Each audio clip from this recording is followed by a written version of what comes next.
All right, we're live. Yes. Link should be in the description, so join if you want. So Annie, you were talking about contempt a little bit. Yeah, just they say that familiarity breeds contempt, and like I don't have any of that really with my partner, and I don't think there's a whole lot of that towards me, but every once in a while lately I just see these looks on his face. Yeah. And I know that that's contempt is a very bad sign. Like Who said when that? Why is that true? it's because I've seen researchers and psychologists that are observing couples argue and contempt or disgust. Like you mentioned disgust last time. Disgust. Either Yeah. disgust or contempt. If they see those micro expressions, then they can predict the long term, Right. So this why is it predict? What is it? Familiarity that breeds? I don't think familiar. What's the connection there? it's just something, it's a saying somebody said, Oh, okay. it's All right. like a, Benjamin Franklin or somebody, it's just like a well-known thing that people say. Oh, Absence makes the heart grow fonder and that's familiarity kind of breeds. true. Yeah. Yeah. And then But I also, understand why that's true. and also just the whole, if you've read like the Esther Perel work, that like there's, you can't have like novelty and familiarity at the same time. And That's so when you're true. with a partner for a long time, it's like it's not exciting and romantic, it's more like that's family, you know Right. so like it's not as sexy. It's sexy in the beginning, and then the person so well that it's kind of hard to access that feeling of excitement and novelty. And then if on top of that you have a lot of annoyance or contempt, then it's a I bad wonder sign. if there's a way though to yes, get the familiarity and the family feeling, but then also still be able to find novel things about each other. Because like we're not so simple that you could like you're still learning about Annie with your sleep processing, right? Mhm. So like Yeah, you're still new to yourself. So why are you not new to your partner? You know? yeah. Yeah, and I think I think it directly relates to my perception of myself as I imagine it through his eyes, you know? Okay. And like when I guess we'd been together for like a decade, I said, "What do you even like about me? Like I like do you like me? What do you like about me?" And he said something really interesting, that he really admired my ability to focus. And so he was looking at the number 3, the specialized aspects of myself, which Hmm. I think he has too. He has that too, but I have He was the pulling a rabbit out of the hat, just so you know. Like that kind of question is like, oh, feelings? What? What are? right. Yeah. Yeah, and I mean, that's why he sort of went to something that he admired about me that wasn't so feeling charged. It was just like, I really admire how you lock in on projects and you focus and you're single-minded and very determined. And so I Yeah. think like he's a specialist as well, but I've got the masculine SI that's Right. and the SF that's super intense. And Like like this. I'm sure he's not lying. Like I'm sure he does appreciate that about you. But like I wouldn't focus on that. That was just the one thing he pulled out when he was pushed to a corner, you know? I'm sure Well, there's yeah, a lot. I Yeah. know, but knowing that he admires that creativity and the like being focused on projects, being excited about projects, and then that in the last 3 years, that's been hard for me.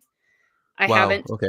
as inspired. I haven't like focused on projects as much. And that's one of the reasons I did the really difficult dress coat project, which I just finished the second mock-up yesterday. And I'm probably spent 50 hours trying to learn how to make this thing. And that's just Wow. the How's it going, by first. the way? Well, I mean, it's a mock-up. It's okay. It's over there on the dress dummy. It's all right. But now I had to make all the mistakes in order to understand how to not make the mistakes again when I do the project, and even to know Right. which fabric to choose for it. Um, Right. and so the reason I chose that really difficult project was to push through and try to get my inspiration back by going into a really intense focus and like leveling up and doing something that's really, Yeah. really hard. It's So like the that, batters when they swing 3 bats in practice and then or like a heavier bat in practice and then when they actually play the game they swing the lighter one. yeah. Yeah. And so it actually did work to stimulate my creativity. And I can't really like afford art supplies right now, but it also stimulated my creativity with like, okay, let's make more videos. Like I already have all that Right. equipment. It doesn't Yeah. cost any money to make a video. So maybe like if I'm I think he's more attracted to me when I'm engaged in my life. And me being engaged in life means me doing projects, you It know? also means you being happier too, Hmm. I would say. Yeah. Yeah. Well, good. Yeah. I have one of my weird observer questions. Um, do your hats wear out? Do you have like a supply of hats? If one wears out, you know where to get another one? No, I don't actually know, and yes, they will run out and they will wear out. For now, like, they're really good. They're my mom made them, so my mom knits them, Uh-huh. and I've got a whole pile of ones that I just don't like, they're not for me. Mhm. But, there's, like, 1 or 2 that I like, and so, like, those are the ones I'll wear. You got to find a new supplier. Yeah, I do. Will she make you more? Yeah, if I ask her to. Yeah. If Yeah. she loves me enough, maybe. Yeah, I bet she will.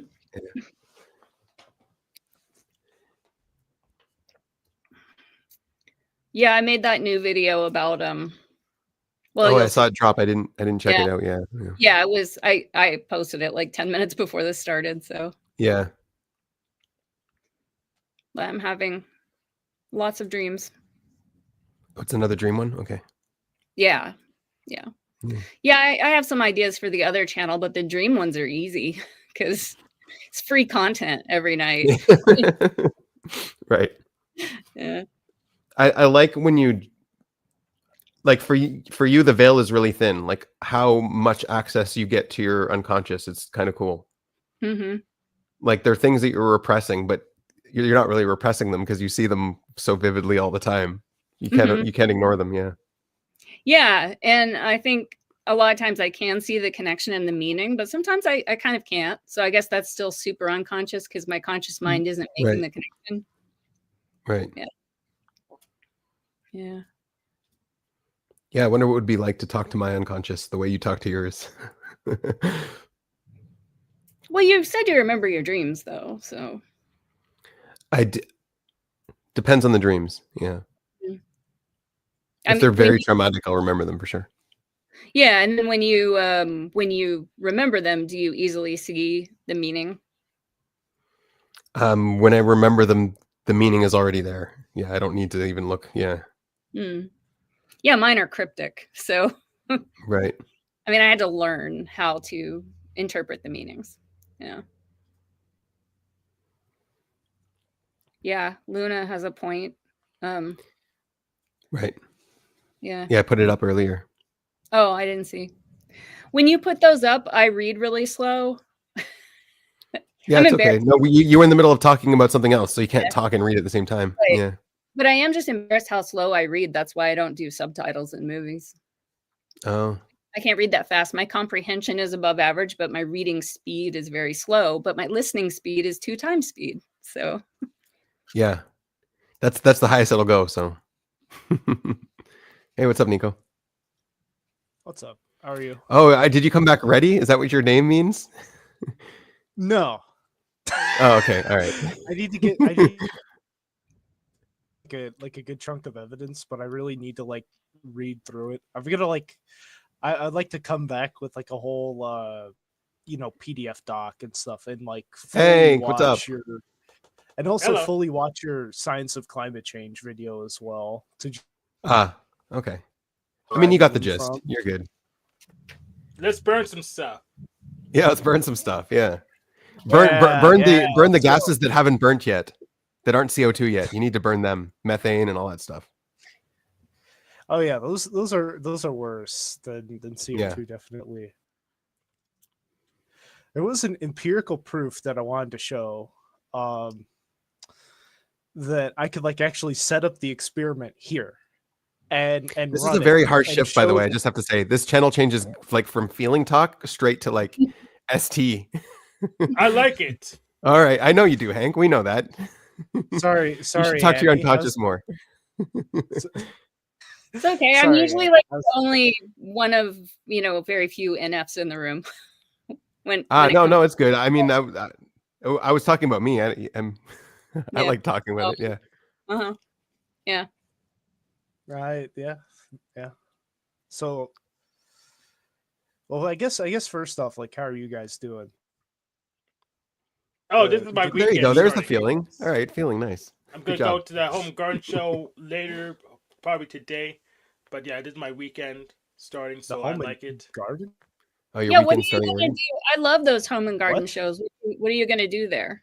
I'm probably just shop around. Maybe I want to look at security systems and what else I want to look at. Um, probably any vendors selling And something tech wise too.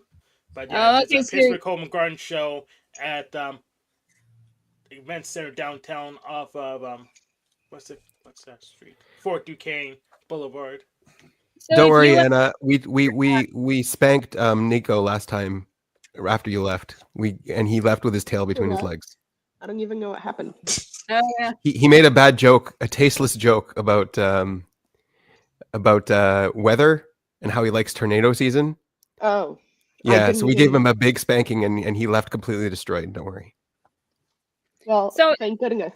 Yeah. if Hank and I were at Sure, a home garden show, Sure. we would be looking at completely different things. So Anna, if you went to a home and garden show, what would you be looking at? What's a home and garden show? Oh my gosh. Have you been to one? They're so amazing. They'll have it like at a fairgrounds or something, and it's all the beautiful things for your home, like landscape, architecture stuff. They're like showcasing all their projects, You mean products. like IKEA?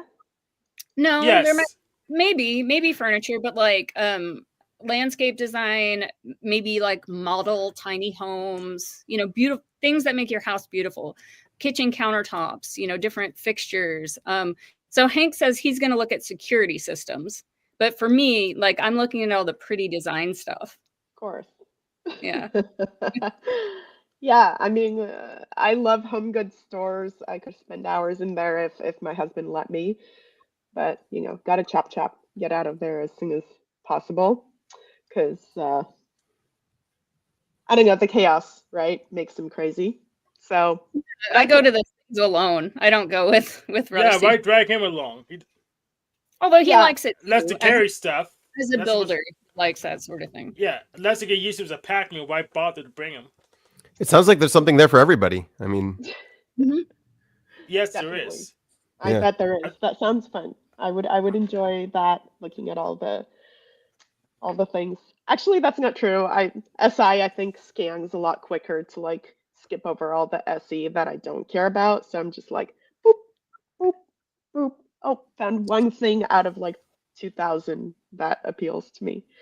Yeah, and also your experience would be like, nope, I've seen that before. I've seen that before. I've seen that before. And then Yeah, you occasionally, like, discard there's, it. there's a new like countertop material that like really is fresh and new that you've never seen before, and that's interesting. Interesting. Doesn't well, so I don't know. Home stuff I'm very picky about. SIFI, right? Like your home is your mecca, your one central go-to place. Like you can't not uh it has to feel right. And so I can't just pick the trendiest. my ceiling's been falling down for the last 2 years. See that like plug over there? It's Mhm. like got tape on it to keep it up on the wall. You should be ashamed. Yeah. But you're not. No. See? I'm not SIFI at all. I'm the complete opposite. Yeah. Is Yeah. it sometimes that you're eating soup and part of the ceiling falls into your soup? Well, okay, so the ceiling doesn't actually fall where I put my dinner table, but in the kitchen, so I have to put like covers over all my pots, and every so often I scrape my ceiling off so that like it won't fall randomly because I've like done all of the scraping. But like then it starts breaking up more and then more falls. So like What? it's short lived. But yeah, I have to cover all my pots when I'm cooking stuff. Oh my God. Wow. And Use it's like a really can old you place. use I don't like know an if it's a lead epoxy ceiling sealer? either. It's a fun Oh. rockets. Bruh. Could you use like some epoxy or paint sealer to like just in like a paint roller and just roll up the ceiling so it doesn't flake anymore? Like I could. Dee was here. She had a whole project idea in mind, but she flaked in the middle of it and it didn't work. But Change channels in the middle. yeah, yeah. She's like, "Oh, I got a simple solution. Let's just go spend some money and buy the stuff." And then so we bought it, and then she's like, "Yeah, it won't work." It's like, okay, yeah. If she didn't do the research to check if it would work before you bought the stuff. I think it technically might have worked, but she's not used to buildings made of sand, so Meh. That'll do it. yeah. Sand's probably a better material than wood, anyways. Yeah. I don't know. I have really really high interior design standards, but unfortunately, I can't live that life. My parents do. They definitely. What's that quote from Ferris Bueller's Day Off? My parents' house is very beautiful. What? No, very cold and very beautiful, and you can't touch anything. That's my parents' house, and that's how I grew up. The walls are white and stark and empty. There's one little couch on the side. There's one painting on the opposite side. Oh yeah, touching the walls is hell. It's not. Don't do that. You get in the biggest trouble. No touching walls. That's how I grew up too. all that stuff. So I also have those expectations, but I'm a little too TE practical because I know that's just not possible with a little kid who's gonna do this.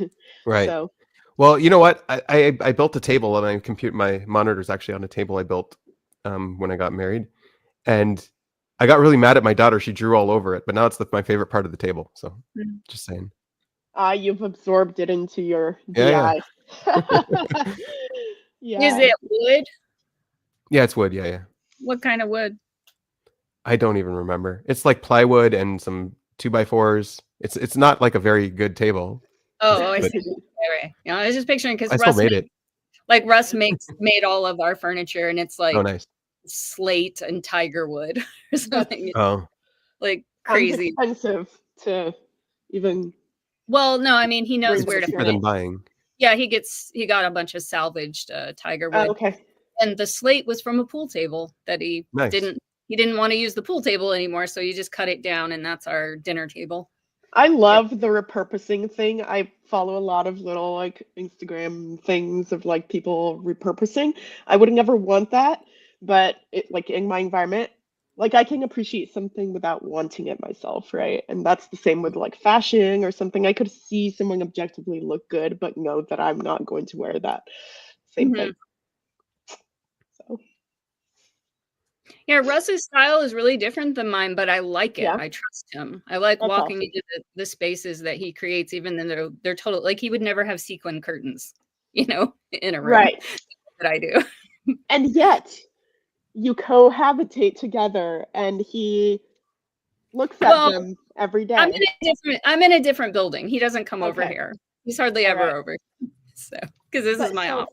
It begs the question, like in your common spaces, knowing that you have to look at that space every damn day of your life, do you concede to the decisions he makes around the house, or do you fight love back? it. No, I love it. His house is his house. I sleep there, but it's Yeah. his. And it's all his style, and it's very modern, but very lived in at the same time. Yeah. A lot of antique stuff, like antique oil lamps and concrete furniture, and all this stuff. Concrete furniture? Yeah. So our other table is a obsolete. What's it called? The triangles that are not even on all sides. What are those called? Oh, isosceles? Yeah, isosceles. Those are even on two sides. No, but the ones that are all different sides are different. All different sides are different lengths. Oh, we do get it. Yes. Anyway, I don't know the actual SI for that. Sorry. Maybe Nico knows. That one is poured concrete with tiger wood supports, and it looks like it's kind of floating. Like there's no fixtures. It's just the concrete is floating. Industrial. Yeah. Yeah. Mm-hmm. I love that. Love it. Yeah. But if we move into the big house that we're inheriting, we'll still compromise because I'll just have my room I'll have 2 workspaces that will be mine, and it'll probably look like this, and then the rest of the house is up to him because he has better taste than me. Looks like Google gave us an answer. Scaling. Scalene. There Yes. you go. Scaling. That's this muscle right here. That's called the scalene. Okay. Good way to remember. Yeah. Is For it me, also uneven on both sides? it's just kind of a it's in that triangular, thoracic Oh, that makes it, yeah. right there. The little gap. Yeah. Mm-hmm. Yeah. Yeah. I'm pretty particular with my SIFI, obviously. And I take over the house, the space, and my husband's like, oh, fuck off. He probably prefers it a different way, but double feminine NT play, it's fine. No, I totally trust Russ. I mean, I would send him to design a house or to a furniture store with, money and just like, you do it. You choose. I trust him. I wish. Nice. Steven One less argument to have in the house. No, but we love it. Like a lot of couples joke about not liking to go to IKEA together. We love to go to IKEA. It's like a date for us. So it's like super sci-fi date land. Yeah, Of like, I would love that too, but it's 2 hours away. yeah, yeah. You're better off letting Russ build stuff. It ends up better furniture anyways. Yeah. Oh yeah, if we went through, he would enjoy the day and probably eat some of those meatballs at the end. But but he would say, this stuff is garbage. This is all plywood. No, I can make something way better than this. Exactly. Yeah. Feminine aside doesn't care what the construction is as long as it looks the way I want. I don't care what the construction is like.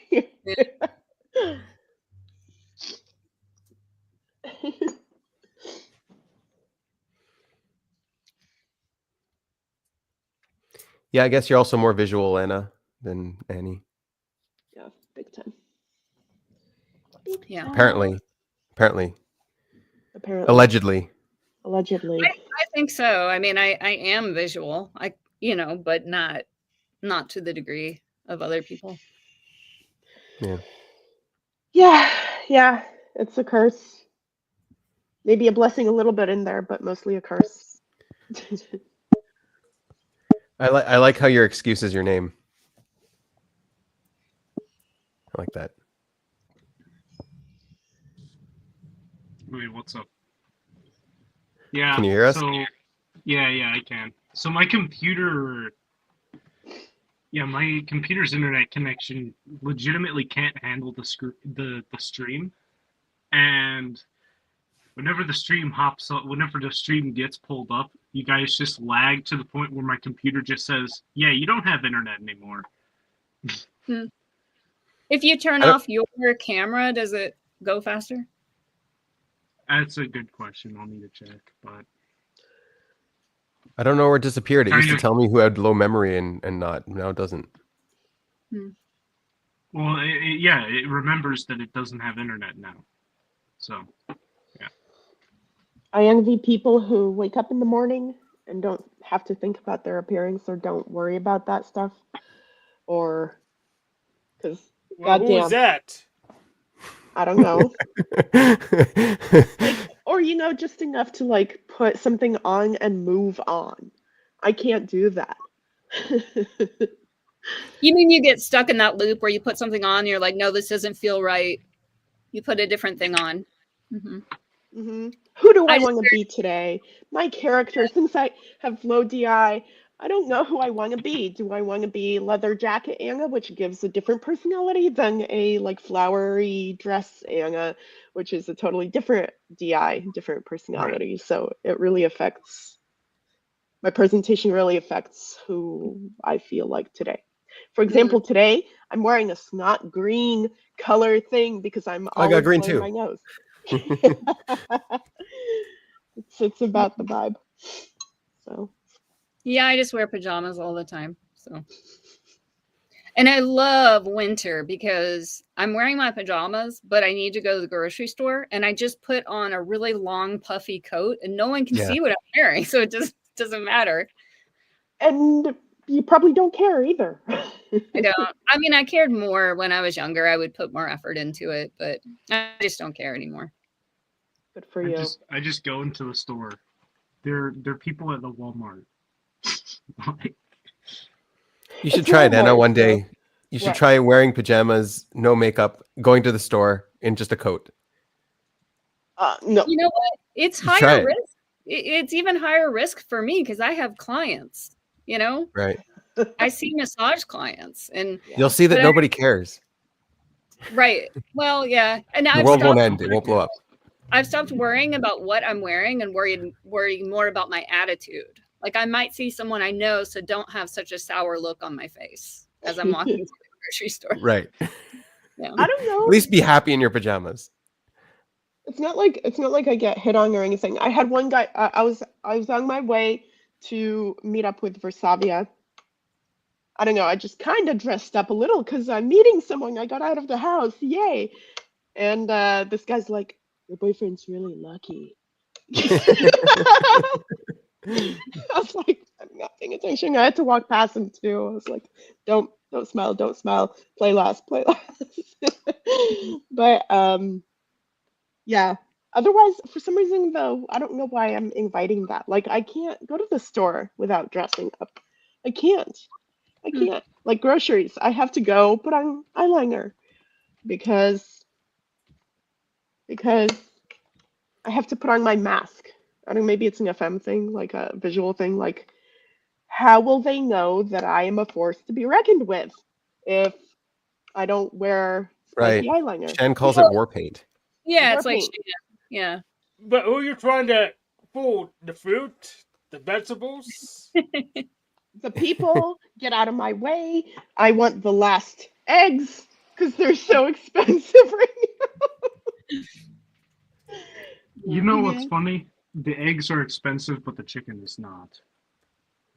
Oh yeah. I, you know, I have. Now's the time to hopes that invest they- in chickens I and produce eggs. have hopes that they wouldn't be serving us chicken that died from the bird flu, but I think that's too much hope. On to observer conversation.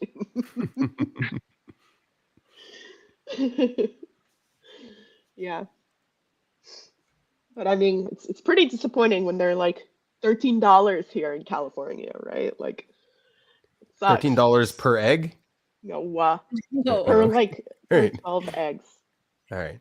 So that's like almost $1 Dylan, an egg. would you pay That's a lot. $13 for a pack of eggs? What? Probably not. Mm. Yeah. Yeah, I think ours are similar here in Oregon, the same price, but I just don't really look at it. I'm like, I eat eggs. I just Yeah, you eggs, can't so not. I whatever. know. Yeah. Do you have a grocery outlet up there, by the way? Yeah, but it's on the other side of town. And I don't go anywhere. So That place is incredible, though. I gotta say. Oh my God.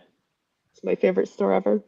well, Russ also goes to the chef supply, to buy certain things in bulk. So Hmm. So you can't eat the layers? You can't do that? They're not tasty?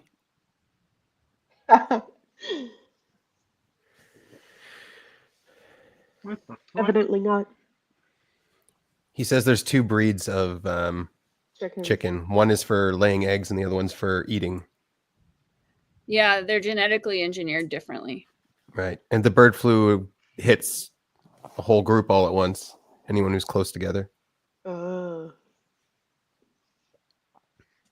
Makes sense. They're number 3 specialized chickens. Yeah. Someone bred them. Don't generalize them. Yeah. Yeah. Yeah. Did anyone catch that post I made about that physics lady who had that freak out? Yeah. She had Yeah, a that real was- swing there. She was very, very focused in on that. I mean, I thought she's not wrong. He's not wrong. No. And but- I think I know people who are 4s and 3s who would completely agree with her and not see the swing. Yeah. What was it? Where's the blast? Somebody blast. Oh, the blast. Okay. So she went on a big rant about how all millionaires are claiming to be physicists and they're not physicists. You need to specialize to be a physicist. You're a dumb generalist. You don't know that. Oh, I know that Sabina Hansefeld. I saw that. And then she brought in a book she read. I don't remember the name, by Oh, Ayn Rand. yeah, Oh, Sabina? That Yeah, was yeah, yeah. Right. And in the book, all of the, captains of industry went off in their little cubby hole in their That's paradise, Atlas and they left Shrugged. the world. Yeah, Right. Atlas Shrugged. Yeah, I read that. Right. Yeah, so they left the world to live in their paradise because the world didn't appreciate them enough. And she's like, that wouldn't work. These are all the generalists, and they're going off. Like, the world is built by the specialists. The world is built by all of they didn't build a railroad. He just invested in the railroad. Elon Musk didn't build rockets. He just ran the company. Yeah. So go off in your own little world, but then who's going to do all your work? Oh, well, they'll. So I read Atlas Shrugged, so I know they pretty much Right. just lose their. They have to just to get normal day jobs. That's not gonna. I know they're not gonna do that. They get normal day jobs. They had to do all the janitorial work, the cleaning the restrooms, the growing food themselves. They totally won't enjoy it at all. The funny thing is the latest dream post that I made, I had that dream the night before I watched that video that you Oh, posted. wow. It's very relevant to that video. Interesting. We should. But, I'm gonna have to watch it. Do you want to retell the dream quick? Do you have a blast on it? And I'll watch it anyways.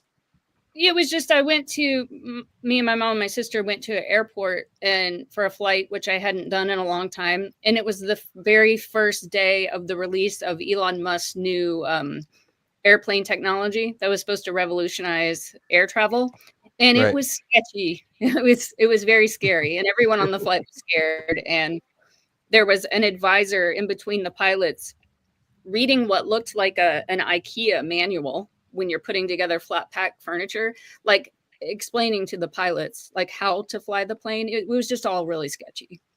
And I was you've just been watching too many Thunderfoot videos. That's part of the reason. I was thinking about the ethos that inventors have. Like, I haven't failed 100 times. I've found 100 things that didn't work, And I was thinking that all of us on the plane were maybe collateral damage because Elon Musk doesn't really care about us. He's just trying to rush this technology to market to save a lot of money for the airline industry. So that was the dream. Yeah, so that is relevant. Yeah, so she wasn't wrong that in her commentary that like all of these generalists, all they do is invest money. But what was layered on top of that was the master slave. What's it called? The master slave morality, where she was going on about how, the ruler, the ruling elite, the 1%, all this kind of stuff. She was going all in on that, which was interesting. Yeah, I think I had the dream because I was thinking about all the economic stuff and like how supposedly we're supposed to make America more wealthy, but like what I see is that in economic downturns, the rich people get richer, and there's this idea that it trickles down. But as we could see from the Reagan era, it does not trickle down. And so if we do go into a recession or a depression, I'm expecting the rich people to get richer. I'm not expecting to be helped out by all the God still believes that shit. stuff that's going on. I mean, it seems like half of the country believes that. And I just don't know if it's going to work out very well.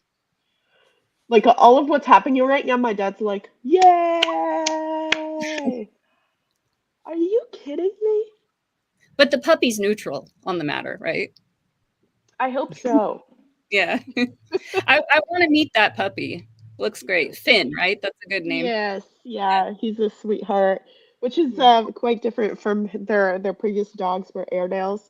I don't know if it's a breed thing or just a temperament thing, but the previous dogs just were like more alert and anxious alert. Yeah. Just like, what's that? What's that? What's that?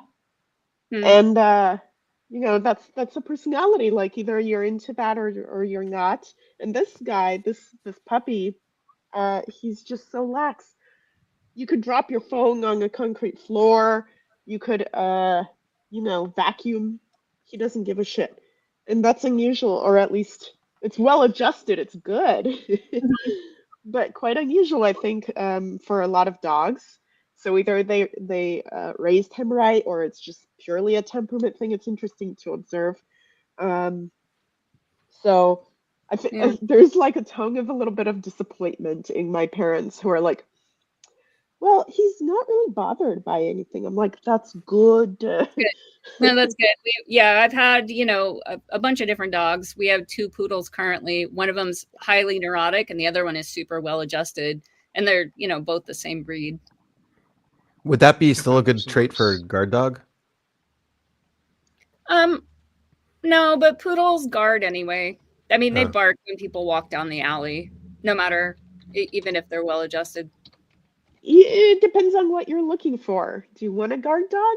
Do you want a lap dog who is like a cat and will just walk over lazily to whoever is at the door? You know, Yeah. it You just want depends. you want a guard dog that's like moderately on guard, but not freaking out about the mailman that they've known Yeah, for yeah, 8 years. Like the mailman is our Right. friend. Don't yes, bark at the mailman. Yeah. yeah, yeah. And I know a lot for a lot of people, dogs are a reflection of them, right? Um it's an extension of you. It's like another arm. So So my it's dog is highly neurotic and Russ's dog is well adjusted. It what does that all say about you? Yep. And Yeah. he's very self-aware. We can't even convince her that that's not true if we wanted to. Right. Yeah. Yeah, but I also know that my dad's like this big burly Russian man, so he wants his dog to be a big burly Russian dog, or like this image of like, you know, I don't know, just like power, Mm. uh, and movement and kind of like a police dog, like on guard and stoic, I guess is a word, and excitable and just like I'm the shit. I'm the shit. Yeah, Finn is adorable. I don't know if he will be what my dad wants him to be, but we'll see. I mean, they do live together, so there will probably be some overlap. Yeah. But he's a good boy. He'll be like up to 120 pounds. It's a big Yeah. boy. So, Exciting. yeah, right now I haven't had puppy time in a long time. Just like you realize how much of a baby he is. He doesn't know anything. He trips over your Yeah. shoe. I was looking at The Guardian yesterday, just at the headlines, and there was a minor article about something called puppy blues. And apparently it's sort of like postpartum depression, but for people who get new puppies or kittens, that they want this cute puppy so bad. I really couldn't relate to it, but I guess somehow they were crushed by the responsibility of caring for this being and they got really depressed. And I was like, wow, I am not wired like that. I had that with my kid. Yeah, I can That's imagine. I rough, mean, yeah. it's a huge That's rough. responsibility. Yeah, But you're like like, oh I've shit. never felt that way with a puppy. It's like, yeah, you have to watch them. You have to make sure they don't chew electrical cords. But to me, it gave me this feeling of purpose, and I Yeah. liked the responsibility. Yeah, that's good. And it's in your FI, right? Like it's something you want, and so it makes it easier to do all of the like ST crap that the dogs will eventually have you do every day.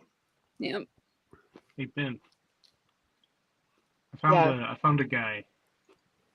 Um, this Thomas Almendinger guy. He's a Swedish physicist who made a pretty good critique disputing greenhouse theory, which Okay. I'm actually searching through right now. Cool. Challenge those narratives. Well, I'm trying to see which. Well, here's the thing. I don't give a shit about the narrative. Good. I'm gonna be absolutely honest. What I want to know is like the genuine like empiricism behind either one of like which one's actually more provable here. Like or empirically true? Is it empirically true that that CO2 is having a direct effect on our climate and warming our Earth, or is it another effect? You know, that's the main question. Mm-hmm. It's a good place to start. I like that. Let me know what you figure out. Yeah. Yeah. What do you think, Hank? We haven't proved it at the cause and effect relationship yet. We haven't proved it yet. That's right. We're just making a bunch of assumptions from the data, and I already know about Michael Mann's hockey stick graph and how that didn't pan out. So Yeah, good summary. I like it. So what did you write there about the true, Anna? You're muted. You don't think in that way? That's not how you process things? It's very clear that Nico's doing the like narrow search for truth thing of like, what is the ultimate gem inside of it?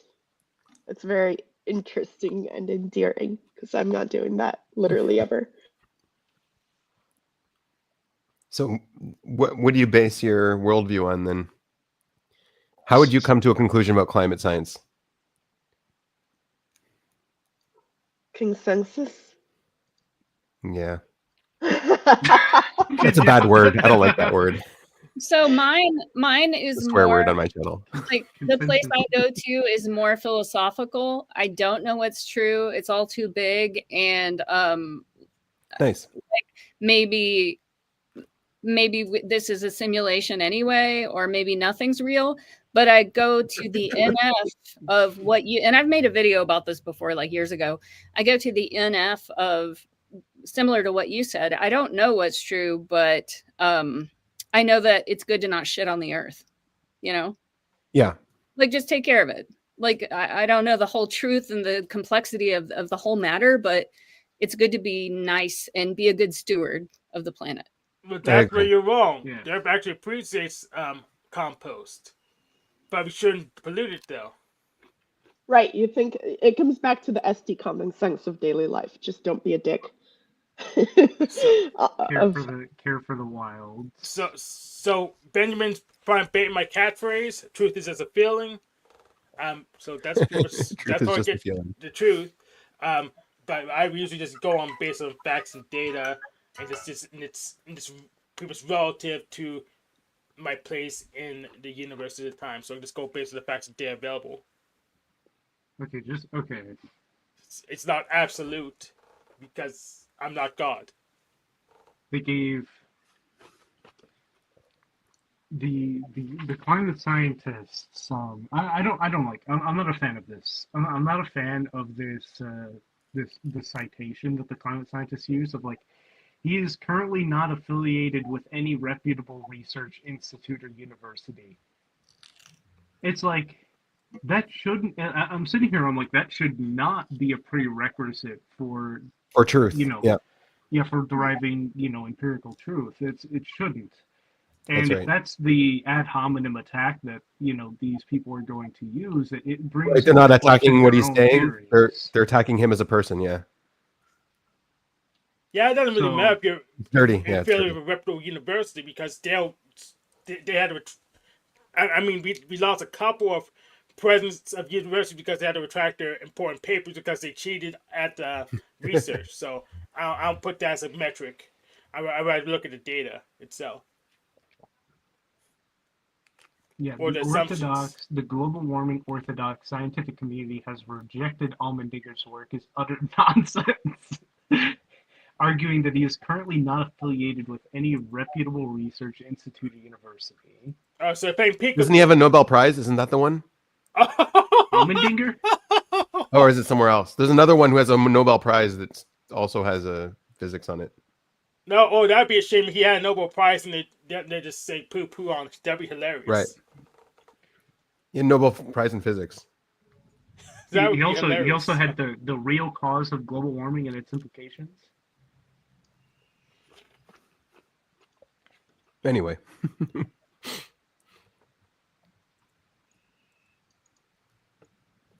I don't think you can excommunicate someone with a Nobel Prize from science. Doesn't make sense. I don't know if he's a Nobel Prize winner. They could try, but I don't think excommunication is part of science. I think that's part of religion. That's true. Well, here's the thing. You know, you got like a super high like scientific priest class where like the prerequisite to like derive any form of scientific truth is to go through the institution now. Yeah. And you know, you can't do it yourself, otherwise you'll kind of be ostracized. And that's, you know, that's akin to like you know, certain religious groups trying to form their own, you know, religions, you know, that is separate from the common zeitgeist, you know, back in the day. It's like the science, like the orthodox scientists currently are, you know, are basically priests of back in the day. I'm not going to argue with you, but you still have to focus on going back to school, Nico. Don't trick yourself in thinking school is not important. I am going to go back to school. That is and the point ball. blank and period. Yes, I will also go back to school if and only if those eggheads tell me how I can officially pay back that student loan I already have. Because working tech didn't do dick for me. Just be in debt. That's my default. Legitimately, like every time I try to like bring up an answer, it's like, oh, you will find a good job and you'll pay back that debt. And I look and I'm like, right. Where is it? There is a yeah, exactly. Where is the job? Yeah, where's the jobs? And there's the same idiots who say there's something for anyone, someone for everyone. Where are they? Where are they? There are a fuck ton of people coming out of college and uni that have their degrees, and like jobs are like, oh yeah, you need like 8 years of experience, or yeah, no, we don't want you. Also, I had a friend who learned art history and had a hard time finding a job to pay back his loan. So yeah, we only hire liars here. So yeah, make up like 15 years of experience to get the job. I mean that's what you're really saying. We only hire liars here, liars and cheaters. How fucked would I be if I just like said I'm not gonna pay it? Well, hopefully they won't care because the whole department's gonna be hickeyed soon. So maybe it won't even matter. Yeah, hopefully when everything falls apart, debt will be lifted. But with job hunting, I don't know. Maybe it's TE, maybe it's just ST at the top. It does serve me, or blast, like all of this. My default functions definitely serve the interviewing process. I think I said this before, but it was easy for me to get interviews. And I think EJ gives me a sense of like, I'm responsible. It's not that you're EJ, you're a hot chick. Of course it's easy for you to get interviews. I have EJ too. It's yeah, I'm sure that's a factor as well. I'm sure your EJ and people and yourself are your worst. No, TE usually gives off responsible vibes. That's true. Yeah, and so I think that's the like underlying impression that most people get. Okay, she's going to do the job. I'm not worried about her. Right. And then they're often disappointed. Yeah, that's the person I have after they have the job. They're usually not worried about me. Mm-hmm. What is the main critique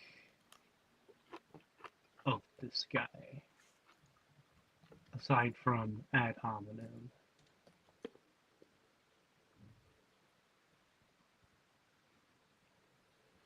Do you use AI for some of this stuff? It's pretty bad, but sometimes it can dig up something that's interesting. I might. Do it. Yeah. Chat GPT. Because if you tell it like, okay, that's not a valid argument, it'll have to reprocess. Also, I heard that if you tell it to think it through, it makes prompts it to give better answers. Right.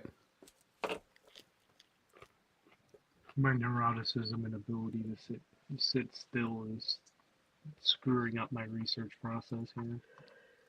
Then just stand. Just do this. Stand up. Put your camera up. Problem solved.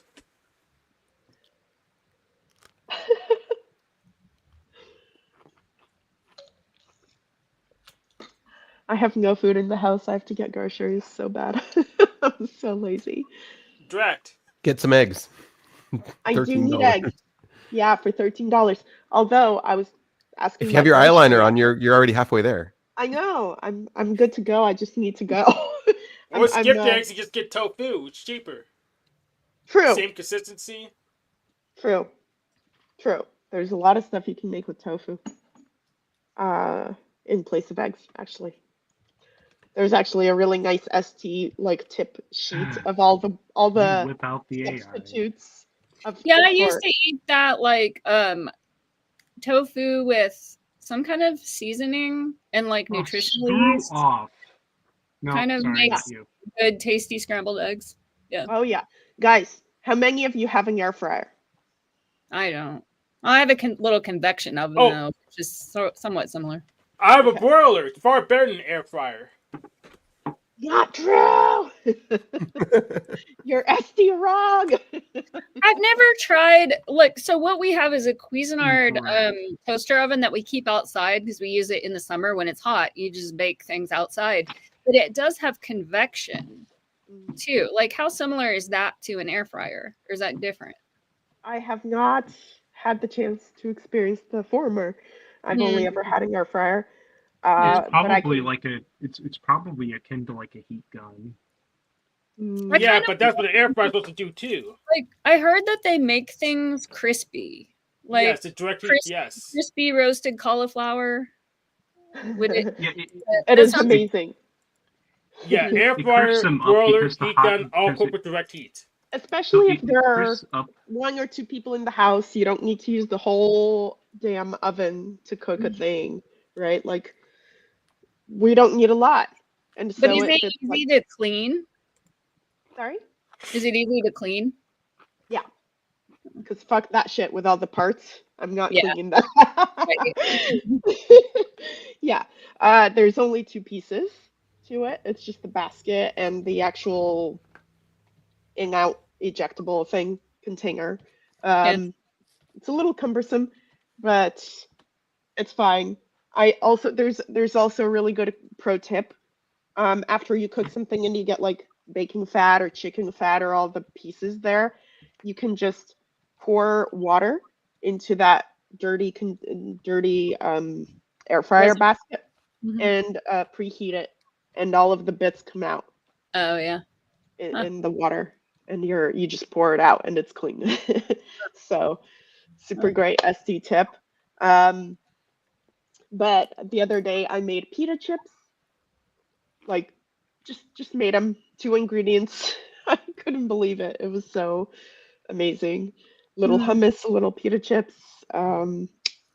Gosh, I was on a cooking kick this weekend. I made jams. I made That's why you need to go get groceries. yeah, I actually used up all the bits. I took some old like apples that were kind of soft already, and I made an apple crisp Do in you the air not? fryer. Didn't you say that you don't drive? I don't Or- drive. I So don't when have a you go license. get your groceries, how do you carry them all home? Like this. Like that? Oh, okay. See, I go once a week, and I Lazy buy. weekend. Huh? If Yeah. we Don't get they have system not delivery? driving, why not just order them? Just ship them to you. Exactly. Don't they have the grocery Right. deliveries? I had to Yes. get Sure my they Go phone do. pick for your 10%. tomatoes. Sure they do, but some days I Bye, don't. guys. Otherwise, I. And you go. Bye, Nico. Good luck on your research. Thanks. I mean, I guess it's extra exercise to go get it yes. yourself. Yeah. Sometimes I just don't leave the house for anything else, and on those days, you gotta use what you can to get a little exercise. Apparently, the water from like the chickpea Mhm. thing is Aquafaba also good for eggs as eggs. Yeah. In baking, and that's a good. applesauce. Yeah, applesauce, tofu, aquafaba, something else. There's a couple. Super useful. Yeah. What else? Yeah, I've Oh, had yeah. kind of diet, so I know how to make like vegan things and all the kinds of things. Yeah. There's a But lot you of don't cook stuff. anymore. Or you No, do? but if I was single, I would. It's not that I don't know how. It's just that Russ is very particular about it, and like honestly, he's better at it. And I think it's the like the testers. I don't know if he's a tester, but there's this anecdote that they have better taste buds. His taste buds are definitely more sophisticated and smarter than mine. So Mm, he gets the flavor balance really good. interesting. That's really cool. I don't have that. I'm kind of sloppy with the taste thing. Mhm. I can deal with a little too salty, or I'm not bothered by textures or anything like that. So it flies right by me. Right over me, I should say. Yeah, but I actually have a lot of skills, and I would say I'm better at baking, and he's better at cooking. I'm just a TE machine in the kitchen. It's not necessarily great.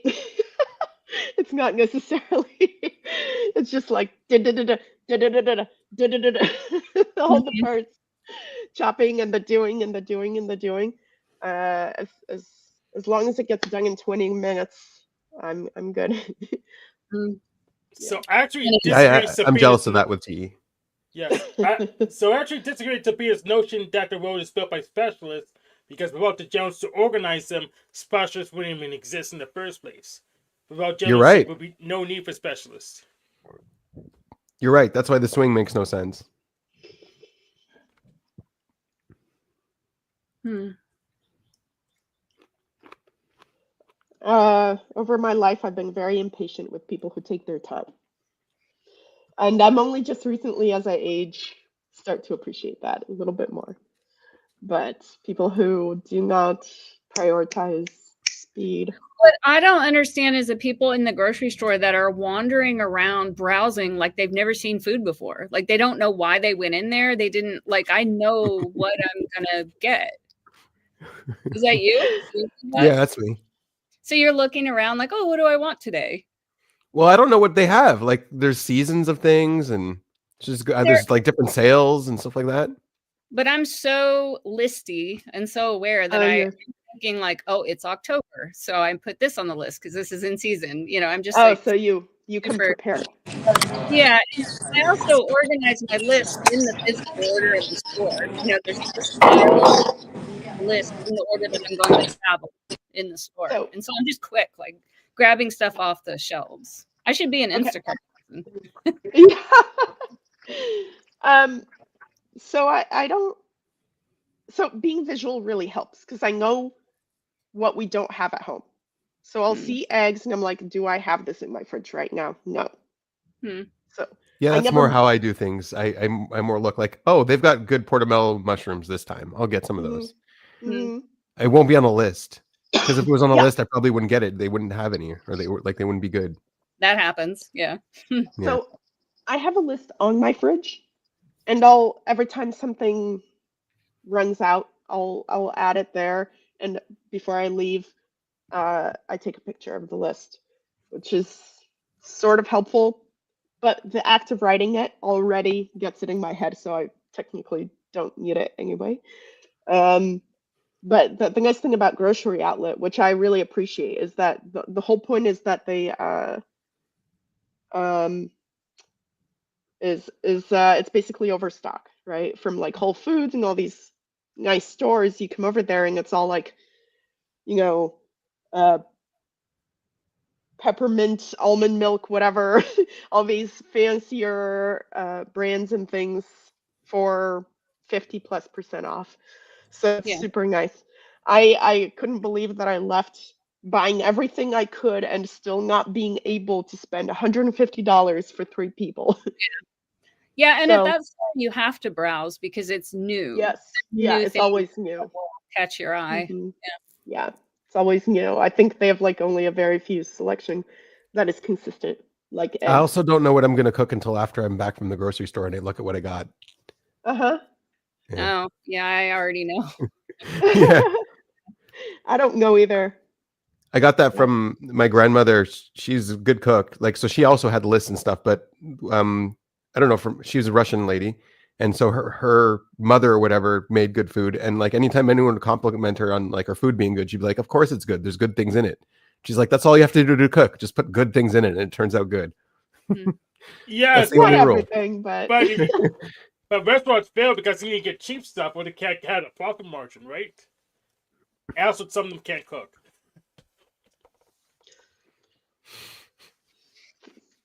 What's up, there's Manuel? By the also way, yeah. What's up, guys? I'm a little sick and I'm eating soup right now, so I'm here, just not here. Hmm. What kind of soup? On the food topic, yeah. What kind of soup? Clam chowder. I Nice. didn't know what it was till I got here. Is it like the And soup of the also, day or something? yeah. I guess it's better than puppy soup. Yeah. I don't know. I feel like that'd be good right now. He needs the sustenance for his healing journey. Yeah, exactly. Oh yeah, and apparently allergy season is really bad here in Oregon, and I've never Oh been yeah. here, so it's already hitting me. I don't know if you can tell. But Yeah, it's real bad, especially in the Willamette Valley. oh really?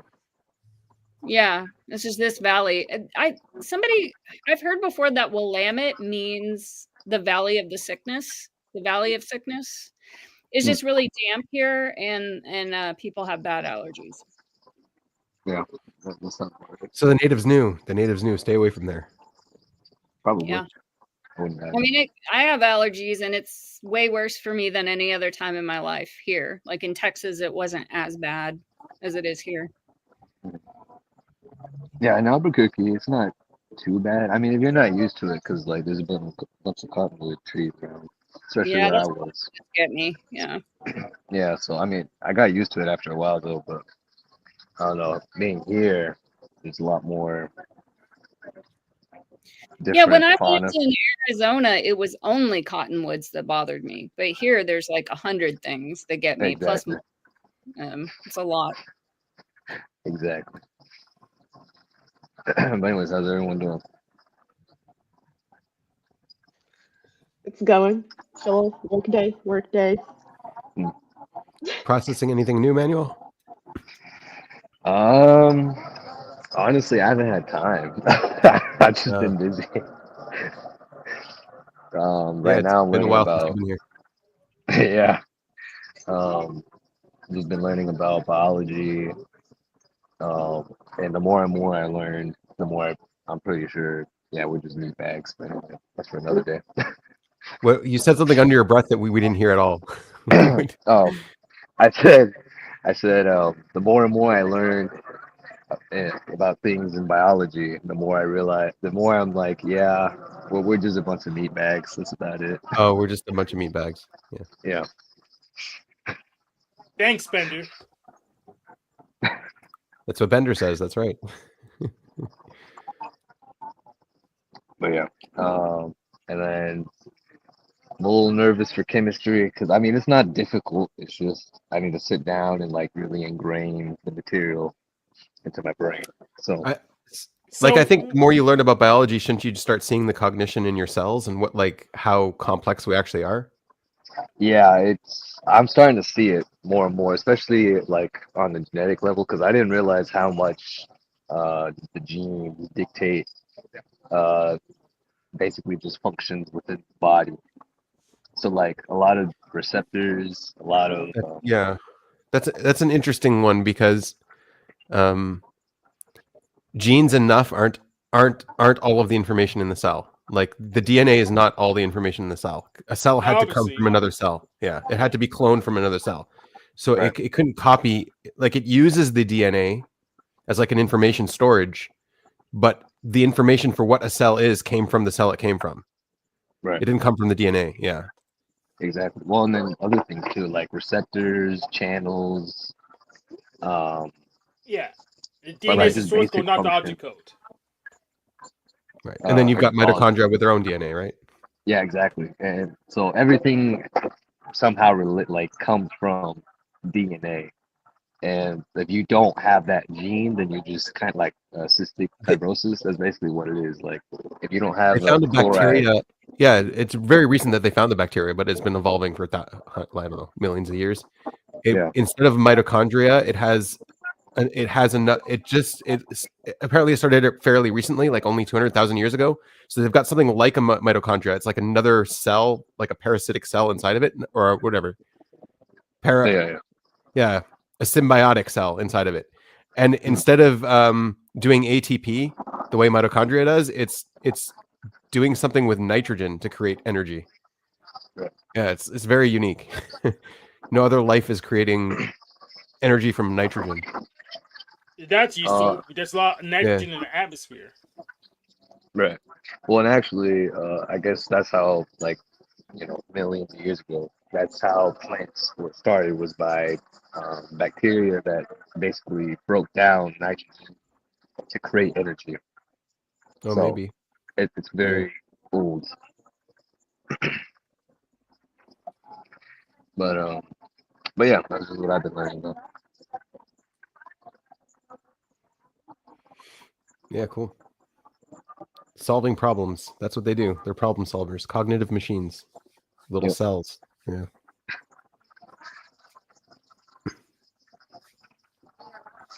It's like how we went from food to sales.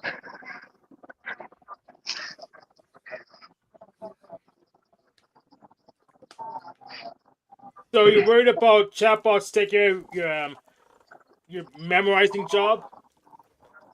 Uh, Not really, no. I don't care. Copy that. I mean, I'm gonna be, the plan is to figure out all this ops stuff and then make a human being out of all that. So I'm not too worried. Oh, you're totally gonna need it. I think I'm gonna make my next presentation on um April Fool's Day on how much I like ops. Oh, really? Apparently, Okay. there's a blood moon and a total lunar eclipse this Thursday. I don't Oh know if you yeah, guys Oh, know. Yeah. yeah, Thursday. Yeah, so when you which is make interesting. your human being, like what type are you gonna make them? Well, I could just recreate the Clone Wars if you've ever seen Star Wars, and just like make a TESE. But that's only if like World War III is happening, you know. So if World War III happens, then they'll come Yeah. and Well, you invade. have to have a Hunger Games in order to root out the strongest one. That's true. That's true. Yeah, and then But once you like, could do that, see, you clone the strongest of him. Yeah. right. Well, honestly, I'd probably want like what's his name? Tony Robbins. I'd probably go up to him and be like, hey, same, probably him or Arnold Schwarzenegger, one of those two, and then I have them fight each other. You know what I liked about MMA is like all of this karate, kung fu stuff. Oh, we've got the secret to how to beat people. The MMA is just like, okay, put it to the test. So I agree. Take your first batch of clones. Take your, you know, Arnold Schwarzenegger and all them. But if he can't win, no, Yeah. yeah, Well, you see, have to do the luckily, Hunger Games. You got to do it. right. No, I agree. Well, actually, I don't know if you've seen the Clone Wars, but there's a Clone Right. Force. They're called Clone Force 99, and one's like an INTP, one's like a sleep ISTP, another one's a INFP, and then one's like a kinesthetic number 4 uh, ESFP. But anyway, and they all came from that one, uh, Jango Fett genome. So Yeah. it'll be interesting.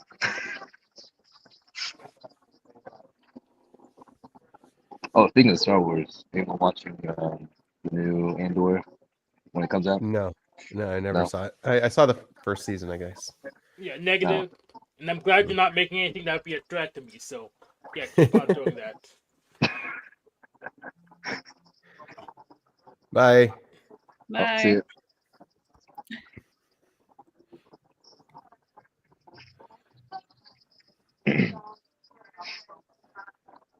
Yeah, there's actually. Oh, also, I finally finished It's always a Better game to see Call how long Saul. we can keep her on. It's funny. Hmm. How's your brother been? He's been good. Last I heard, he's still home. I talked to him yesterday, actually. But yeah. About Star Wars? Um, no, I have Probably. to write a paper. Um, I'm sure you heard of this book. It's called The Plot Against America. The what? The Plot Against America. No, I haven't heard about it. Have you heard Oh about it, no. Hank?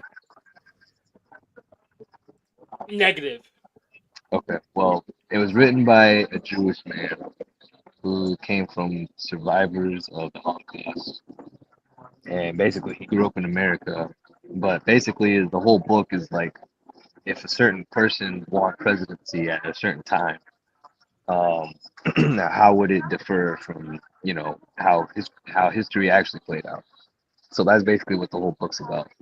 Um, so I have to write a paper on that book and another book that most likely will be called Passing That by doesn't Nella sound like Larson. biology.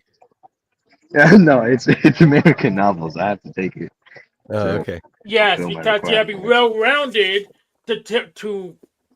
to raid those pockets, right? You'll be well-rounded so we can raid those pockets. Yep, Yeah. exactly. So, so anyway, I have to write a paper about the plot against America and another book and how they have like contributed to the concept of American novels.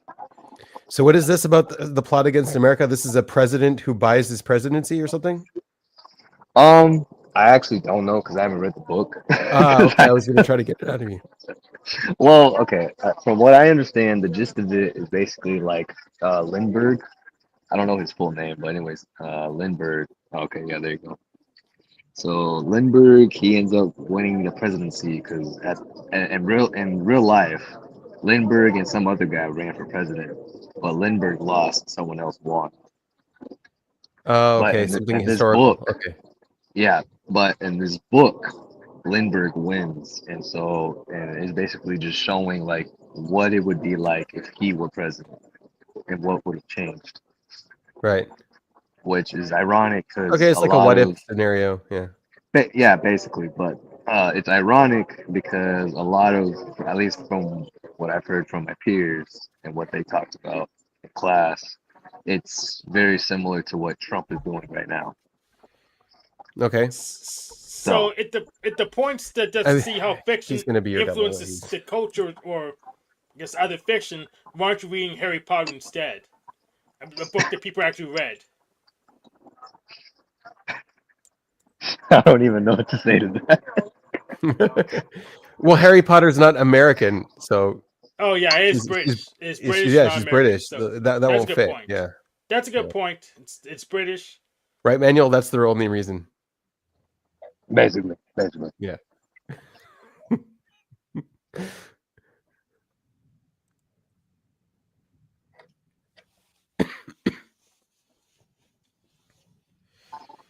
So yeah, I have to speed read a book and then understand how it contributes to American novels.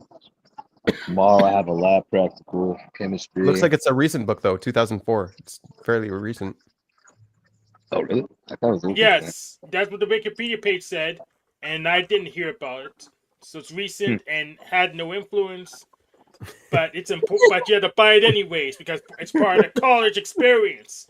I Man, mean, Oh no, it's 20 years old. Yeah, Not that but it recent. didn't have a lot of influence, according to Hank. No, I never. know about it, and I was all into politics when I was a dumb kid. What got you out of it? How did you smarten up, Hank? It didn't work. Politics Simple, it didn't work? Yep, didn't work. Huh. So I got to just play video games instead. That video games will solve things better than politics? Yep. Playing and We making watched, them, yes. we watched a series that was pretty good called 0 Day, like a fictional. Oh, I started watching it. It's slow.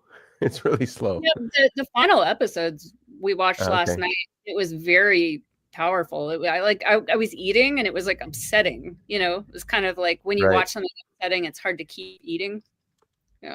So you know what it seemed like to me? The characters they were trying to, like, they had the president was Kamala. They tried to put the president as like a competent Kamala, and then Yep. the guy who was there to save the day was Joe Biden. Like he Yeah. played Joe Biden, like the What past do you guy. think about his daughter? You mean he woke up and did something? I didn't see that part yet. What? Oh, his Oh, daughter. okay. She's in politics. Is Joe Yeah. Biden's daughter in politics? No. I didn't It's think Joe Biden has a daughter. his Yeah, daughter reminded me of, like, not a whole lot of parallels, but reminded me of AOC just a little tiny Yeah, bit. I see. Okay. he had two sons. One died in the war, and one got caught for his snuff. So They were drawing on reality for inspiration, I guess. Yeah, but it's good because it's like, I think it's kind of a way for people to process the drama that they're experiencing or the anxiety, but in a parallel universe that's about, it's still somewhat Right. like America, but it's a different enough situation, Right. Okay. Yeah, in the end, I think it was good. I Okay, enjoyed I'll follow through with it. I'll let you know what I think. I'm Yeah. more worried about the perpendicular universes. it. Yeah, they're troublesome. What's up, Chris? Hey, what's up? Have you ever been worried about a perpendicular universe? They're kind of annoying. Oh yeah, all the time. Yeah. It's the diagonal ones that really freak me out. Ooh. I think even scarier are the parallel ones. Those are really freaky. Well, the parallel ones you don't even need to worry about. You'll never see them. They're not my light cone. Who gives a crap? That's I mean, right. I agree. They're not in but my like, light cone. but there's that 1% chance, you know. Yeah. I like that expression. They're I'm being gonna have to use it. perpendicular. They're not in my light cone. Not in my If I life. can intersect with them, they're perpendicular. Fair enough. Fair enough. What have you been processing, Chris? How's life been? It's been pretty good. Yeah, just been keeping myself busy lately. Yeah, I don't know. I don't know if there's anything interesting or new that I've been thinking about, but just same old, same old. Just Puss in Boots, I guess. No, not that one. I don't think about that much.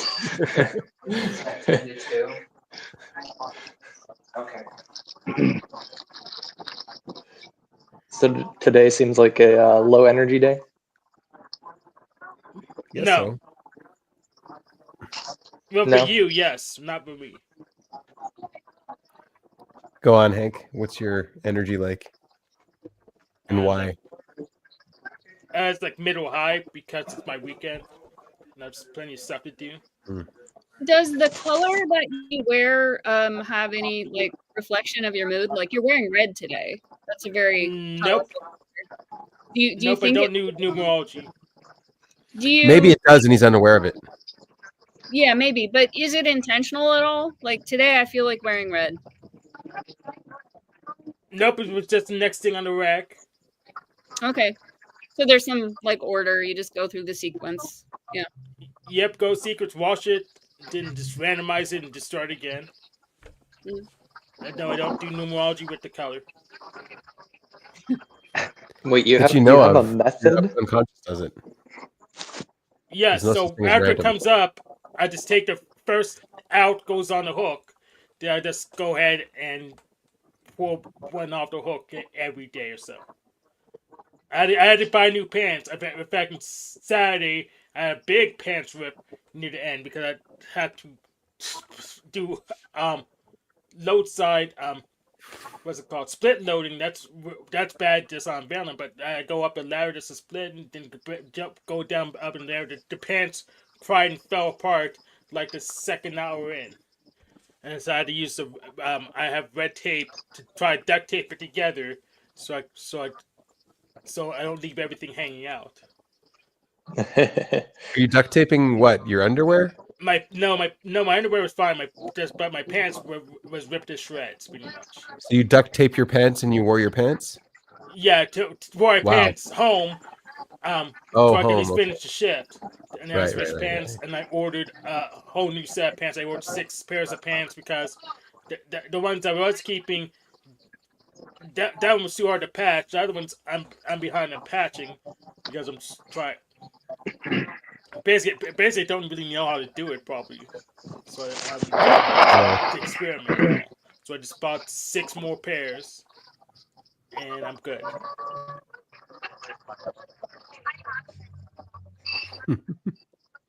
Oh shoot, my fault. I didn't know. Oh yeah, Manuel, you sent me a message yesterday, I think, on Discord. Yeah, I I did.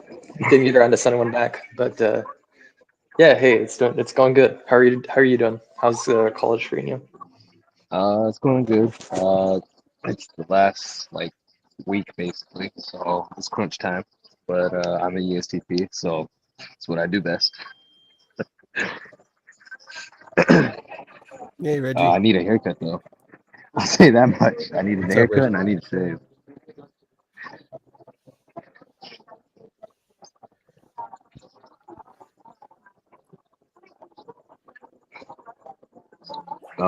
Since I'm feeling TI now, apparently they Italian researchers were able to basically make light a solid.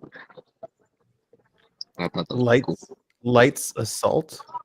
They made light at a solid, like in a solid Oh, state. light a solid into a solid. They Yeah, solidified light in a way. yeah. Yeah, Well, I they haven't call it looked a into that yet. supersolid. Yeah, I haven't looked into that yet to figure out what they actually did.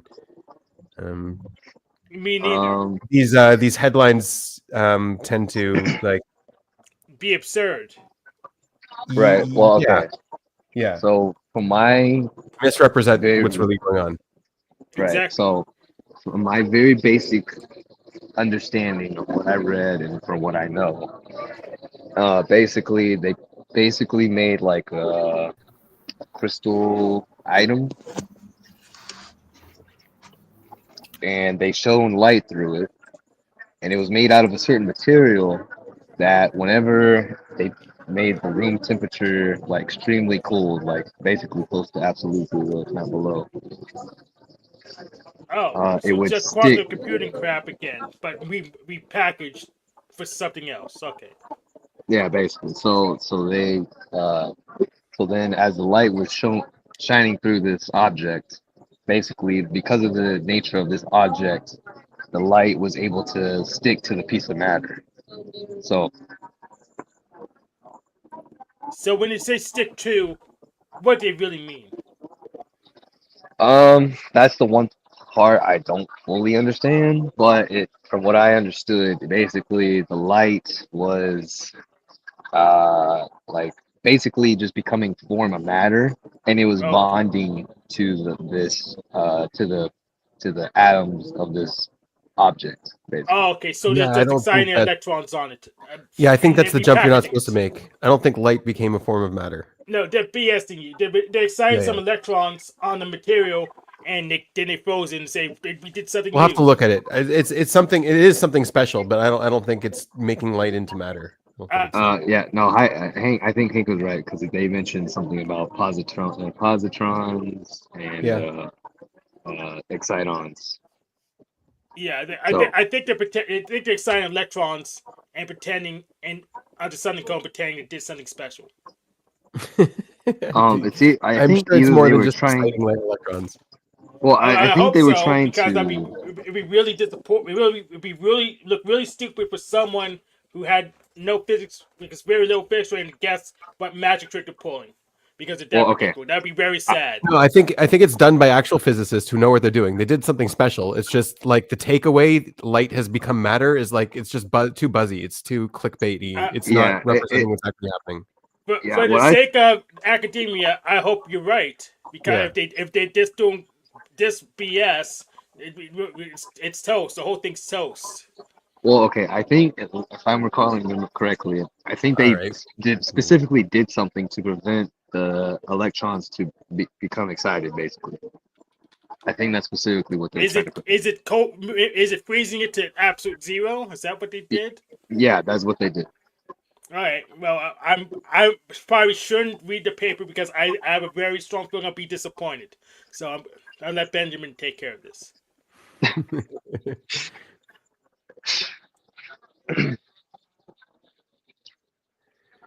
So it's Yeah, theorized for non-linear medium. So you can make light interact in a way that looks like it's solid, like it appears like it's solid if you make a non-linear medium.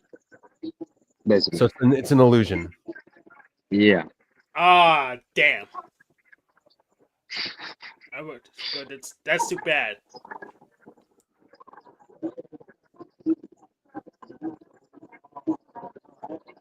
So they shot lights into rubidium with lasers, a bunch of single photons with weak lasers into a dense cloud of rubidium. So it's a cloud, it's like a gas, cooled to absolute zero.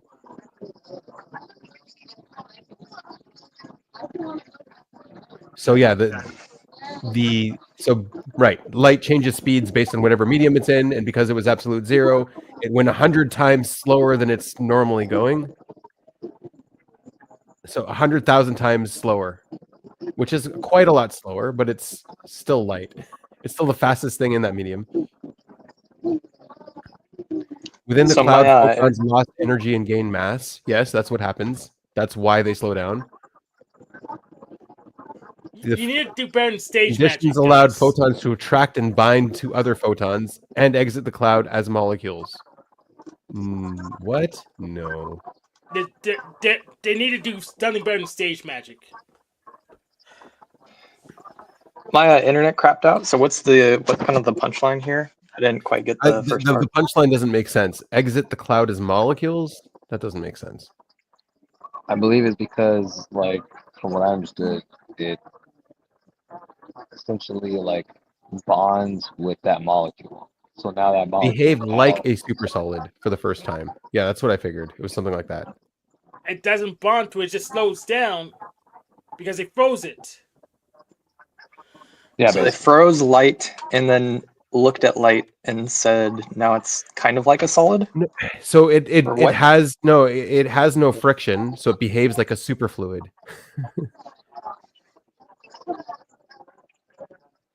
Yeah, my thinking was that when I first read it, at least the headline, I figured that they probably like turn into like a glob. That makes sense. Wait, So Manuel, did you just apparently read the way headline? light interacted with itself, it interacted with itself as if it had mass, because it does have mass. So it clumped together as if it does have mass. But when it leaves the condensate, when it leaves the medium, because it's going really slow, but it does have to hit the edge and leave. And it turns into molecules, that I miss me. It should go right back to light. I don't know. Turning into molecules doesn't sound right. But the way it interacted with itself was as if it was a solid. Okay, cool. Yep.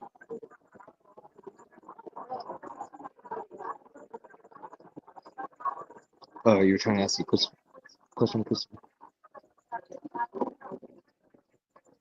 What's that? Isoenergetic. Oh, you were trying to ask a question, right?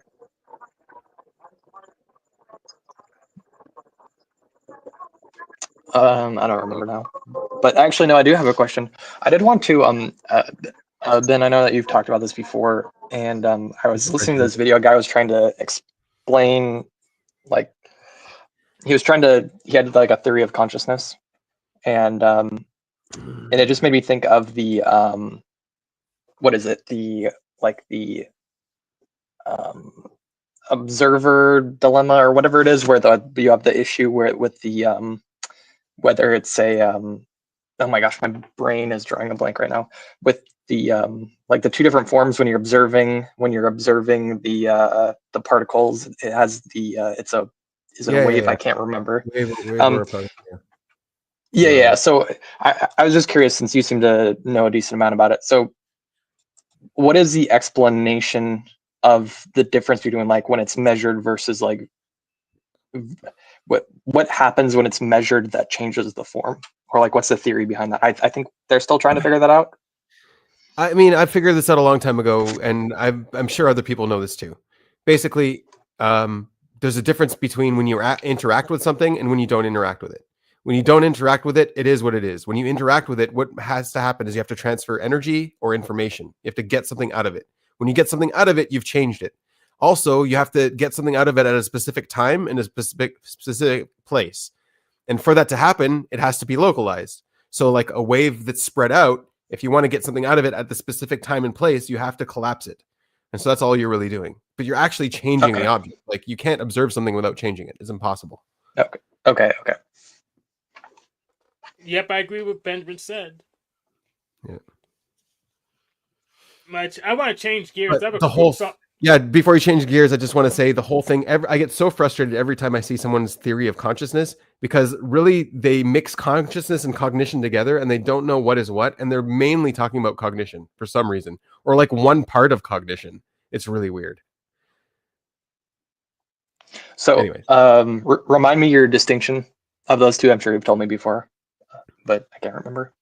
Well, I mean, we can even see it just from like being in typology. Like some guy starts explaining blast, and he's like, "This is consciousness. It's blast." And you're like, "No, that's not consciousness. That's cognition, and it's only a part of cognition." You know, it's kind of what they're doing. Okay.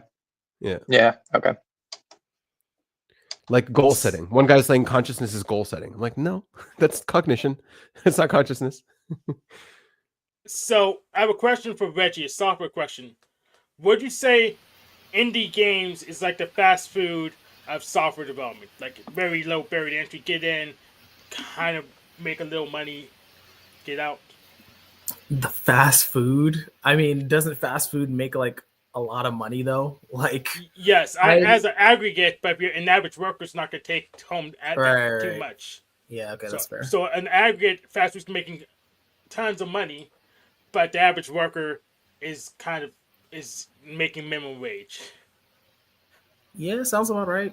The analogy feels a little sloppy for some reason. I can't put my finger on it yet. Because one indie game can take off and be super popular and make a ton of money. Yes, yeah, because it is a business rather than a job. So of course one can be gangbusters, and I guess a person could go get promoted to a manager, but still it's kind of two different things. But still, because the barrier to entry, it's low. Yeah. Which is what I'm getting at. Compared to some other software development job. Making a game, selling it is I guess the question is the barrier to entry to business in general low? I mean, yeah, you can start a business today, like with anything. So yeah. Well, not anything. Like if I want to be a bank, I couldn't do it today. Because of regulations. I guess I'm thinking more of like LLCs and stuff like that. Will you store my money for me, Hank? Well, we do it for a blind, so sure. All right, see? So you could be a bank today. Yeah. So you could be my bank. So yeah, so I guess the answer is yes. Low barrier to entry, high high ceiling maybe? Yeah. Like I don't know. I'm not TI, so I don't fucking know the terms. It sounds a lot like Etsy. Yeah. Yeah, it's like Etsy. Because itch.io is pretty much just Etsy with software. Etsy makes a lot of money because it's a publicly traded company. Some sellers might make 100,000 and some might lose, spend more than they make. But the barrier to entry is really low. Sounds like indie games too. Yeah, some indie games, nobody even plays them. Yeah, it is on the NASDAQ. I didn't know that.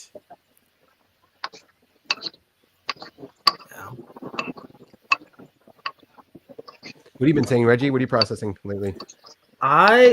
You're not gonna like it maybe, but I've been processing one of Uzair's videos / concepts. Nice. Why won't I like it? Go for it. I don't know.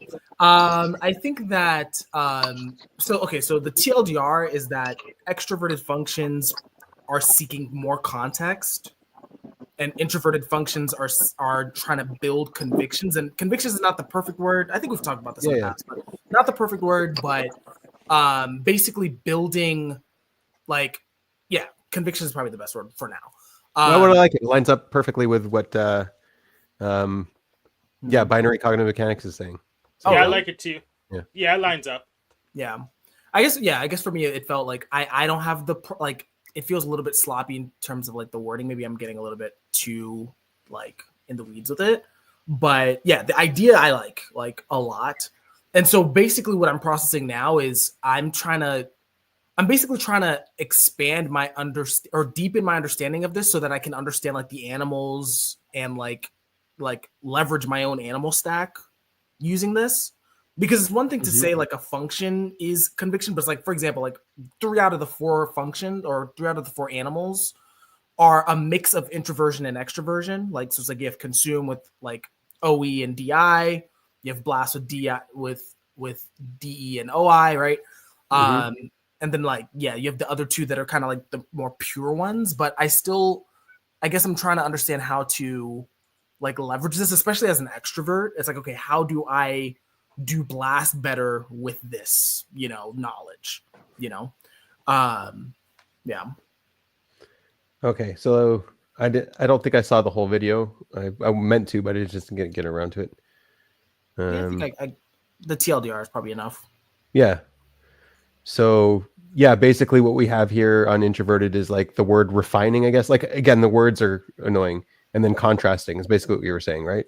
One is comparing things. The other one's Yes. trying to refine things.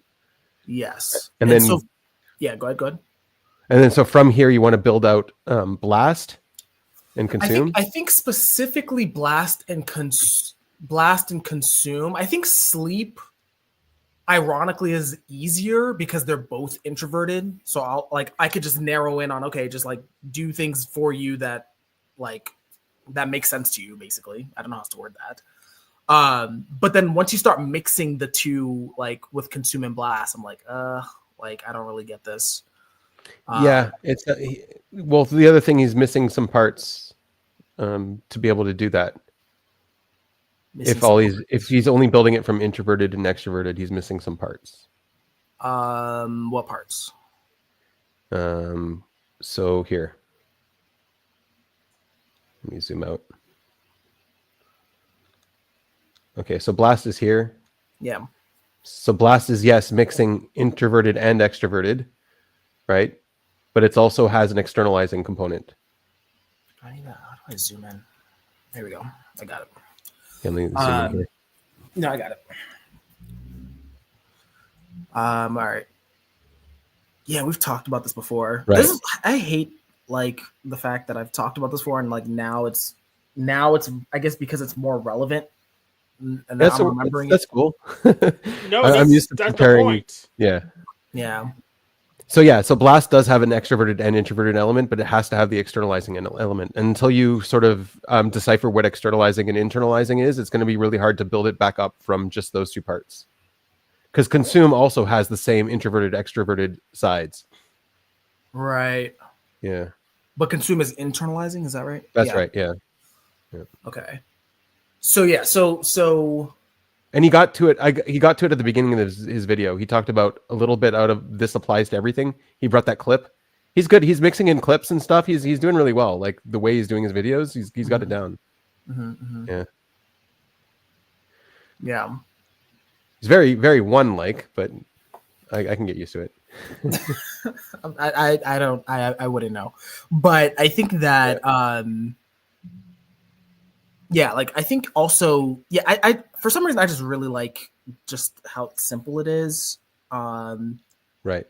Like it's helping me understand other functions as well. Like, so for example, like NI would be using patterns or concepts that work, like that basically that have worked for you specifically. Like it's like your specific patterns. And like the weird thing is that the definitions have always said like personal patterns, but it's the refined patterns. Like they've refined down this, like right here, this word here, refining down pattern. Right. Yeah. So like it's that extra element of like refined through basically like refined over time. As well. Yeah. Like I really like that. Like TI is kind of one that I was right. So why I'm saying he's like, it's good. He's doing the introverted extroverted contrast only and not the internalizing externalizing. But like, if you want to tie it into the function, so it's also NI is also externalizing. So it's, and he brought that clip in for NI where he's like, this applies to everything. Yeah. The fact that you're even looking at the fact that it applies or not, that's because it's an externalizing thing. So NE is not looking how things apply. NE is looking how you can interpret it. Right. Well, and trying to internalize the intuition. Yeah. Maybe I'm getting too hung up on the words, but yeah, like it's gathering context, using the concepts and the ideas for context. It's not really applying it to anything. That's right. Yeah. which is annoying. But Well, that's why you got a SI, and you particularly have TE. So TE is also externalizing, right? yeah, I mean, I was just saying I was jealous of Anna's TE in the kitchen, where she could just like do a whole bunch of stuff with your thinking. Like what? in the kitchen. What do you mean? Yeah, she's like just a tornado in the kitchen. She just makes a whole bunch of things. Like, how do you do that? Oh, Yeah, so you pretty much you have stuff and you put it together if it makes sense to go together. Yeah, I And- guess. Okay, sure. Whoa, Just wait, externalizing you your need- thinking. what do you mean? What do you mean? Like, elaborate on what you mean by like just doing a bunch of stuff. I'm confused. like making I don't multiple know. dishes Yeah, at it's once? simple. So like if I broil something, for example, so I need meat and I want vegetables to make it balanced. So that generally get standard vegetables would be onions, potatoes, garlic, then some cheap meat like maybe salmon or bacon or ground beef. This is a perfect example of externalizing sensory, Hank. It's really good. Yes. So I pretty much I said SI. to put it together, and yeah, no, it's not SI. You said Yeah, it is. externalizing You're sensory. externalizing the Then you sensory. said SI. That's SE. That's internal. It's SE, No, not SI. SE internalizes. SE internalizes. Your system's effed up. It's extroverted, but internalizes. F you. F you. That's I like just that function. think of That's a good function. OPS. I was SI externalizing, but it's I. That doesn't make any sense at all. That's right, because it's introverted. That's why it's I, not because it's externalizing or internalizing. It's just that's what I'm going to do the April Fool's show on how I like the system. It's totally jacked up, but yeah. Wait, okay. Okay, go ahead, Hank. But yeah. Pretty much put some stuff together. Put it on a cast iron skillet. Put it in the boiler. Cook it. Then come out. And it tastes pretty good because it's kind of balanced. And that's how you throw stuff together. Sounds exhausting. I'd rather just go pick it up and have somebody else make it. Well, Yeah, I know, you're right? right. You're right. But sometimes it's cheaper just to do it myself. Or sometimes you can't spice. They don't spice the way you can do it. So yeah, I agree with you. But sometimes there's a limited amount of spices you can get from a typical restaurant. Okay, I do have a question actually. Partially based on this externalizing internalizing thing you remind me of. Like, how do you guys do you guys believe in this whole like two parts make it an animal? I know this is like very elementary, like, but it's like, is that even do you actually even believe that? And if so, like, how would that work if they're doing opposite things? Yes. Yeah. Like, Animals are silly. I don't use them. Right. That's Hank's opinion. What do you think, Chris? I think there are no questions allowed in this chat room. We don't actually talk here. Anyway, so what do I think? I think it could go both ways. So the animals could be something completely different happening, or it could be the functions going together. It isn't exactly clear to me. I can't like point to it and be like, yes, blast is absolutely the like OIDE. Right. Just because, I mean, we have no measurement for any of this stuff. It's all kind of floating in theory land. So we just have to play with definitions until things seem to fit. So yeah, I don't know. It's kind of hard to So say. we all share the same delusion. Yeah, hopefully that doesn't happen. That's a problem. yeah. I don't know. Anyone else? I'm having a hard time with that part. Like, Well, I think see that- the animals as cognitive processes, right? They're clearly pointing at certain cognitive processes, and I mean, like they do exist. Like you do have that cognitive process. Okay, so but are you like, I guess more specifically, do you think that they're like a combination of these parts? Like yeah. Right. So like I don't know for sure. Yeah, let me pull this back up again. So I don't know for sure, but so here, like this is when you combine things in together and where do you get blast from?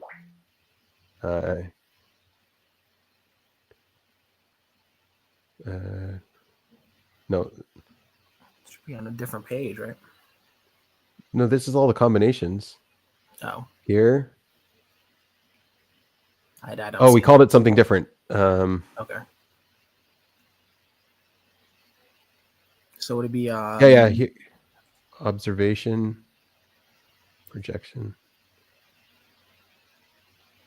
No, that's TI. Oh, right. The animals are here. Here are the animals. Vectors, yep. Okay, so anyways, because they're made out of all of those basic parts, Yeah. so you can abstract them. Where do I have? Here, back to this one. So like blast, you could definitely see it as DE combining with OI, right? But more basically, you can see it as like externalizing and balancing extroverted and introverted together. So both of them are externalizing, but you're trying to balance those two to some degree. Okay. So that's like another perspective that you can look at it with.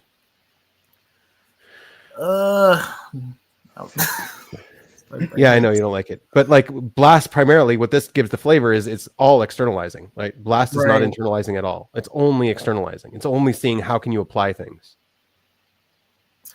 Man. Okay, so so maybe And so the like right. take So the it- introverted side to blast is externalizing. Yeah. Like the NI I guess or I guess SI. what I'm curious about, I know I'm asking a lot of questions. I guess I'm very curious about, maybe this is a Benjamin specific question, I'm not sure, but it's like, how did you reach this point, like, of seeing these things? Because for me, I find it very hard to see these things in action. Like the introverted and extroverted, like that once he Because gets I have NI and I'm externalizing this stuff. okay. Right. So Well, you yeah, would I was have gonna say to, if you look through the videos, I mean, as far as I can tell, Benjamin, you can correct me, but as far as I can tell, all you're doing is you're just playing with the wording and the definitions. It's not so much, and then you're saying like, okay, does this wording then fit with what is seen from the people that you've interviewed in the community, and et cetera, et cetera. right, that's definitely part of it. So part of it is getting the wording right. So I had an SI guy work with me to do that, or I was working with him, Loglin. But then there's also popping out of it is also the mathematical structure. So like this externalizing, internalizing doesn't exist in OP, right? These, like you get thinking, intuition, feeling, and sensory, but you don't have explicit, intellectual, implicit, and experiential. You don't have those parts that Right. create those, right? Where did you get those parts from? Right. That's the question. Where do you get those parts from? Yes. Oh, you're gonna like to wear. Am I like So- digging too deep? Sorry. You are digging this is deep. paper. Dig, because if you don't do it, I will. So go ahead. All right. So let's see if I can pull up the paper. Yeah, because I remember reading these things like a couple months ago. I Actually, just you know- never really stopped to ask, like, where's all this coming Here. from? I just kind of read it. Share this tab instead here. Can you see this tab now? Yeah, I can see this. Okay. So This this is looks just a new. strict. Or is it old? It's old. It's basically how I got to all this stuff. So this is the combinatorics. This is the set space of all of the cognitive functions. Yeah. So this is the null set. There's no cognitive functions in it. And at the very opposite side, there's the everything set, right? Okay. All of the cognitive functions. So this is basically all of your space and cognitive functions, right? Yeah. So let's look up extroverted. Oh, it's going to be hard. So pretty much, can we get this in Unicode? Here, Or did you extroverted, already right here. standardize this in Unicode yet, or we need to do that still? No, there's a code. There's a binary code here, right? Just whatever. Should we get this out of Unicode as a set? So here you see this set of functions, SENETEFE. This is the extroverted set. These are all of the extroverted functions. And then on the other side, that means these have to be the introverted functions. Yeah. Okay. And so then you've got a whole bunch of these functions four were in sets. pairs. Right. I thought functions were pairs, so it has to be an introvert plus an extrovert to be a function. So No, we're just looking at the set space basically. So this is how you Okay. analyze it. Okay. And so you can combine any four cognitive functions you want together and you get a whole bunch. So there end up being 35 different pairs. So it's like 70 different sets of four that you can make. And those pairs are basically dividing the functions in two, so you can call it a dimension. Because there's two sides. It's a coin, right? Yeah.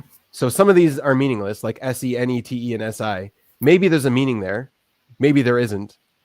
but it's Just kind of not- meaningless. Not useful. Oh, I forgot we're doing an OP where cognitive functions don't have to be next word, inverted pair like an MBTI. I forgot about that. No, we're not pairing them. We're not making them work Yeah, together. they're- We're just it's just a set. we're just looking. It- It's just a set space. Yeah. Okay, but just in MBTI, those aren't valid if it's well introverted. So Yeah.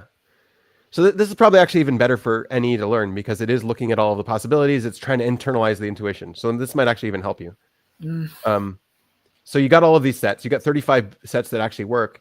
And then there's something called there's two ways. One way, this is the way I got to it at the beginning, was through making cubes. So making cubes out of these pairs.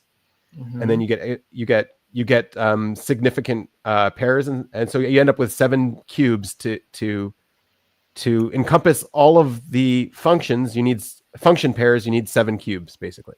So this is how I got it. It's kind of long-winded. Okay. I found a better way to do it. It's the Steiner system, and this is from computer science.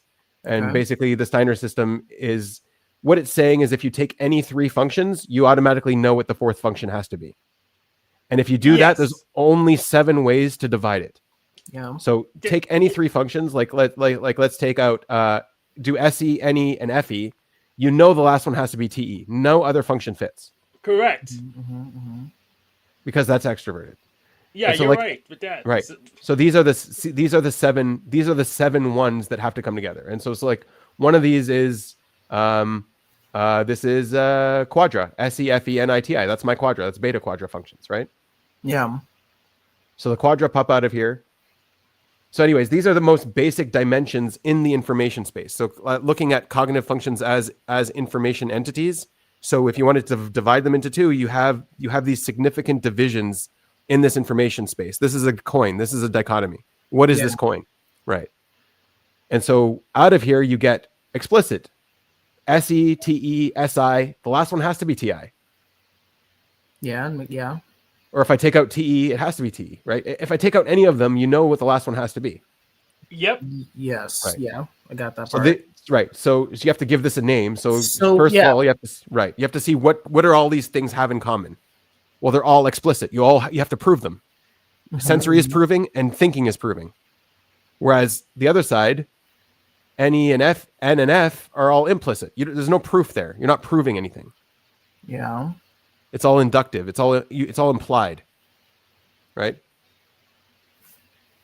Okay. So that then you have like the definition of this dimension. So you basically,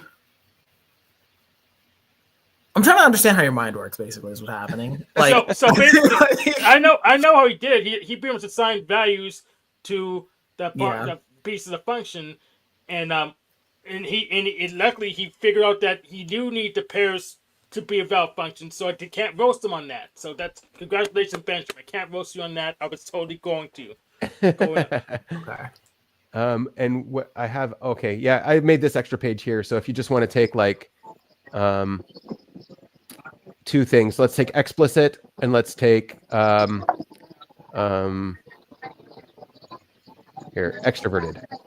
So explicit and extroverted ends up with just SE and TE together, right? That's the set. Right. So out of these 2, what's in common is SE and TE. So explicit. Yeah. So I guess just to zoom out for a second, because I think like and externalizing. Yeah. TE and SI. I guess my brain does not work this way. Thinking. Like, at all. Yeah. Like let me rephrase that. I think like as you were pointing out, it's like, yes, if you stop me and say, okay, out of this set, what's the missing like piece? I'd be like, sure. Like in isolation, I'd be like, okay, sure, like SETE, NE, FE, whatever. Right. Right. I guess what I'm trying to understand is I'm trying to understand TI specifically.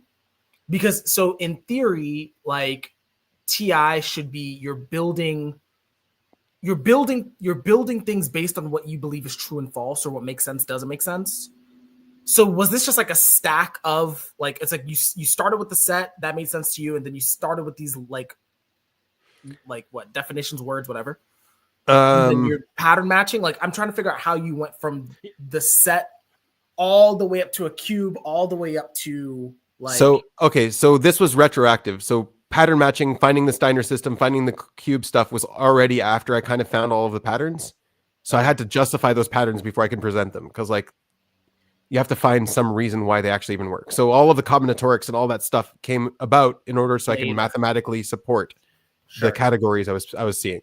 Okay. Yes, pretty much like doing the Godel numbers on Right. on the pretty much the pieces of typology. He's Okay, so that makes sense. numbers to it. But the fun thing was there were certain things that I didn't see at the beginning, and because I went through all of the math, it popped them out, and I'm like, oh, there is a pattern here. These two things have, like, this dimension is a dimension. What does this dimension even mean? And like, I'm not even sure what the structurizations even mean, but the structurizations are there. Yeah, very similar to what happens like almost mathematics, where it's like you can kind of predict things based on like the theorem. So I started off with just, let's just do 3 dimensions. That's all you need to get to the cognitive functions. They're 3-dimensional objects. But then I was like, no, this breaks down more. This breaks down more. And so now I got to 7 dimensions, basically. Okay. Yes, and a lot of them aren't accessible as far as I know, but I could be surprised. Okay, so this is more of an internal question. This is for anyone with TI in the room, like, because I'm trying to understand it right now. Like, I'm trying to understand FI through TI right now, to be very blunt about what why I'm going about this line of reasoning. Like, I guess my question is, when you're in the midst of this process, right, whether it was the 3 dimensions or you're doing the combinatorials or whatever, like, are you, like, what is guiding your train of thought? Is it just like, this doesn't make sense to me and I'm not going to stop until it does? Or, like, is there a different, like, modus operandi going on? Just internal consistency. Yeah. Internal consistency. No contradictions. If there's contradictions, then you don't understand something. And so, sometimes it's just saying, oh, these only look like they're contradicting. Like, I can hold these 2 contradictions in my mind. Both of these things are true at the same time. Yeah. Since Benjamin is has blast third and I'm blast math, I'll let him answer for me, and I'll say that's basically it. That's basically what TI do. Yeah. Okay. All right. So you're not yet. If I had to summarize that, it's like there's and this goes back to old definitions in OP. It's like there's a standard of truth, and you're like, like we can't stop until we reach that, basically. Yes, OP definitions, also known as the current MBTI definitions. Okay. I know Benjamin doesn't like that, but no, from a very like dumbed down perspective, I would say that's basically what it is. I need it dumbed down. Like, I need The thing about TI is I don't need anyone else to get it. I really don't. I just need to get it. It just needs to be right and true. And then I'm the one who decides if it's right and true. Yes. And once I've decided once I've decided that this is right and true, I don't really care about teaching it to anyone else. The only thing is maybe it's not right and true. Maybe I'm delusional. And so, like, maybe I need to blast this out and see if someone else can see it, if I'm crazy or not, and poke holes at it. And so then, like, you have to open up your TI to that. But I don't care about teaching it. I don't care about anyone else getting there. I just care that I actually got there. Right. Yeah, people like me will look for a good system like that and say, hey, this thing's useful, I'm going to use it. Yeah, that's consistent with what I like, the whole conviction angle. Like, in my head, like it's like it's like it's working for you, right? This is something for you, right? It's built off of your experience, basically, more or less. But I need better words for it. But yeah, okay, we're on the same page. I guess with FI, I'm gonna have to tackle that. I don't see the FI connection at all.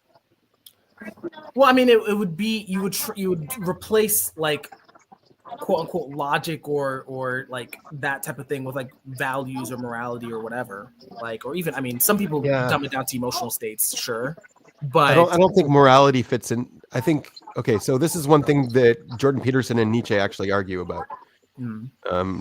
Jordan Peterson kind of misunderstands Nietzsche by thinking all values are morals, and that's not true. Morals are a type of value.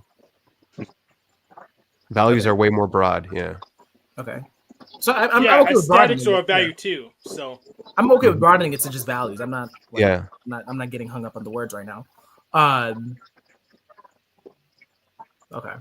I have to think about that one. I don't have anything super loaded on the FI front, but except that I think that like I feel like with Demon FI or like the people that have observed with Demon FI, I'm like there's a moral. I guess I'm concerned that there's a moral questionableness. I don't know if that's the right word. And I'm kind of worried that I'm kind of playing into that. So yeah. Anyway, What do you mean by moral? Are you saying like there's a strange like immorality to FI-ness?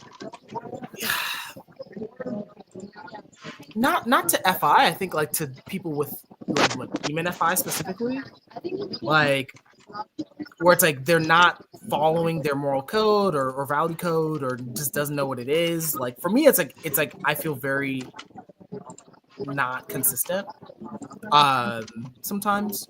And then there's also like there's an example that's in my head, but I can't say it because that would cause so much drama. I can't do that right now.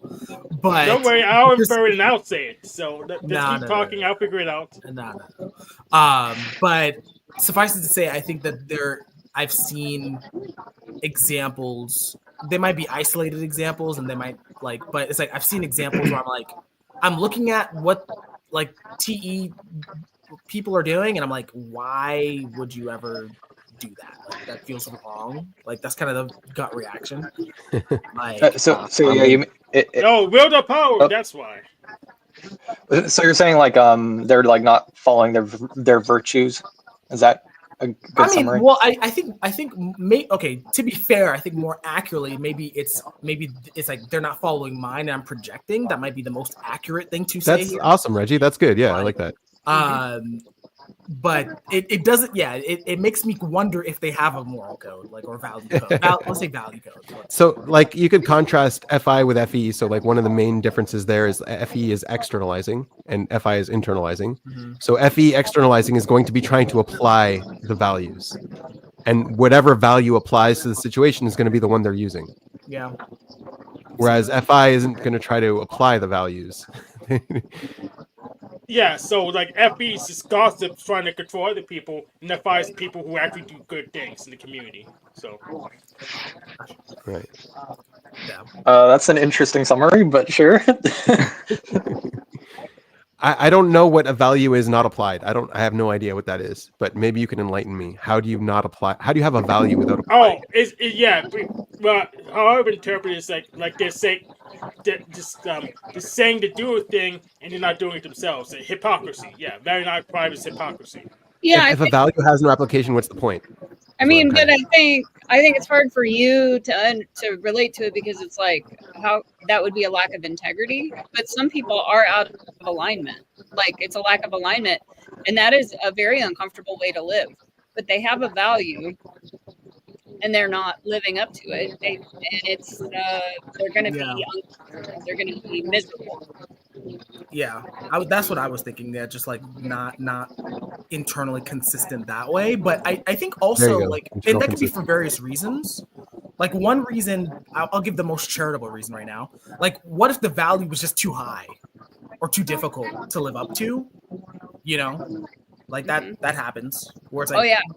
You know, so it's like you have this value and it's like there's no way you can live up to this, and it's like but you still believe it's a good value, so you try and hold on to it, but it's like you're torturing yourself because an example would be like the most obvious example that comes to me is like say you have a woman who's vegan and then she's pregnant for the first time and she's like, oh man, I need some cheese, you know, I need some more protein, and then maybe she feels guilty about it, or maybe she goes to McDonald's in secret when nobody's looking, and so they're like her actions are out of alignment with her values, and maybe she feels conflicted about it.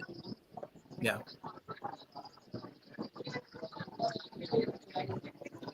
My brain is like exploding. I have like so many questions. I'm not gonna ask them all right now. No, start asking. Go for it. Go ahead.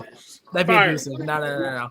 I'll say in passing, like FI is interesting to me. I think like the temperaments are now interesting to me.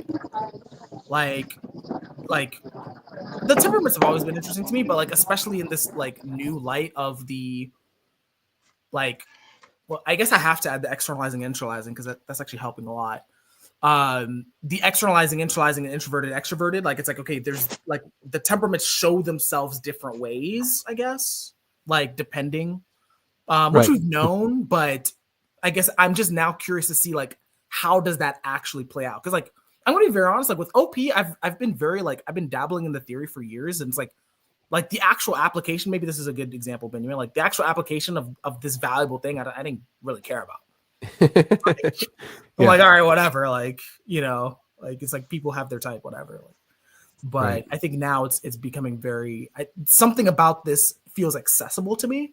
So it's like now I'm trying to like see things through it, if that makes sense. Yeah. How would you externalize OP? How would you do that? Me How would you personally, apply it?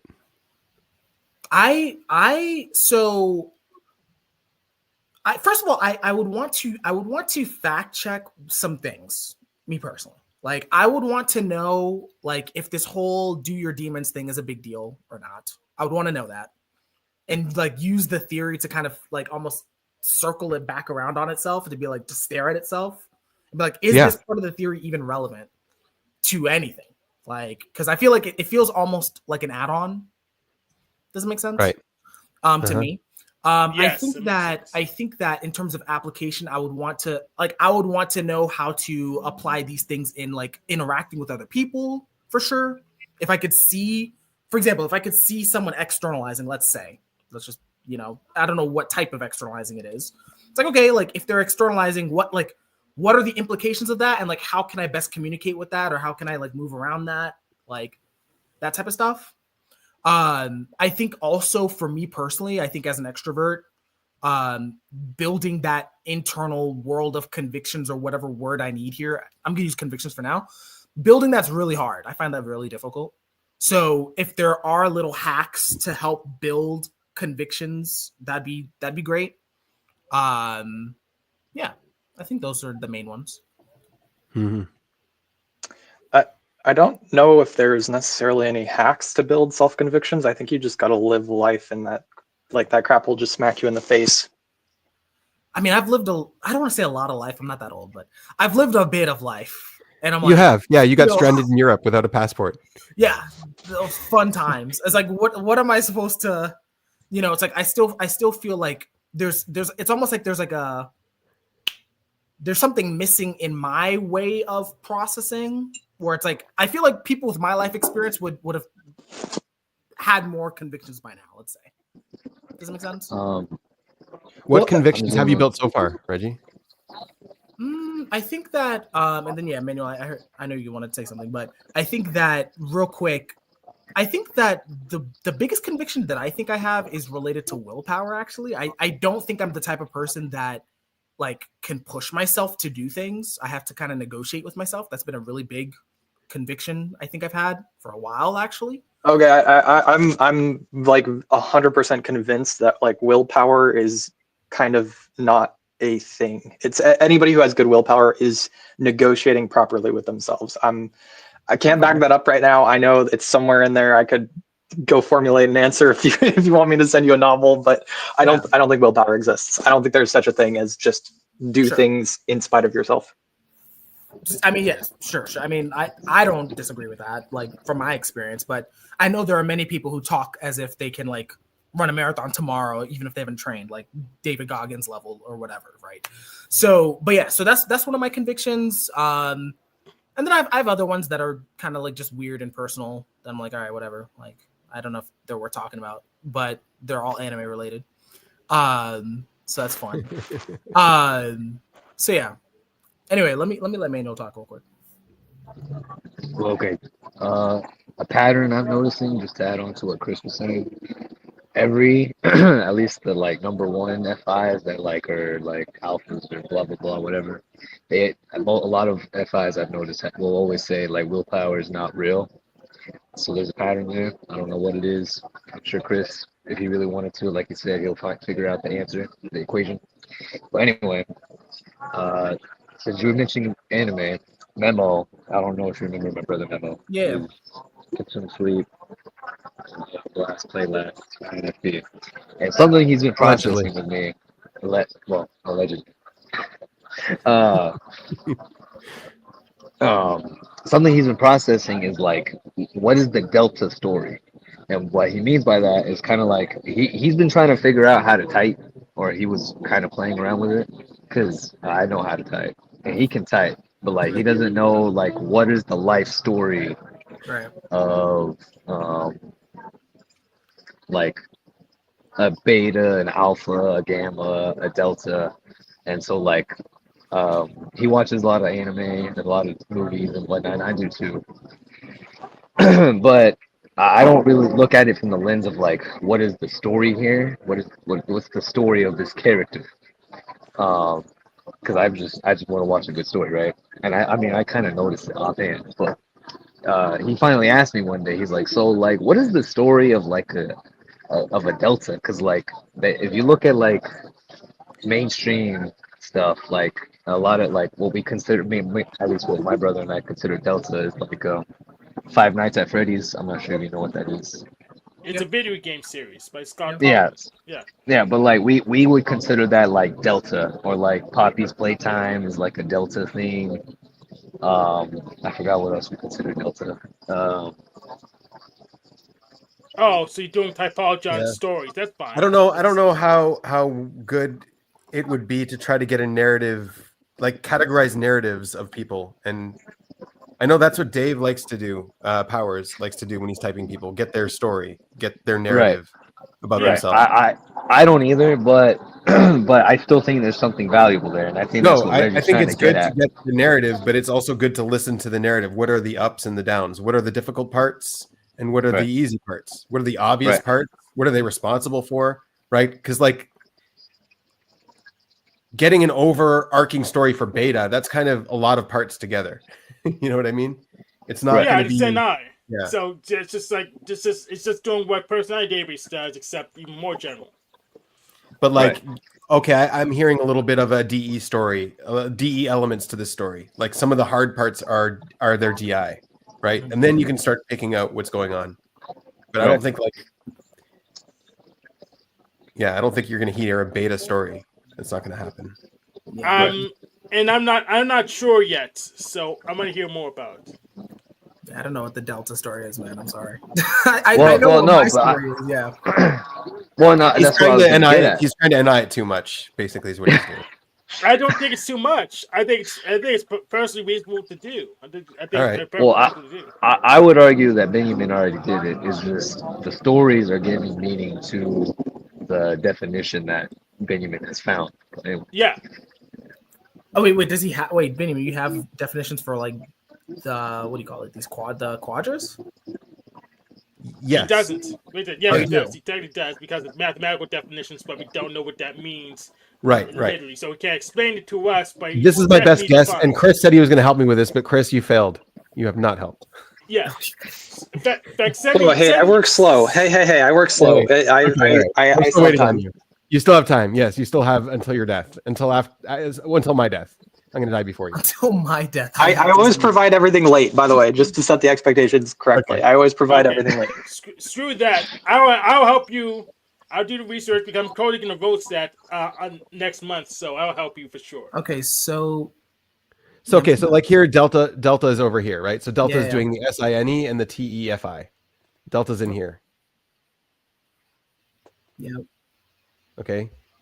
So basically, Delta is not doing whatever Beta is doing. Whatever I call it synergizing, maybe I'm wrong. I don't know if the NI is right or wrong. Yeah, but it's something different. I get you. Right. Yeah. So it's So wait, so is combining the Delta thing, or is that just one element of it? is what I'm saying. What the NI I was seeing at the time, I don't even know if I'm still seeing it, is combining. Yeah, Delta is combining. So SI is combining, NE is combining, TE and FI are all combining. All of those functions are independently combining. So okay, so it's a combination. Okay, so if I'm understanding this circle right, so it's a combination of creating a framework and systematizing. Okay, so yeah. So these are extra terms. So when you have generalizing and combining together, I say that's systematic. This another NI, another layer of NI. But there is it's the same. It's like this is like DI, right? For example, Yeah. DI is a combination of internalizing and introverted. Yeah. Okay. Right. That's fine. Yeah. So, Okay. Yeah. I'm well, staring yeah. at this. Yeah. I don't know what the story is still. Right, no story. Well, and that's Yeah, what I they was were gonna just get at. Is like I right. think that's what you're trying to at least from what I'm hearing is like that's what you're processing What is I'm like processing, what I think is the story. I think I'm processing what's the story of the parts. I don't think I've gotten. I think I'll eventually get up to the quadras, but like it's like I'm still at like baby level of like, okay, what's the story of introverted versus extroverted? What's the story of NI versus NE versus all these other things? So, Like, like it's going to be the same story. Like the story is going to be the same story. It's just the ups and the downs are going to be different ups and downs. The responsibility is going to be a different responsibility. So, like it would take on like a different archetype of a story, I guess. sure. Like two people can go to the grocery store. It can be the same story. One person can have like go in their pajamas and be completely okay with that, and the other person can go Yeah. Okay. and can't go. They have to put on I'm makeup. worried about the right? specifics. Yeah, I think I'm worried about the specifics for sure of the story. Right. I want like what I would want is okay, I'm gonna speak in like anime terms for 2 seconds. I want like the Sharingan basically. Like I want to see, like I want to go out and see, like I want to be able to type very clearly. I don't think I'm good at typing. Let's say, Yeah. I'll use English terms. That's the right place to start when typing Yeah. for sure. Like I want to be able to see these things very clearly in people, and then I also want to leverage it. Like I want to leverage the knowledge somehow because I think just seeing it is kind of stupid. Yeah, Like, but that's why you need to focus on the X-ray function because you can actually see those when in live time. You can't really see the infrared function in live time, so that's why I focus on X-ray functions. You can, but it's not useful. I have to say it's not useful in live time to be stressing about typing somebody and teaching them OP. It doesn't help you do your interaction. You don't.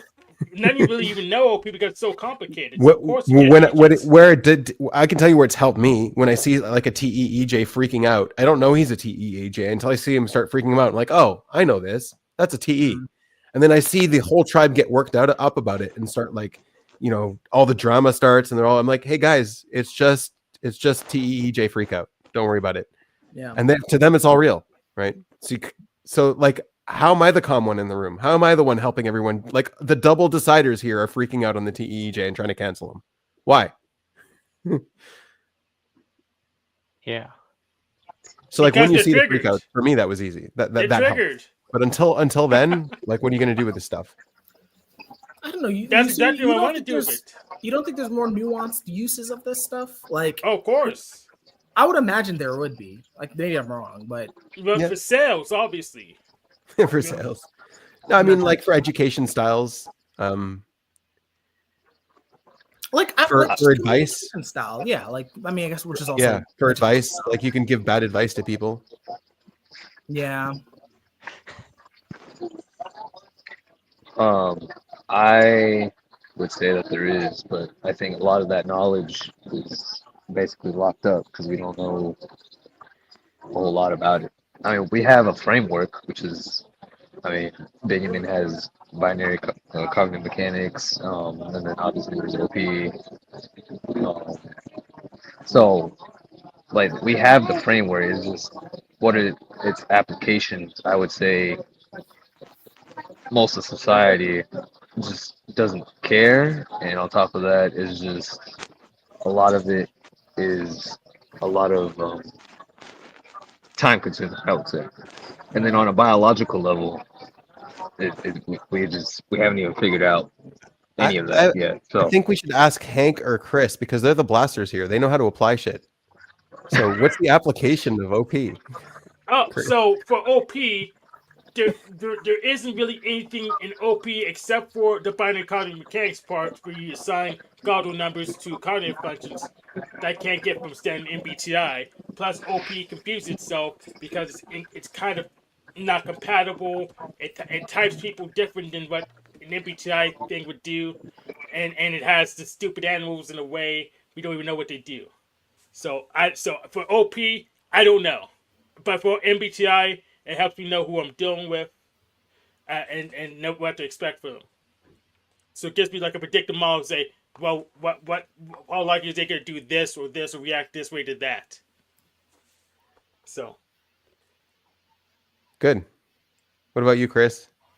How would you externalize this stuff? What is the use? I don't know if he's here. I don't. Yeah, Am he I might not even be here. like the only formulator here according to the chart? No. Let's see. According to the chart. No, anyone who has NESI is formulating. And I'm also formulating with TI, FE. Oh, that's what that means. Okay. Yeah. I didn't really see it as being the outside part. Mhm. I thought it was being like formulating, comprehensive, and framework. I didn't consider it being a part of combining and synergizing. Yeah. Darn. I thought I was special. But I need It's to go to okay. You're sleep. TI. You think you're special. That's how it works. I do. I But you're came on not. here to We're show all the off my same. specialness. I think a part of what makes OP useful is just what it can do for your mindset, and like what Ben was saying about like the TE person freaking out but being able to remain calm.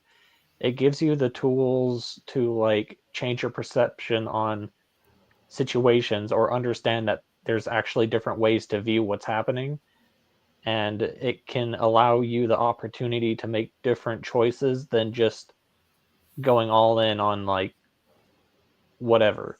So it just, that's where I would say it's like beneficial for self growth and as like a tool in general, because if people aren't aware of like anything outside of their perspective, they're just going to be so like locked on, and they're going to think there is no other options when there probably is. You can also predict tidal waves. You can see when people are so full of shit. Like Sleep Last saying, I know myself. I'm very self-aware. Like you're like, okay, all right. I don't believe you. Yeah, I'm wondering about these because I think again, like I'm fully confessing I'm not good at typing. I don't think I've ever been, to be honest. Because I didn't care, to be honest with you. But I from what I see, like I think, how do I word it? First, with the tidal waves, or like when people are like caught in a pattern, it's like I don't know what the terms are to attach to people, but I feel like even people who aren't in OP can see that stuff, right? Like People it's like outside of the person? you could tell what someone's like hangups are, if that makes sense, right? Even if you don't have the words for it, right? So that's kind of the first thing where I'm like, okay, I don't know if I need OP to specifically help me with Right. that, although it would be interesting. Yeah, go I ahead. Oh, Jared's here. Because Sorry, like, dude. hey Jared, because like the other day Russ was explaining to me like how he said, no, when I explain things to you, I do it this way because I know this is how you can understand it. And when I explain things to the old lady Elaine, who he works for, I do it this way because she literally can't see. She can't I mean, she's not blind, but she can't visualize. She doesn't have, and so he was explaining how he explains things to me, and I didn't even realize he was doing it, and I really appreciated it. And he could see that when he doesn't know OP. Yeah. So yeah. So yeah, I'm wondering if like I don't know if that's an effective use case for me at least, but I and then I think what was the other thing that you said? What do the ones like to know? The one like to know someone's motivations. As soon as the ones know the other person's motivations, then they know what to do with the person. Yep. And I think that's what fours rub ones the wrong way, because they don't have any ulterior motives. And so you're always looking for these ulterior motives that don't exist. Well, the ulterior motives that they're an NPC, and I just ignore them. But anyways, in terms of a one would want to know OP, because then they would want to know their core motivations, what they're actually looking for. Are they an EP looking for freedom? Well, better not restrict that. Otherwise, they'll lash out. Yeah. If and only if OP worked as expected, which it does not. Right, Hank. Interesting. Core motivations, is that what I'm looking for? we don't have to talk about that necessarily, but I'll think. Yeah. I think it kind of comes back to what you were asking about earlier too, about like how big of a deal is it to like the whole better do your demons thing that they always talk about. Like, is it actually that feels core? separate. Yeah. I mean, it kind of is, it kind of isn't in the same way. It's just like there's it's not necessarily a bad thing if you don't do them. It's just kind of like an option. It's a choice, and like all the choices you make have consequences. So it kind of becomes like, I guess you could say physics, if Ben I don't think said they're the wrong. correct Like thing. you should do your demons, but they should do their demons before telling other people to do them. You know what I mean? I mean, yeah, that's partly why I got so That's what annoys cynical. me. Like, Yeah. it's like, bro, They thought they were doing their demons, but I don't think it. I think it just happened. It takes so much time and so much effort over your life. You don't realize how much you haven't been doing until you're like older. yeah. Right. Yeah, I would assert that doing your demons is a waste of your time. Just do your heroes. Yeah, so there's that part of it. The other things I wanted to say is about willpower and how it kind of makes sense that it might not be a thing, but in another sense, it seems like a meter in a video game where you have like a meter of willpower that every time you kind of go against like your if you have to fight yourself to do something or like go against your what your body wants in a sense, then it's going to like deplete that meter, and it kind of just something you can like strengthen to resist things more and stuff like that. I think So I don't know if that's this kind is of components of FE. it. I don't know if it's FE, but like leveraging a priority, like in order to, like, say you don't want to eat sugar or whatever. So you start thinking about your teeth and dying and all this other stuff. And so you start leveraging all of these priorities in order to give you willpower, because you have to anchor your willpower in something. They seriously think FI doesn't do that? No, I'm saying that's how I'm looking at it. And maybe FI does that too. I don't know. Yeah, I'm I sure was FI does like- that too. Maybe that's just feeling. But yeah, like, we don't care about dying. I think it's just mentally draining, however you try to look at it. Yeah. And your original question was like about animals and like how we piece together that they are a thing. Yeah. How I always teach people about it, like on the Discord servers, and it's probably oversimplified, and I guess someone can correct me if they think it's wrong. But it's like when you just look at it in the terms of like how we have like judging and perceiving functions. If you want to look at it from the MBTI standpoint, it's like you have thinking and feeling, and that's like a dichotomy of opposites. So you can't be like doing thinking and feeling at the exact same time because it's just antithetical. But thinking and feeling being like the judging side of things, that is not antithetical with the perceiving side. So to me, it makes sense that you're always going to be doing one perceiving and one judging at the same time, like no matter what. Because you're always like taking and or processing information. You're always making a decision based on like the inside versus outside. So it's like it would make sense that you're always going to be doing two at once, and that's what I would say is how it makes sense to me that the animals exist in functionality. I don't think you have to do two at once. What was the thing? Like talking, so everyone has to talk in turn. Like you can't hear two people at the same time. Yeah. But you can like see two people at the same time. Like sight is different. You can see many things at the same time. You can concentrate on many things. Can you So not see and talk at the same time? You could see and talk at the same time, sure. Okay. They're two different things. But it's like so maybe sometimes all you're doing is one cognitive function. Maybe sometimes all you're doing is feeling. And it's not even a full cognitive functions. Like all of these parts can combine in so many different ways that sometimes it's blast, sometimes it's not. I can't imagine only doing one, and I can't think of a good example that would point to like purely doing one. Yeah, actually, I think that's actually a really good point. But both of you made good points. I guess what I was gonna say specifically is you always need, at least with the feeling example, I think you always need information to come from somewhere. It's like you're feeling about what. Does that make sense? Yeah. Right, but once you've got that what, you're no longer doing the sensory. Once you've identified that, now you're doing is you're still leveraging it though. You're sure. Like, okay, so but you're bubble. not observing it anymore. You're not identifying it. You're not processing what is it. Yeah, I'd be storing a buffer somewhere. Oh, I see. Yeah, the processing. Yeah, I feel like the processing is like, isn't that its own thing though? Like, I would say so. So like you want to identify something out in the wild. You don't know what it is. Yeah. So once you've identified it, now you can start like thinking, okay, is it a threat? Is it this? Right. I think for me, isn't that the move from like external to internal? It's I like because think it's so. internal knowledge now. It's like, oh, I know what this is. Maybe internal external is an interesting dichotomy. I haven't really seen it in the cognitive functions. Oh, Internal external, because all of the cognitive functions are internal. okay. I mean, yeah, No. Yeah. yeah, I get that part, but it's like I guess that the makes sense, processing. but Yeah. Anyway. Oh, It's okay. like- This is the way he defines with no internal. Okay, the way MBTI defines would have to be an external pair. So I think like how some hypnotists work and like other things that deal with like advertisements where it's like your eyes taking in the information. I feel like that's an example of it going external to internal. It's like you're not thinking about That's not a like, cognitive function.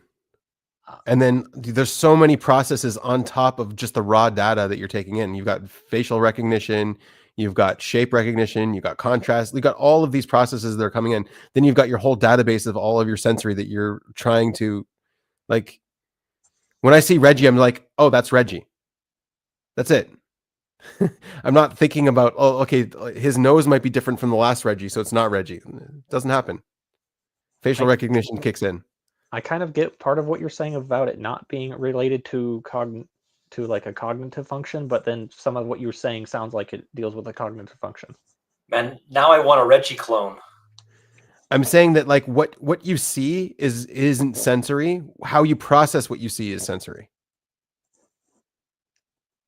Well, yeah, but that's like the same thing in a sense from what we're talking about. Reggie, you're muted. I mean, I wasn't saying much. I'm agreeing with you right now. Yeah, Ben. Yeah. Like, I don't think we could really tell the difference between the two that you were just saying. What's up, Mimo? Hello. Sun hello. Hashira. Yes, Sun Hashira. But yeah, some demon slayer shit. Anyways, that's just what I wanted to throw out before I slept in case it was helpful. No, and yeah, I'm sorry I'm pushing back against it so hard. I No. just don't see it. Yeah. I don't feel like you're pushing back too hard. I Okay. just wish we had more time to like talk about the Flesh it out. differences between like Yeah. the difference between seeing something and processing what you're seeing. Oh, But, so here's the thing. He doesn't know yet. He's hoping you'll figure out for him. Who? I Me? don't think so. Yes, you. Otherwise, we'd just define it. So No. he's hoping you'll figure it out for him. Otherwise, if he you would doesn't just know define yet. it. I don't have SI. That's not how so I if work. you don't know it.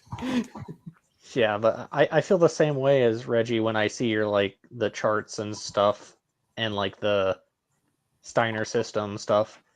It doesn't feel like it's an E process to me. It's like I don't get the intuitive connection of like what am I trying to get at when I'm looking at this stuff, and I feel like that's where it falls apart for me. I don't know if Reginald. Well, feels the same. how I've like. How do you define a cognitive function? How do you define it? Well, NI is extroverted. It's intuitive, right? You're looking at all the parts. That's how you're defining it. You're not defining it as a whole. You're defining it by its parts. Yeah, I get that, but I'm just saying. And so when then, the stare more at parts your- you have, the more your chart, resolution you have on its definition. It's like I don't know. It just your charts don't work for me very well either. Except for I Okay. do find the Steiner system cool.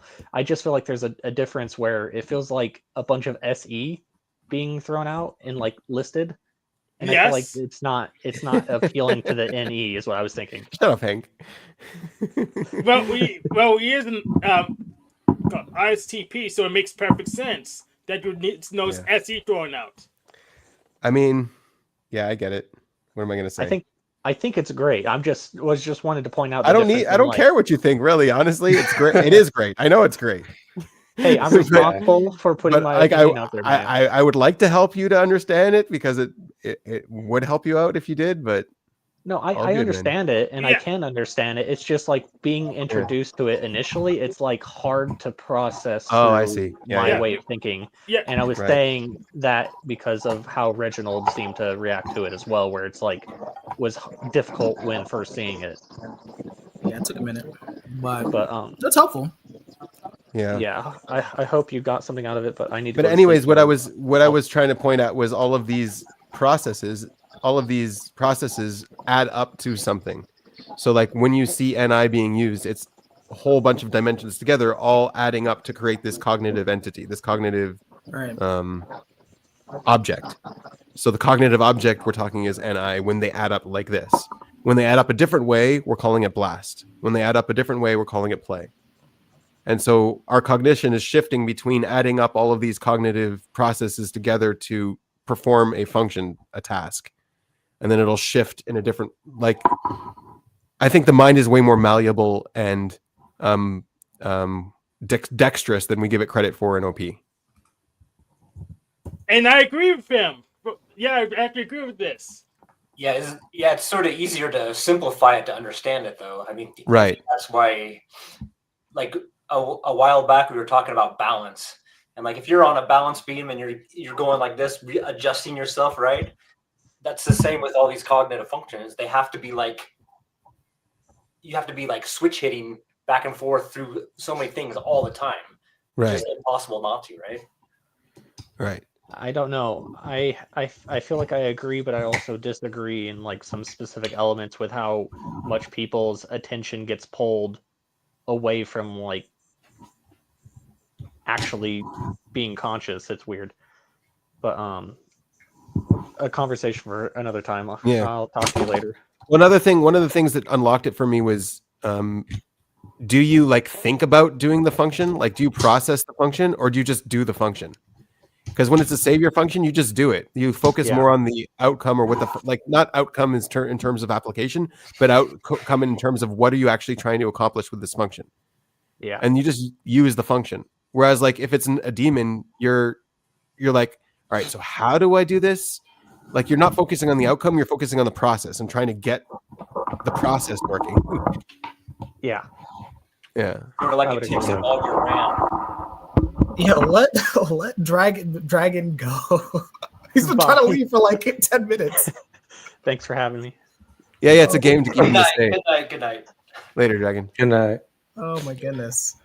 Yeah, I'm an expert Maybe when it got a high comes to score. demons. Come on, Reggie. You let him leave? Yeah, I'm gonna let him leave. He's been trying to sleep. What are you talking about? Yeah.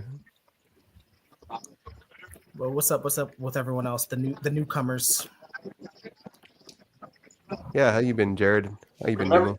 Remember a while back that question on the internet was like, would you rather, they asked a whole bunch of women, would you rather be alone with a bear or a man? Yeah, and they all said bear. Yeah. I made the mistake of asking my daughter that. Okay. She said she'd rather be with a bear. I'm like, really? Oh, man. I'm like, what? I thought I taught you better than this. So did you surprise with the bear? Yeah, I should rent a bear and see what she was the same afterwards. See, yeah, when I heard that question, I thought I'd rather be with a man because men are nice. I believe that they're nice and they're strong and they're helpful. So it's good to have an alliance with a man. And if he's a bad man, you just give him a blowjob and that subdues him. Annie, I don't think that's how. No, it's exactly how it works. That is exactly how it works. Hey, Either way, I have the power. Don't diss Annie, man. She's got escape room mastery, man. She can get out of anything. I exist, so somehow genetics got me here. You know, like. So yeah, it's a strategy. It's a valid strategy. It would work on me. It doesn't work on a bear. Weakness. It would work on me. Yeah, I don't want to give a blowjob to a bear. The offspring Me could be neither. interesting, bear men. So yeah, I've been thinking about this all week because I think it's just like an emotional reaction of like a inaccurate threat detection thing going on because we're separated from nature so much that they're like keyed on men, and then you hear all the media and all the stuff. They're like, "Oh, men are bad." So, I don't know. I'm just so trusting. If I see, I think some fathers. Some fathers wanted their daughter to pick the bear. Maybe if you live in the city and there's lots of homeless around and fentanyl zombies, maybe you would pick the bear. Sounds like someone who's or Phoenix, Arizona. I was gonna say like Phoenix or New Mexico, Albuquerque. I think maybe I'm naive or just trusting, or I don't know, but like if I see a big burly guy, with tattoos somewhere in public, I think like I want to align with him. He's going to keep me safe. Yeah. I'm not afraid of him. That's why you I look survived. at Yeah. Yeah, well, yeah, I mean, I just look at him as Or somebody your that's genes survived. probably helpful. Because if you saw a bear as helpful, you wouldn't have survived. Right. So how did all these other women survive? That's what I want to know.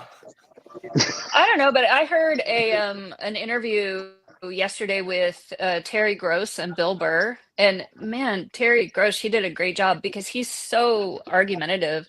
I mean, I love him, but he's really like fed up with the whole gender politics thing, and I kind of tend to align with him more that like it's gone way too far. Like the men bashing and like be afraid of men are scary. It's gone way too Yeah. far. It's totally out of balance. That's why Kamala lost, because what guy wants to vote against their own best interest in the long run? Like, oh, you guys are doing this, so nope. So if you're in Yeah, I know there's Eugene, you choose the divisiveness. man, but if you're in Phoenix, you choose the bear. Yeah. It depends on the environment. All of my feed, like it's interesting comparing like your consume feed, whatever is getting recommended to you as opposed to others.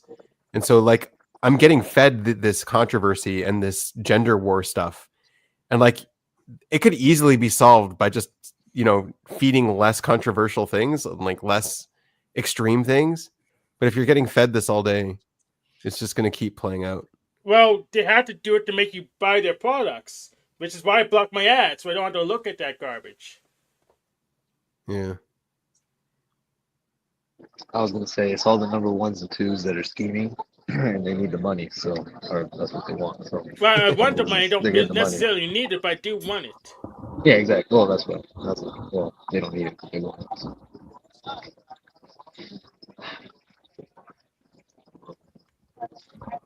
Yeah, some people have to pay for their blowjob, so. He did not just say that. Oh, so then that means you don't then, Hank. You don't have to pay. You're inferring. No, he just wouldn't have said it out loud. That's what he's saying.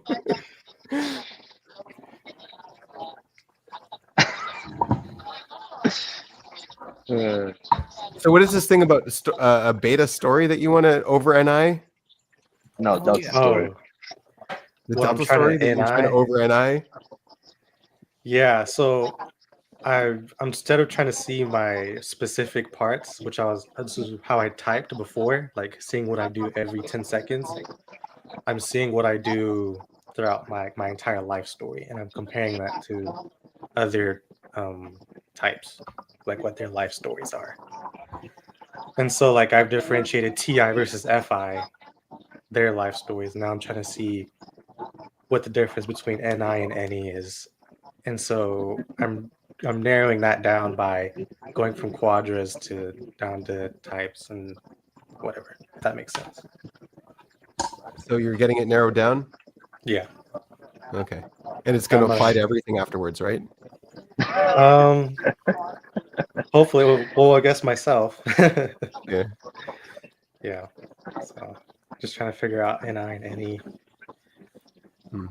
Yeah. Asking for a friend, not Right. Yeah. Actually, I was going to ask about cognitive the resolution. I was going to see if they got anything up for my type by chance. Oh, you submitted? Yeah. Nice. Like 2 months ago, right? Yeah. I thought they were already done with you. I can look it up and check. Right. Yeah, it's kind of like because I have nothing else to go off of to differentiate NI and NE. I'm lost. A needle in a haystack. It's impossible. All I got is angel and one side of my ear. And on that. So. I don't know. I can't decide. I'm lost. Yeah. Well, it sounds like you are. I don't know. Whatever. Believe Angel. He's good at typing. Apparently, that's what he says. According to him. I mean, I think I'm pretty good. My numbers are pretty good. Yeah.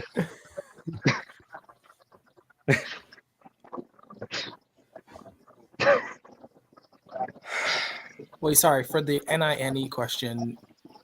Like, what's confusing about the two? I mean, I also am curious, but I'm curious what. So like I get the definitions, like an INTJ is doing something completely different than an ENTP. Like I can see that. It's just that when it comes to me, the way I use my intuition, there's overlap. Or like at least the way I see, at least. I think for other people can see like their inner, and like I'm also trying to track myself by how others see me. Because like I can see other people see me, like they'll, like my friend, like he says, like, what do you have going on? You're always planning something. You always got something coming up next. I'm like, oh, okay. So you think I'm NI. Or like, so, or the people will say NE stuff. So yeah, I just can't track my own intuition. I guess, okay, yeah, so you're trying to triangulate off of other people's feedback of you, which I think is hard because, you know, not everyone's going to be accurate. So it's like who's to trust? Like, who are you going to trust? Is the majority, you know? I think that I'm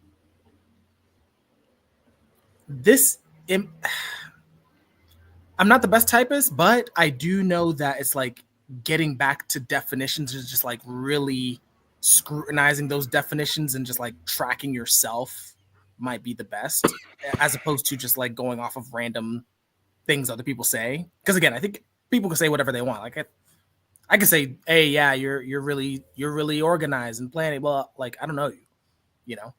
So yeah, getting back to the definition. He sleeps a lot. Yeah, sleeps. Yeah. Yeah. So I don't know him either because he was always sleeping. Yeah. So Memo, I found it, and it seems like Team 17 did it a while ago, and you should have heard from them. What I do, I can check in with them, or I can look through the emails and see if they sent something out that I wasn't aware of. But also, sometimes we send it to more than one team. I can send it to another team, but I'll check in with 17 and see what happened, because they would have been done a while ago. Oh, okay. I'll recheck my emails and all that. Yeah, you might have to search it and like check your spam folder. Probably just the IJ Observer. Mm. I'm just kidding. Just kidding.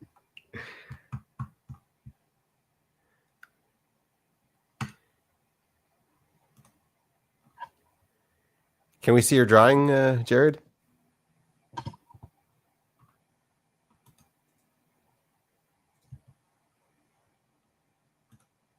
Oh, you're muted. I'm just doing stupid doodles while I say. I see. Nice.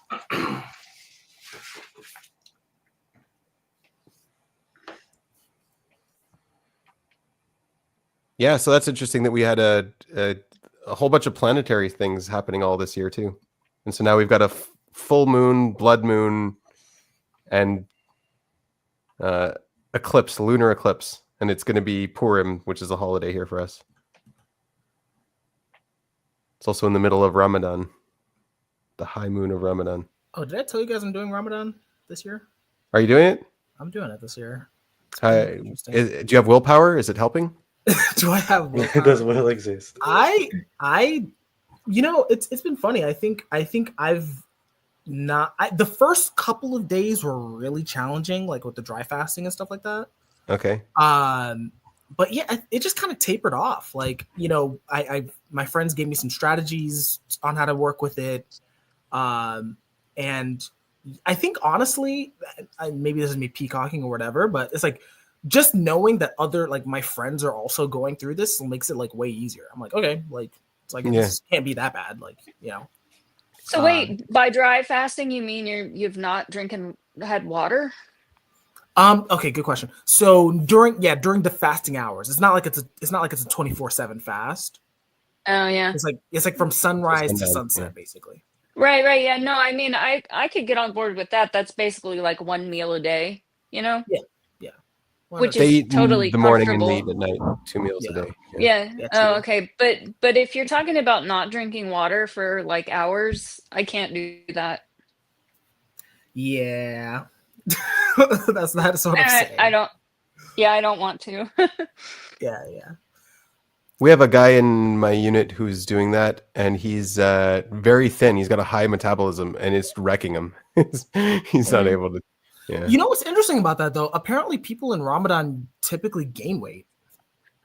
Yeah, it makes sense. Yeah. Yeah. So Huge meals in the morning and at night. But Yeah, if yeah, you don't do that, you're good. Yeah, exactly. So yeah, but yeah, the dry fasting, I definitely would say like the water part is the hardest part.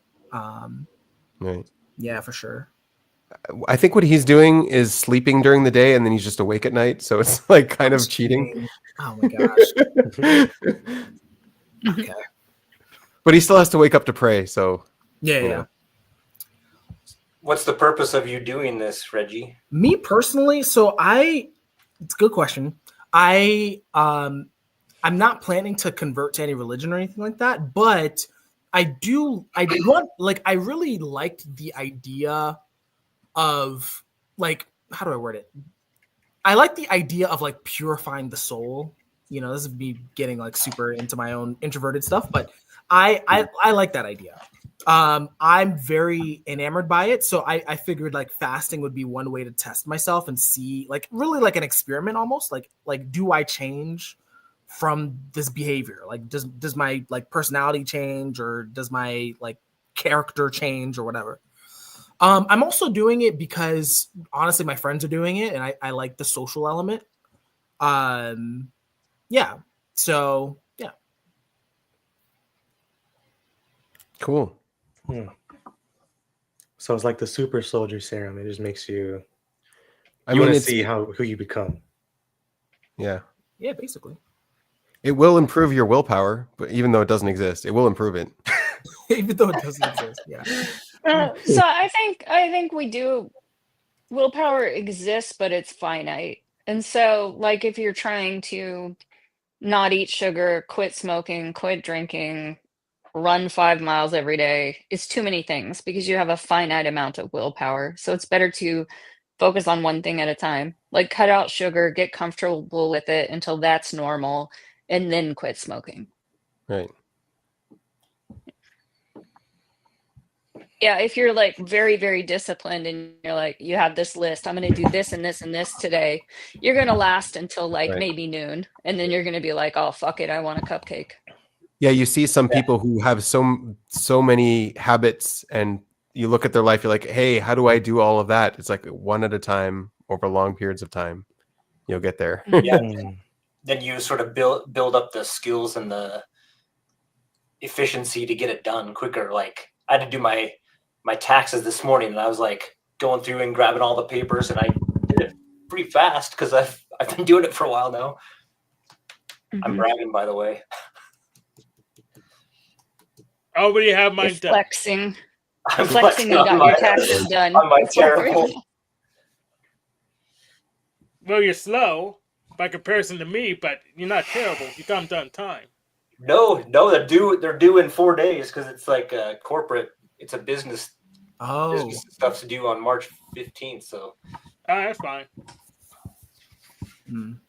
Wait, when are taxes due?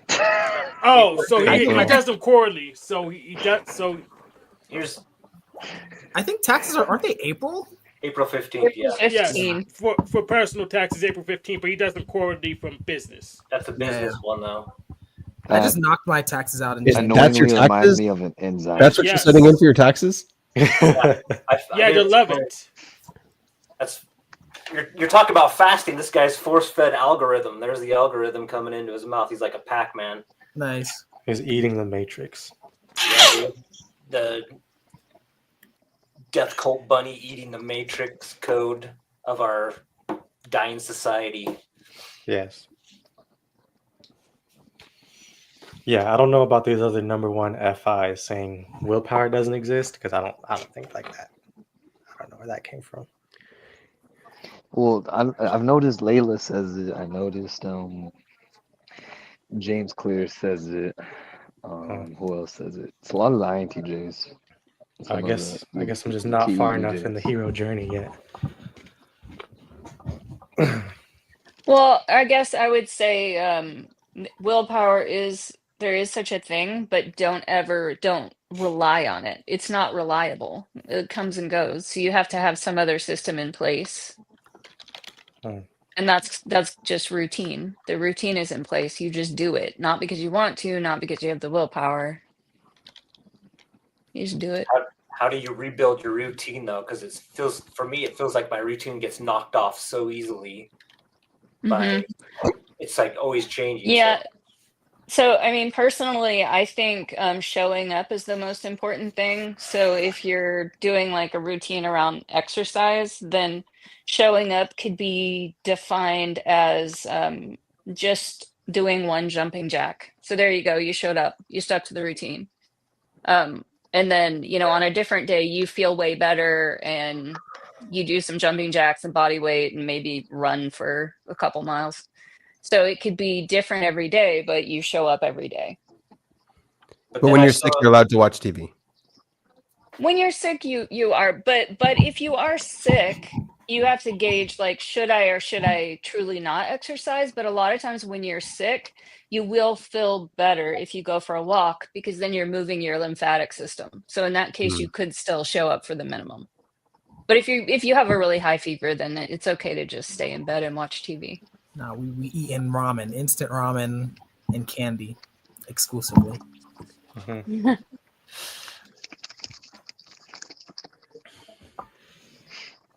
So celebrating with ice cream at night is not the right way to go, huh? That's how I usually do it.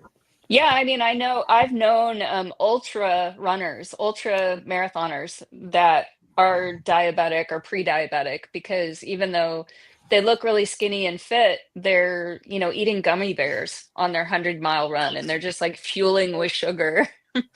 Wow. So you have to be careful how you reward yourself. It's this old idea that like if the furnace is hot enough, anything will burn. So, I'm an ultra athlete, so I can eat whatever I want, and it's just not true. Yeah, isn't that how like sometimes when those guys stop doing those ultra athletes, they just pack it on because they're so used to just eating that same amount that they just like balloon up. Yeah.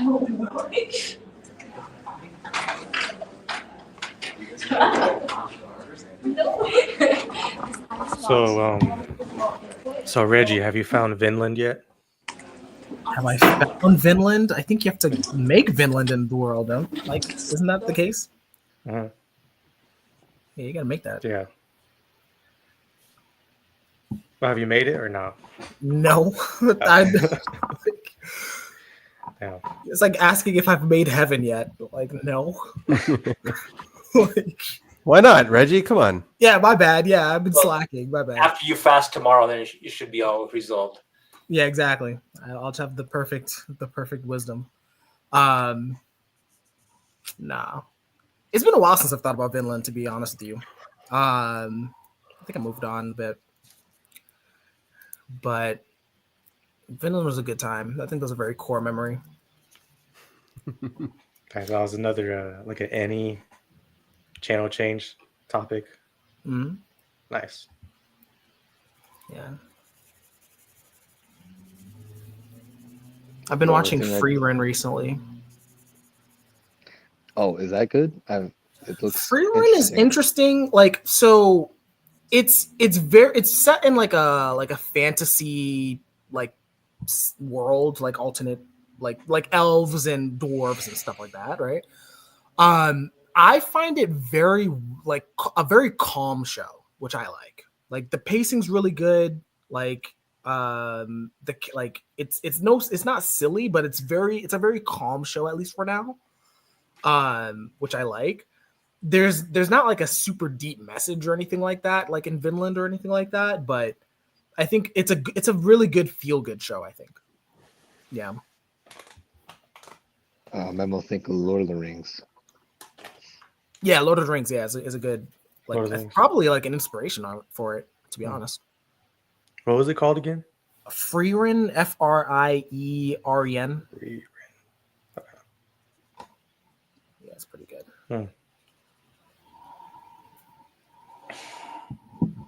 Is there any action in it? Oh yeah, really good animation. Yeah, now I gotta sell the show now.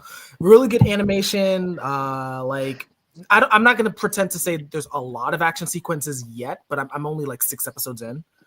But yeah, I don't want to spoil anything, but like yeah, pretty good, well animated action so far that I've seen. Like really good animated actually, in my opinion. Like JJK level or Better than JJK animation wise, but JJK has more action, so I don't want to mislead you. okay, I see. Yeah.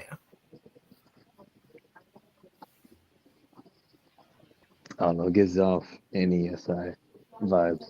That's what I was thinking too. Yeah, I'm not gonna lie to you. Yeah, very fantasy.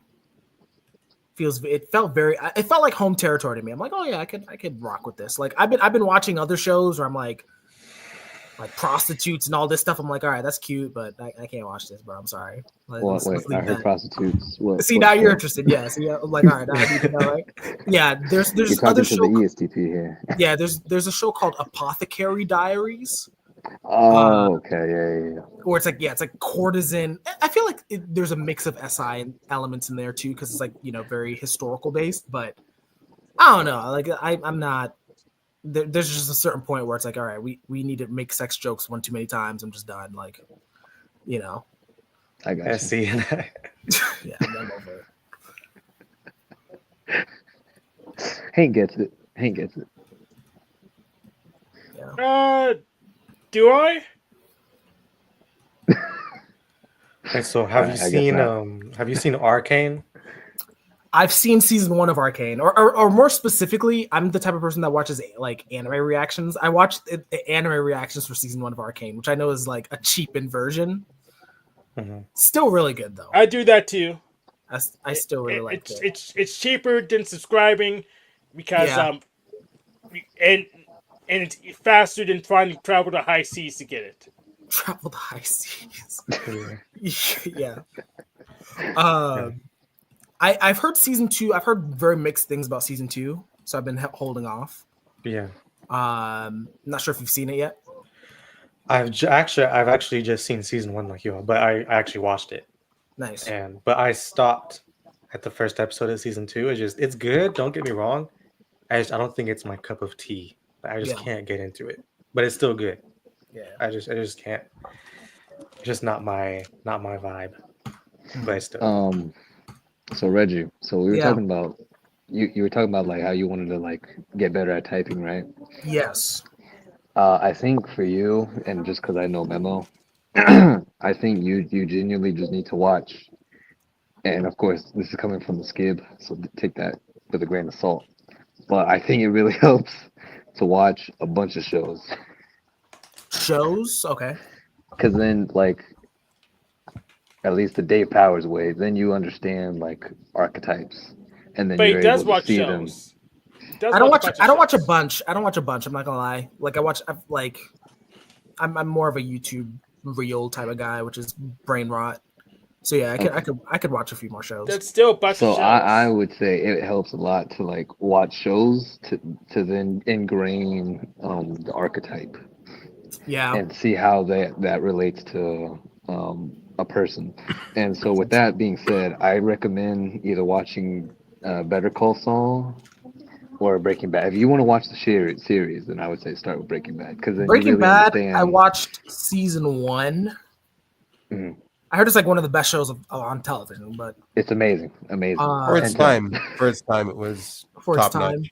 Yeah, I think it's maybe that's what it is, because like I watched season 1 like several years after it came out. And I was like, when what's his name, Tuco beat that dude to death, I was like, all right, we're done, bro.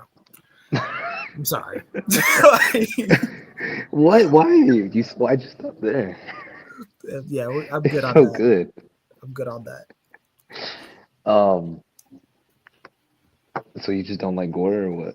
I guess not. Maybe maybe that's my secret introverted / internalizing conviction or whatever. Okay, Yeah, well, I'll tell gore at a you certain point, I'm like this is too much. Like, that's probably the last time until season 5 or okay. season 5, season 4. Like that's the last time you're gonna see gore. All right. Yeah. I was like, But either way, I recommend watching it because you'll understand, first of all, what number 3 ISTJ looks like and what's going on in their mind, and also what like a SETE ESFP is doing. Mm-hmm. So you're But saying isn't Reggie the guy who name dropped David Goggins, though? Who, me? Yes. Yeah, what about it? Isn't that one? That's not a show.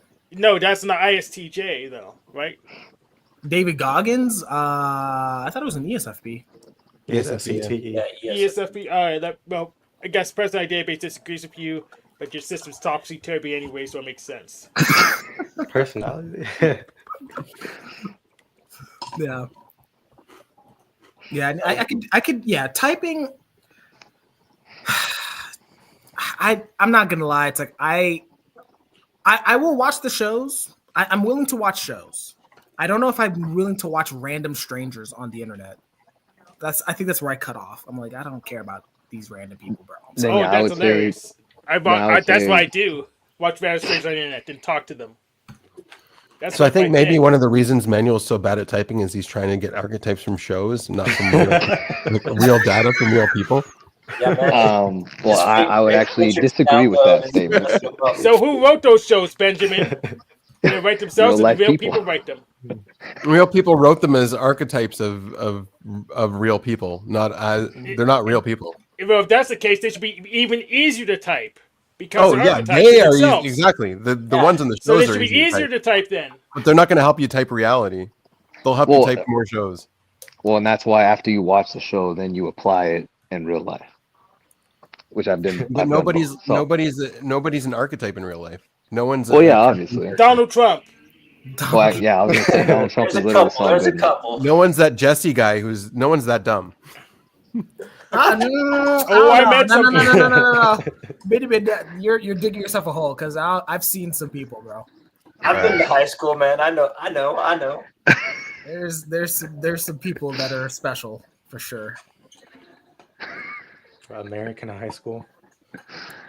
Yep, and they hang out on Reddit. I've been to Albuquerque, New Mexico. I've seen it myself. But anyway, that sounds like why Manuel is so bad at typing because he's trying to use shows. Yeah, that makes sense. Yeah. You're 100% right, Benjamin. I think Benjamin's narrative is correct. Yeah. The narrative that's closest to the truth, that's the one I like. Yeah. Yeah.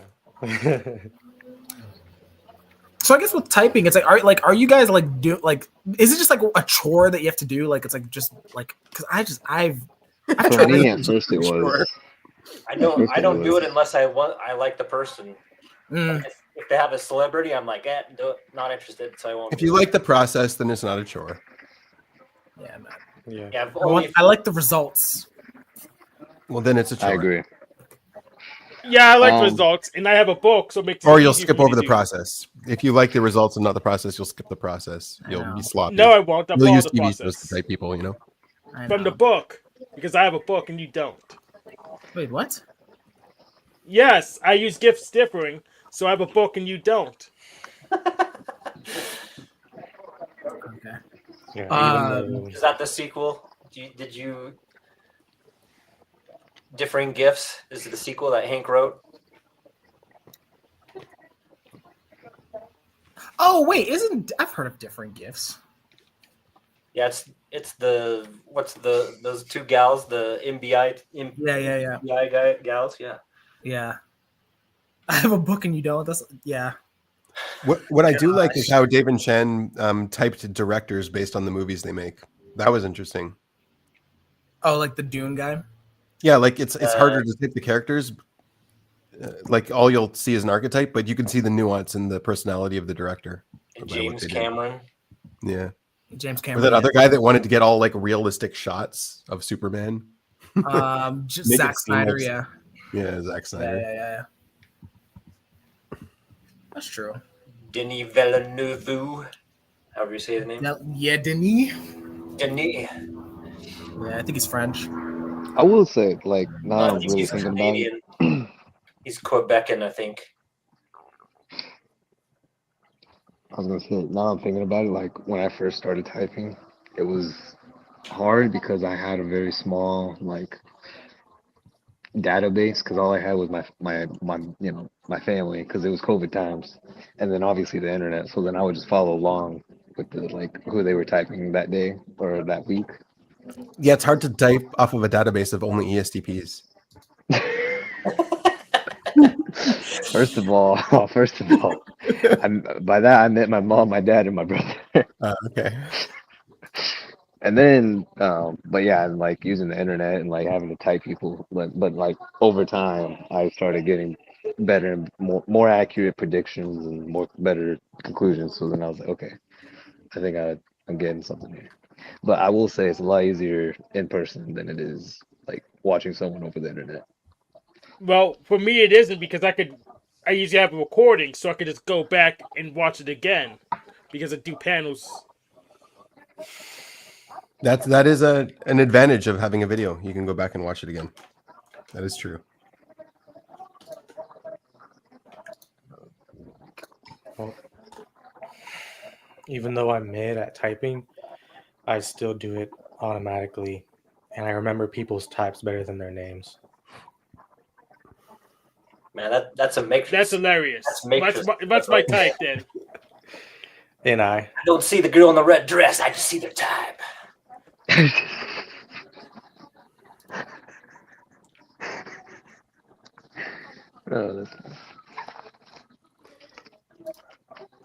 Well, if you work the coins, Hank, you are ST. There's 256 coins. What's the rest of them? No, there's 9 coins. 9 coins? Yeah. Then it's 256 coordinate functions then. What? 2 to the power of 9. 2 to the power of 9 is 512. 512. Oh, no, I thought that's 512. What did you define coordinate functions? Not. Oh, you don't use pairs. Yeah, you don't use coordinate functions pairs. So yeah, 512 NOP. Yes. Mm-hmm. Yep. Now that you ST'd that, we can say that true. Yep. And I saw you were a blaster. Yeah, that's obvious. Yeah. So, not much you could do with that. Rest in ST peace. Blast. And you're an observer. Yep. Wait. Oh, okay. I'm not gonna say what I'm thinking. No, say it. I'm like, blast. Wait, blast of what? Blast of awesome. All right. So he's SI. Yeah. He's gonna debate that. I don't see how. He's an ISTJ. Yeah. Apparently, based on the coins I'm seeing. Huh. He's Omni-Man. Which is hilarious because I never test that way, and I just see. I don't think Benjamin can see it, and when Cap is in front of him. Maybe you're right. Personally, all I know is Hank is an IJ and TE. He's got TE and FI in there somewhere. Which TV show archetype did you use to type him? Yeah. Shut the hell up. No, that's a good question. Which ESTP family member did you use? No, I actually like that question. Go ahead and answer it. I don't even know how to answer that. Just pick one. Pick an IJ. I don't know. I guess Walter White, since we're talking about Breaking Bad. Good answer. Oh man. Is it because of the hat? That's way too. Heisenberg. Yeah. Oh man, that's funny. How about for me, Ben? What's your final guess? My final guess? I don't know. You haven't been on in a while. You have Whatever your you got, there's a lot of sleep. It's ABCD. That's what it is. Yeah. Did you find your results yet? No, but I think they attempted to email me, but I'm probably just being stupid. I probably just didn't look at it. Did you check your trash messages? Your spam? Yeah, trash, spam. Yeah. The problem is you're not a blaster, but you do externalize. So I would say that means It's not sleep. yeah, something to do with sleep. That's all I know. So whatever your OI function is doing, it's externalizing, and it seems to be the first one. Well, don't even tell though you that don't to have blast. Angel. Yeah, I already know Angel's guess. Yeah, we all know Angel's guess. And it's not a guess; it's your real type. He's right. Right. Yeah. Because I he's good am at the typing. truth. Yeah. Yeah. It doesn't matter what we all agree on. He's got his type for you. That's in his world. That's what you are. No, not my world. Our world. Our world. Right. Oh, jeez.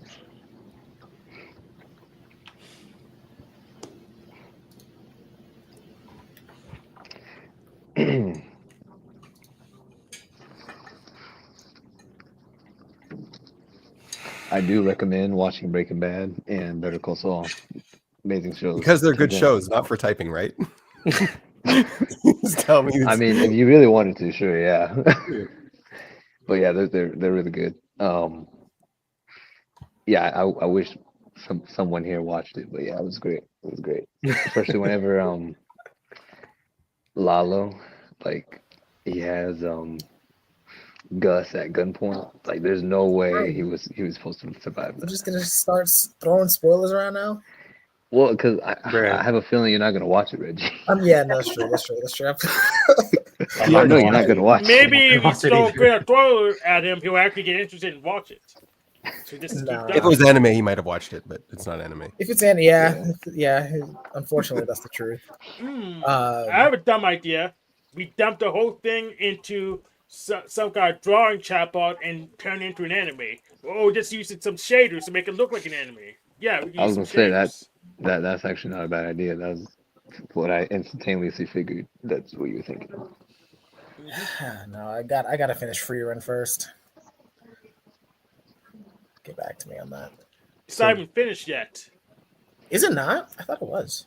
Double check. Maybe it is. I don't think it is. The thing is, I'm afraid of Googling it because I don't want spoilers on that. Because like this is like one of the few shows I have no spoilers on, which is crazy. All right, I won't even check then. There we go. Maybe it's too fringe. But it's highly rated. It's good. I think someone said it top of the Full Metal Alchemist Brotherhood, which is Whoa. Okay, no. It's not that good. It probably isn't. It's not that good. I don't. I'm not sure. Full Metal Full Alchemist Metal Brotherhood is peak. And I'm debating rewatching it. It's that good. You should Brotherhood? watch it. Absolutely. Yeah. What is it? Full Metal Alchemist Brotherhood is how do I explain this? It's a very, I mean, there's a lot of action, yes, but it's very philosophical show, like about like the nature of truth and all that, which I like. Okay. Very entertaining. And then like the 7 deadly sins, all that stuff. I want to watch Gundam just to say like, yeah, that was classic anime. All right. That's not bad. Wait, so you want me to watch Breaking Bad, Angel? I don't. I mean, I think everyone should watch it. It's an amazing show, regardless. But it's because it'll help you type. That's why you should watch it. I was gonna say, did it help you solidify my type by watching it? No. I mean, I already knew your type beforehand, but right, it's not gonna change. It's no. Right. I'm masculine NT sleep, so I'm automatically a genius. So I'm correct. Automatically a genius. That's how this works. Yeah. Yep. Nice. It's kind of interesting. Like I'm seeing for you, it's like you're not gonna take in views to change my type, but that also means you're not gonna take in views to solidify my type either. So it's like you're just keeping my type as it is. Yeah, can you falsify it? If you can't falsify it, Yeah. then it's this type. Yeah, can you truthify it while you're at it?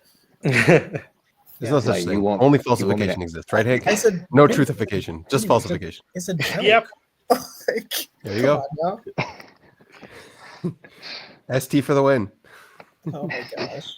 I know me and Hank can agree on the ST. I will say it's interesting debating with you guys because I'm tester, so I just know I'm not gonna win. What does that mean? Cause like I don't know, like every time I talk to like masculine STs, like I never win. I just don't. Mm.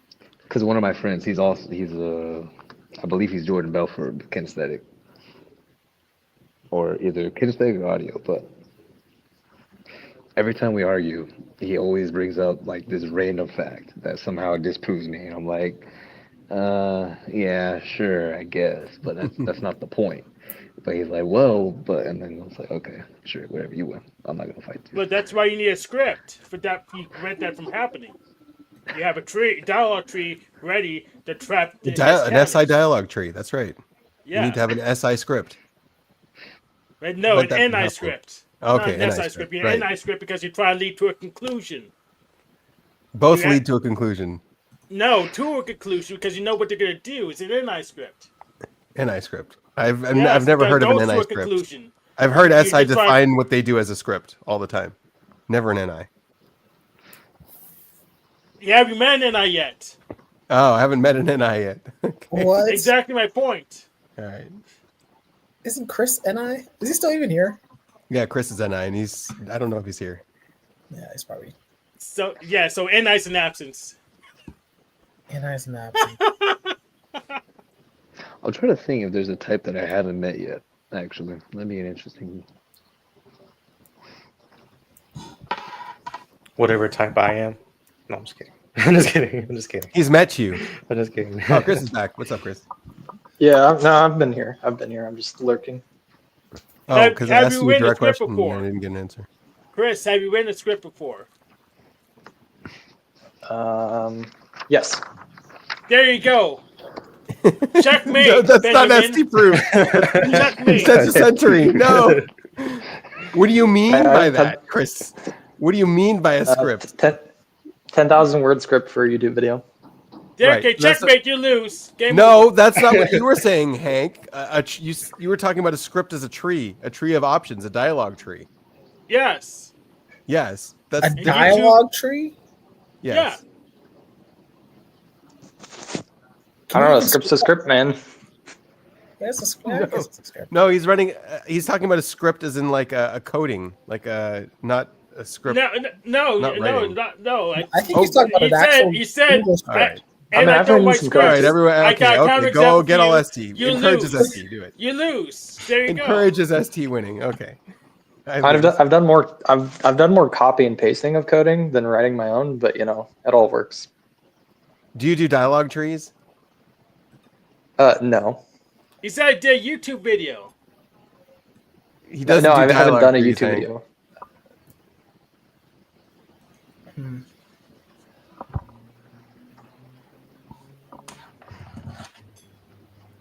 Any more yes or no questions? Fuck you.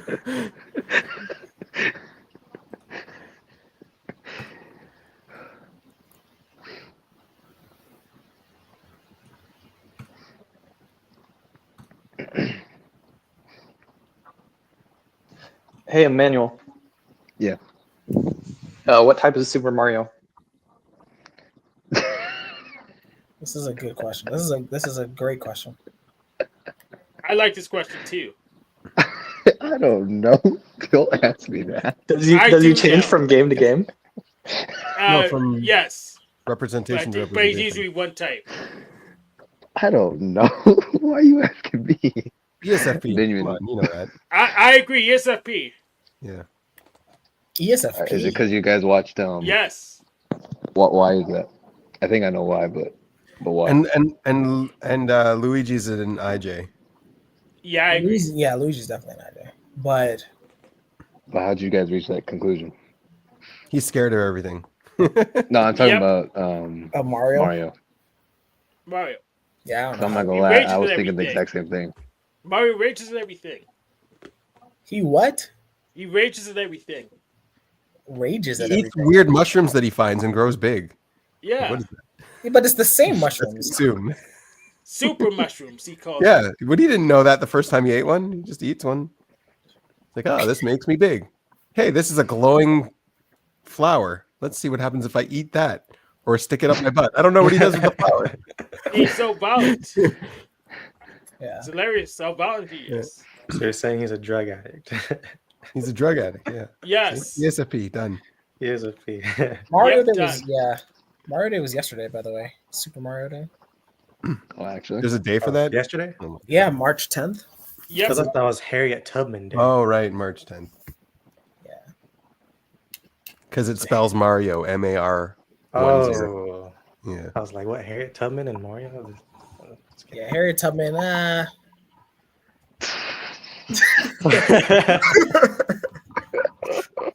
We care about Mario, okay? Harriet Tubman Yeah, has this fictional Japanese character of a Italian stereotype. Instead of helping, me with my freedom, let's talk about a video game character. Yeah. I hope you know that it's because of your race that you can make that joke. Yeah, no, I'm 100% aware. Like, Can I make it too? Yes. no. Let's make Harry Tubman a video game character. Now we can offend everyone. There you go. That's a good Nice. solution. I like that. Just make her a video game character. Was it really Harriet Tubman's, what was it, birthday or something? What was it? I think it was like a celebration day or something. Oh. I saw an Instagram post. by Oh, one it of is March the 10th. IP. Wow. Just erasing history, why don't we? Let's go all the way and just put her in a Mario realm hat. There you go. That full circle, that should piss everyone off. Except It's- 4chan. Oh, never mind. The Underground Railroad had Mario music. Underground Railroad. You know what's interesting about Harriet Tubman, actually? Like, I don't know if you guys have played the game Civilization. Mm-hmm. Yeah, so there's the most recent version, Civ 7, has like Harriet Tubman as one of like the world leaders. Like, it's like you can build Interesting. empires with Harriet Tubman. It's hilarious. Interesting. Okay. Yeah. I'm not sure where she would stand for this. Like, you could be Harriet Tubman of like the Romans. I'm like, this is weird. This is weird. Oh, What's no. his game called again? Civilization 7. Sorry. Yeah, I thought this sounded familiar because I heard the segment about this on the radio the was? other day. Oh, really? Okay. Yeah, it was just on NPR, some weekend show, like how the shows are more funner on the weekend. Mm-hmm. Yeah, I heard about it. Nice. And like The game- apparently she can be really like ruthless and brutal in the game. Oh, 100%. Yeah, I murdered Yeah. people in the game under Harriet's leadership. Yeah. I think I chose Harriet Tubman of the Romans as well, but you could be Harriet Tubman of the Egyptians. And yeah, you could be brutal to all these civilizations. Like, that's the point. Like, you have to survive. I like being brutal with Gandhi.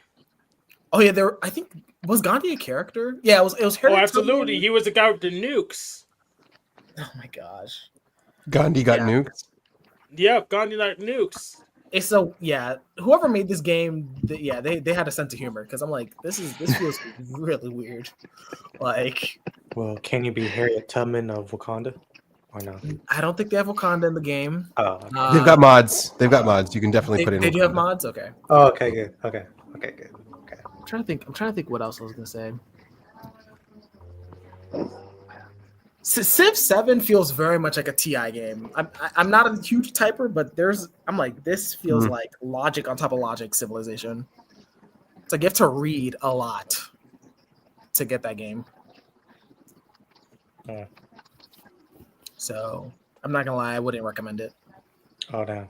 Unless you're into that type of stuff. Unless you want to read for like 10.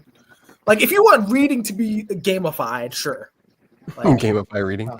Yeah. I'm not. Do you Yes. get to learn about Gandhian nukes? Gandhian nukes, exactly. We're gonna make it part of the college course. We're gonna put it part of the curriculum.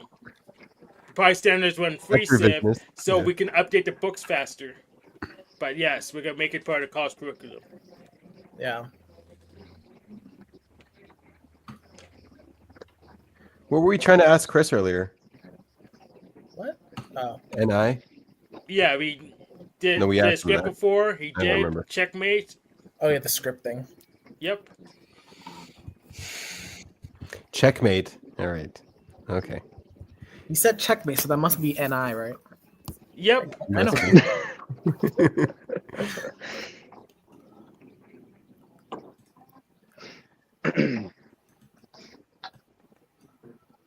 Oh yeah, I remember I was talking about how I wanted my life to be like invigorating and whatnot.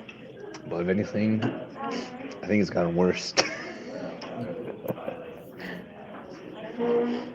Yep. ESTP tidal waves. That's all I can say on that one. What's gotten worse? Just demon and S stuff.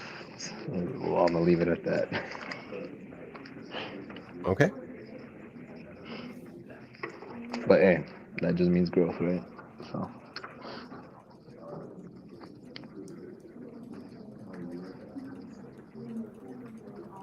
All right. I think I'm gonna go pretty soon, but Yeah. We're gonna wrap this up soon. Oh yeah. Oh really? Okay, cool. Yeah, we're coming on. over where we usually go. It's over 3 hours. Okay. Is it? 4 hours we do. Yeah, I don't remember. So yeah, I could stay for a little bit, but I'm gonna study this doc. I'm not gonna pretend I understand it. The binary cognitive mechanics doc. No, you don't have to study it. No, I want to. What the heck? Yeah, okay. I think the externalizing, internalizing alone is worth it. Kind of want to see what the other stuff, but what was I gonna ask? I was gonna ask something.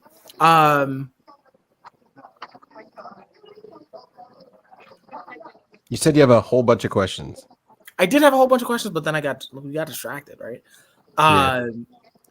I guess one question that's coming to my mind right now is: do you feel like the socials are like a thing? I mean, clearly you think they're a thing because you reference them, but do you think they'll fit into your mechanics or whatever? Oh, into the mechanics.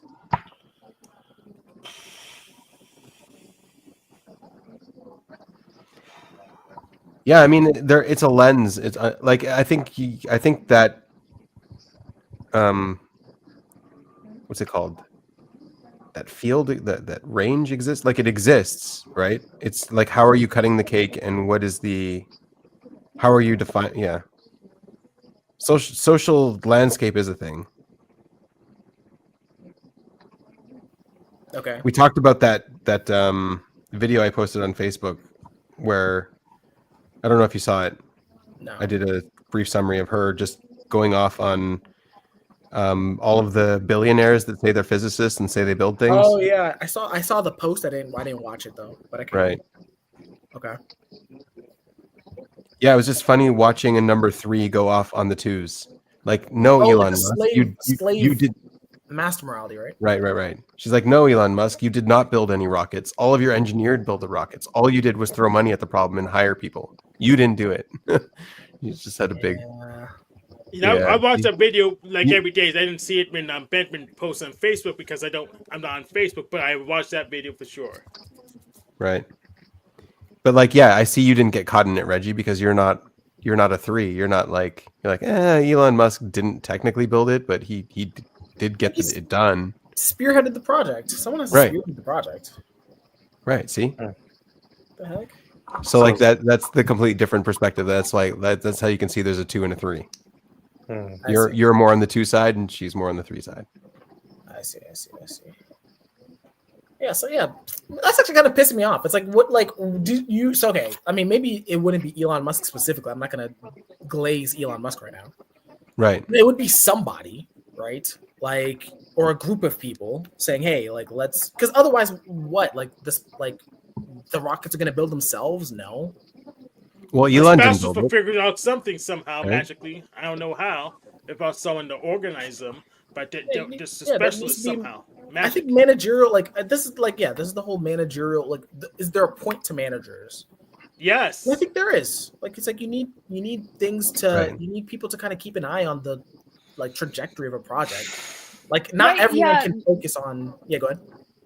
Well, that's true, but the girl's swing was that. I mean, so there's social type, but there's also the really like genuine frustration and anger that that guy at the top is flexing Oh yeah, no, about that's ridiculous. Yeah. maybe studying physics, and he's got all the money, and then all the people that actually built the rocket, like how well were they paid, you know? Yeah. Like the factory workers in China that are putting iPhones together or whatever, like Yeah. they're being treated poorly, and this guy has all the money and he's flexing about how he's so smart, and he needs Okay. us to believe that he's smart so that we'll like him. Because Right. if we don't believe that he's a genius, then we'll notice that he's actually just really greedy. Right. Yeah. I mean, this is why I didn't want to like completely hedge my bets with Elon, because I mean, I'm not like a huge Elon stan or whatever. I didn't know the context, so I apologize for. No, it's not necessarily strictly Elon. It's just in general, like what are these billionaires? Yeah, I guess like a good example for me, and maybe this is like, I don't watch a lot of news, so this might like turn out terribly, but the person I'm thinking of right now was like Sam Altman from OpenAI. Yeah. What's like, it's like I don't think I've seen him like flex anything. It's like, yeah, like we're just trying to be responsible to the planet and develop this. I mean, they're going for profit, which is a little bit annoying, but and I'm like, okay, like you need like figureheads. I think you need figureheads to kind of point things to, ask questions to. I think you need a managerial structure.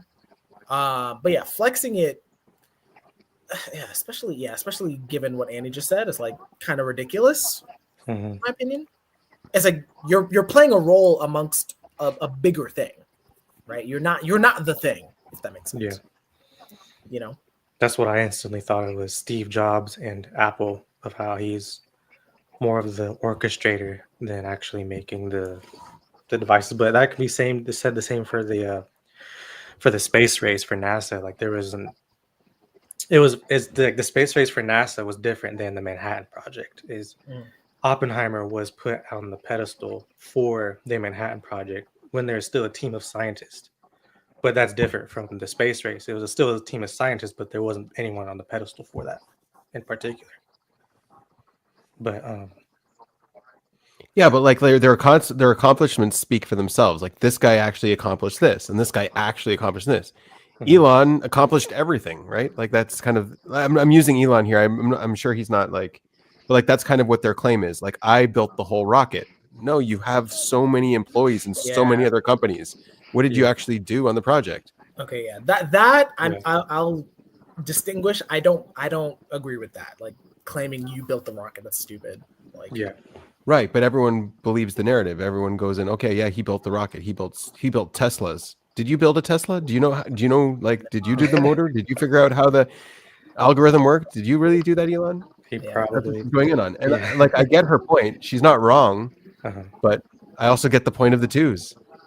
But the one thing I summarized this before is like she was reading that Anne Ryan book. I forgot the Anne Ryan book. Atlas Shrugged or whatever. Right. Yeah. Where like all of the elites go off. They're like, oh, you're not appreciating us elites and all the stuff we're doing for you. So we're going to go off and build our own utopia and live our life. And she thought it was a joke. She's like, what? Like, who's going to build your utopia? Yeah, go to Chile. That'd be hilarious. You're just going to bounce again. a bunch of managers and everyone's going to tell each other what to do and nothing's going to get done. Yeah. How are you going to build a utopia that way? Yeah. But the book plays it out as like, no, that actually happens and all the people miss their actual producers.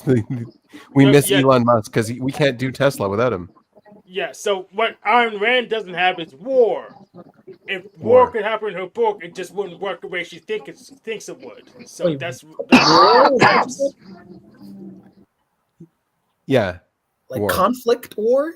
Okay. Yes, war just doesn't happen when it should in Ayn Rand's book, which is why her bullcrap works in her story. Okay. So, But yeah, so apparently, based on what I haven't read the book and I don't know Anne Rind that well, but apparently she died like in poverty, but still believing she was one of these elites that could carry the whole world, right? it's worse than that. She died on welfare. She died on Got the welfare. welfare from the United States government, Uncle Sam. Right. So like, imagine being a one, thinking you're elite and you could save the planet with your utopia, but you die on welfare. It's this is a like something that I've thought about, not with Ayn Rand, but I've thought about this with Nietzsche, like how he died and like how he how he lived. Even like it's like he was pretty much at the mercy of everyone else. Yeah, he was no Superman, which is why it's hard for me to take him seriously. Yeah, so it's I don't know. I feel like you especially I think we all agree. I don't even need to say it again. But yeah, starting to flex about I did it when you had other people doing it that's like a recipe for disaster.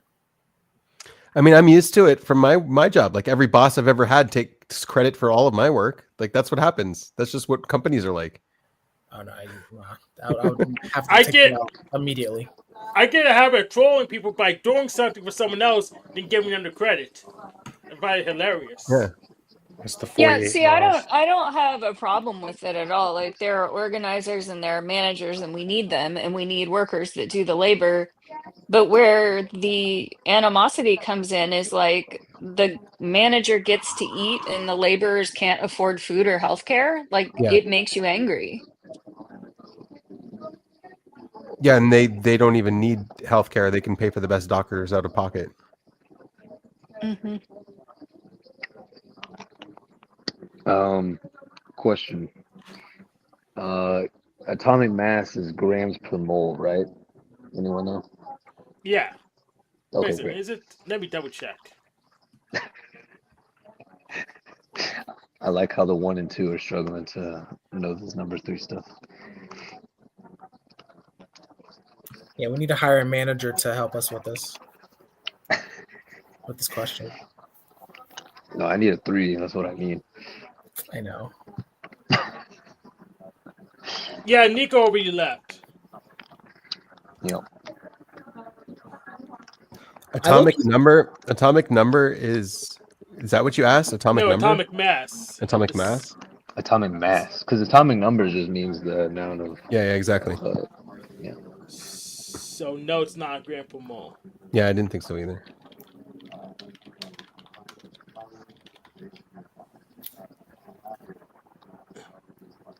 Wait, you're thinking of molar mass.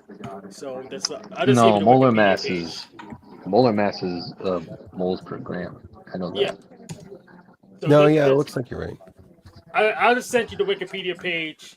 That should answer your question.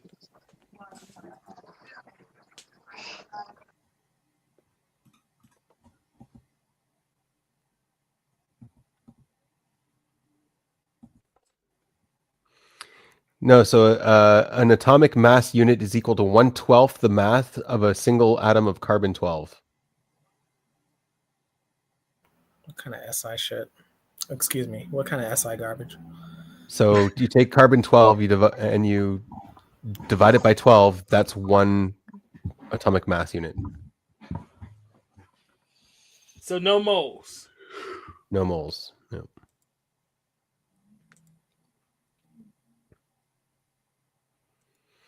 Yeah, atomic mass is roughly, like when you see the number, it's roughly equal to how many protons and neutrons it has. Yeah, it's almost like a weight of hydrogen, I guess. Yeah. No more. Who'd we lose? Reggie. No. Oh yeah, going to head out. Yeah, why are you asking, Manuel? Oh, all right. Angel. So what, you don't think you're an INFP? I just do not know. I'm lost. Yeah. Like I do it in instances, but like NE, but it's just I do NI all the time too. So yeah, I figure you know that. I'm just lost. Yeah, you do seem like some type of very like FINI of some kind. I think I've already said that, but that's the vibe Right. you give me, one way or the other. Very sleep. I mean, Benjamin said it. Sleep. Yeah. Yeah. All I know is I'm a number one and I'm sleep. And low blast. Yeah. Yeah. Oh, Benjamin, I did want to ask you a question. I think I've heard you say before, and I might have got it wrong. I've heard you say before that you don't like Greek philosophers. Is that correct?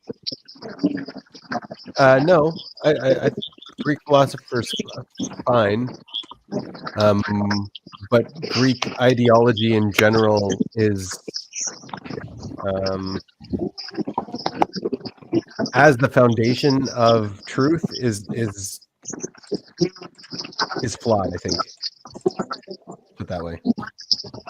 Okay, so get into that. What are your? Are you talking like what One is it second, like? I got to mute Manuel again because mic problems. Thanks, Yeah, his Manuel. mic is ass. Yeah. He's just got a lot of people, I guess, in the background. Yeah, probably. Okay, It's yeah. all good. So Greek. So there's a lot of things. There's Greek ideology, Greek culture. A lot of the West, as we know it today, has such Greek foundations to it that we're not even aware of it. We don't even know how intertangled Greek ideology is with Western everything. Yeah, well, I was gonna say I think it bled into Christianity, and then Christianity bled into everything else. Yeah, yep. Yeah, I've seen the same thing. Yeah. Yeah. And then we're doing we're doing parliament and government the way like modeled off of Greek, the way they did it too. I was gonna say. Oh yeah. The court system's modeled from Greek. Well, yeah. And I really don't like the idea of I think this is like a cancer. So I've grown up Protestant Christian, for anybody that doesn't know. So I'm very in that world. I understand that kind of ideology and all of that. And I think like Greek philosophy, the idea there is like it's a certain degree of like Neoplatonism, that like the idea of like one, the theory of one, like everything being absorbed into one, and that seems like there's like a huge push for that in terms of like trying to hit this like end point. And I just don't. I see it as like how do I trying to force everything into one way of seeing things like that, and then also always trying to like hit the end. It's always like, oh, now we figured it out, now we're sophisticated, now we have it all figured out, and it's like there's always more information coming in. It's like don't be humble, don't do that, don't do that. Yeah. And it's like I'm okay with the idea of like, okay, if we take the idea of like God is one and all or whatever, some of those ideas, it's like I'm fine with that, but it's like don't act like we know it, like we can access this that easily. So I see that as a little bit of that. I think that I'd have to double check, but I think that more so comes from Plato specifically. But yeah. Yeah, what and a about lot of the food though? Dolmas are good. right. Yeah, but that's the thing. Like the food might be great, but like just imagine it took over everything and there was only Greek food in the world. That would suck, right? Yeah. Yeah. So I think that's kind of what the issue is with this ideological virus, as you put it.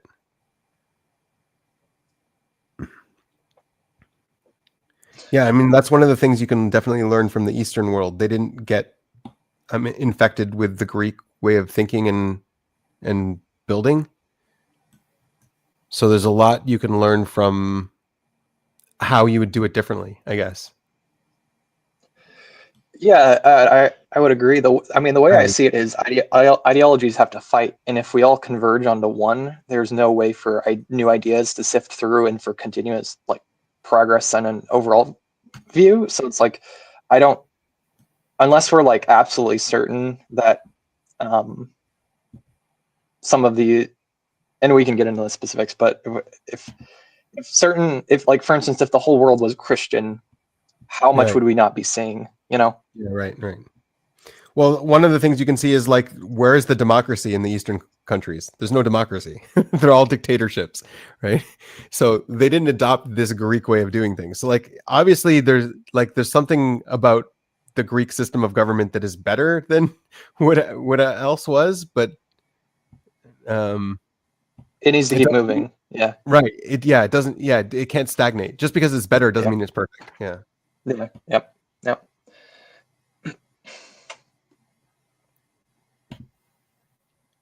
And like the way we do money and finances and all that kind of stuff, it's all locked in. It doesn't even have to be from Greek. It's locked in from just the way we do things. It's just yeah. Yeah, I heard an interesting kind of hypothesis. I would say it wasn't super clear to me that it was the fact, but there was a guy explaining how Christianity was the New Testament was formed from. I think he had said it would have been Greek culture, and how a lot of like financial terms came into once like commerce and things started kicking off later into the kind of Middle Ages. That language dominated how the Bible was translated. Like you have like redemption, which is a financial term, and then like paying back the sins and things like that. Right. I thought it was Right. kind of an interesting idea. I don't know how I Yeah. feel about it yet. Well, if you want to talk about Christianity specifically, yeah, like what infected it, like in terms of its roots, was the idea of heaven and hell and the afterlife. All that kind of stuff got in. Oh, yep. The idea of gods in physical forms. The idea. I don't think Dionysus affected it so much. I think Dionysus is kind of an antithesis. So Christianity did kind of fight against the Dionysus outlook of life. Yeah. But the Dionysus outlook of life is still alive and well. Like it's still very present in the culture, if not in Christianity. You know what I mean? Yeah. Yeah.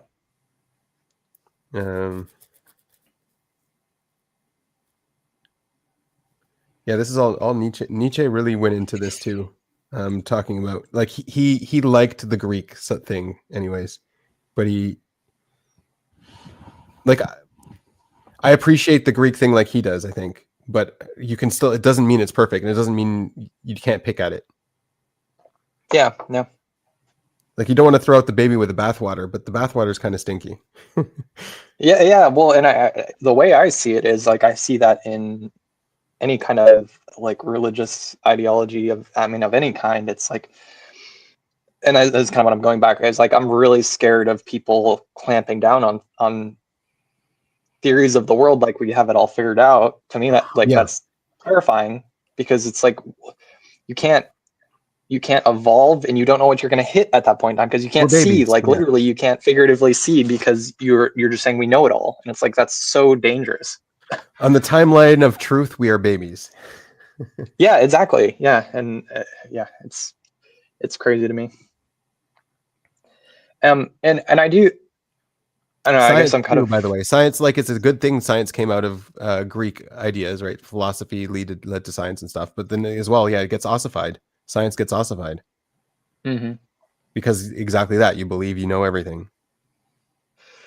Yeah, and I'd also be curious kind of how you see this as an analysis. I think I alluded to this last week, but I was too vague and it was kind of hard to play with my ideas. But I see it as the idea of, like we were talking earlier, I was kind of thinking about this with talking about TI, as if TI is about truth, personal truth. Well, truth is, as far as I can tell, I'm not 100% sure on this, but truth is more of a new concept. That's not like this idea of just like one truth that we can what, in a meeting? Oh. But the idea of like feel new to me. It feels like it's all as a TI, it feels like it's just part of existence. Well, no, and that's what I'm saying, but I'm saying it wasn't a I don't think it was verbalized in quite the way that we understand it today. That's what I'm saying. Maybe. It's always been implicit. Like you were talking about this with that one guy who had written the book about religions or whatever. Like there was the religion and culture were one, and that engulfed the truth of how you understood the world, but it was all just implicit in the culture you grew up in. It wasn't something explicit in words in quite the same way. You didn't have an alternate explanation that was better. It was the best explanation you had. Yeah. But anyway, moving on. Then it seems so. This is where I'm kind of getting off track here. I was curious how you see, from what you've researched, how you see truth developing. It seems like truth, what came from kind of that, it seemed to come from a combination, like the scientific truth specifically. Let me clarify more. Okay, It that's seemed to falsification come from. then. Yeah, well, it seems like the philosophy behind that came from the. And I'm curious to look into this more, but it seemed like it came from the philosophy of Christianity plus some of those Greek ideas seemed to evolve into kind of a weird, this idea of like truth, which then got I think Jung talks about this with the philosopher, or excuse me, not the philosophers, the who are the people that are trying to turn like everything into gold, or turn all Oh the yeah, the alchemists. Yeah. yeah, alchemists. Thank you. Yeah. So it seemed to be a combination of the alchemists coming along, and they had some of these weird Christian ideas and some of these weird Greek ideas, Well, and they're trying to yeah, get to this idea. alchemist. But alchemist was the truth for a long time, and it was more than just trying to turn things into gold. It was chemistry, right? It was. Yeah, they exactly. didn't- Yes. Yeah. Right. Yeah. So there was like a very deep truth to alchemy, and like a lot of things get left out in alchemy on how like you can't make something from nothing, or like some of these laws are still very scientific. I don't think we Yes, appreciate exactly. how It much was alchemy gave to science. Yeah. yeah, I agree. It was the precursor. Yeah. Right. And I don't know, I would have to look into probably Jung's work a little bit more and do my own research, but I feel like that came from some degree of like, there was some weird ass like Christian ideas and some weird like Hermeticism and things like that mixed in. There was a lot of weird ideologies that like twisted and mixed together to create this idea of scientific truth. So anyway, the question at the end of this, I'm just trying to make sure that our understanding is kind of in the same place here. Now we have as far as I can see it, we look at like John Vervaeke, if anybody knows him, he covers this, the meaning crisis. We have this issue where science originated from from the different religions, the ideologies and everything as they kind of mixed together. And science told us how the world is. It's but we still have the problem of the ought. What ought we to do with the is of science? And I'm curious how you I would would push back even on the science is thing. But yeah. Okay, yeah. I'm just curious, like, how do you see that landscape as far as how things have evolved, and how do you see, like, what do you see this as a problem? How do you see like solutions in any kind of way? It's an interesting problem. Yeah, there's no reason to believe that science today isn't like alchemy was a long time ago, right? Science is the new alchemy. Yeah, and one day we'll laugh at it and get rid of it and say, "Oh, what stupid idiots believed this stuff back in the day? Look at this. They believed in things like, electrons. Come on, why would they invent an electron?" So yeah, so science in terms of predicting outcomes with accuracy, that's what science is at its core. Afterwards, saying that there is such a thing as an electron, that's different. Like what, or there is energy, or there is like all of this stuff. These are all philosophies on the predictive power of the math. Yeah. So there has to be a separation of that, because a lot of the times what we do is we get into these narratives of how things work, and then breaking those narratives becomes really hard, because that ends up being how we see truth. Yeah, that's the same problem, right. I think that I'm trying to say, with religious ideas as they can kind of coagulate. Right. Yeah. So really at the bottom of it it's just the data and the predictive power, and which mathematical formula matches prediction the best. So like, in order to predict how light travels, you have to take every single possible path, and then see like some of them cancel out and some of them add up, and then how light travels. That's what you have to do in the math. And then weirdly enough, in the actual world, that's actually how things work too. But like, so far that's what it seems like. Yeah. But does that mean that's the narrative? That's how light actually works? No, probably not.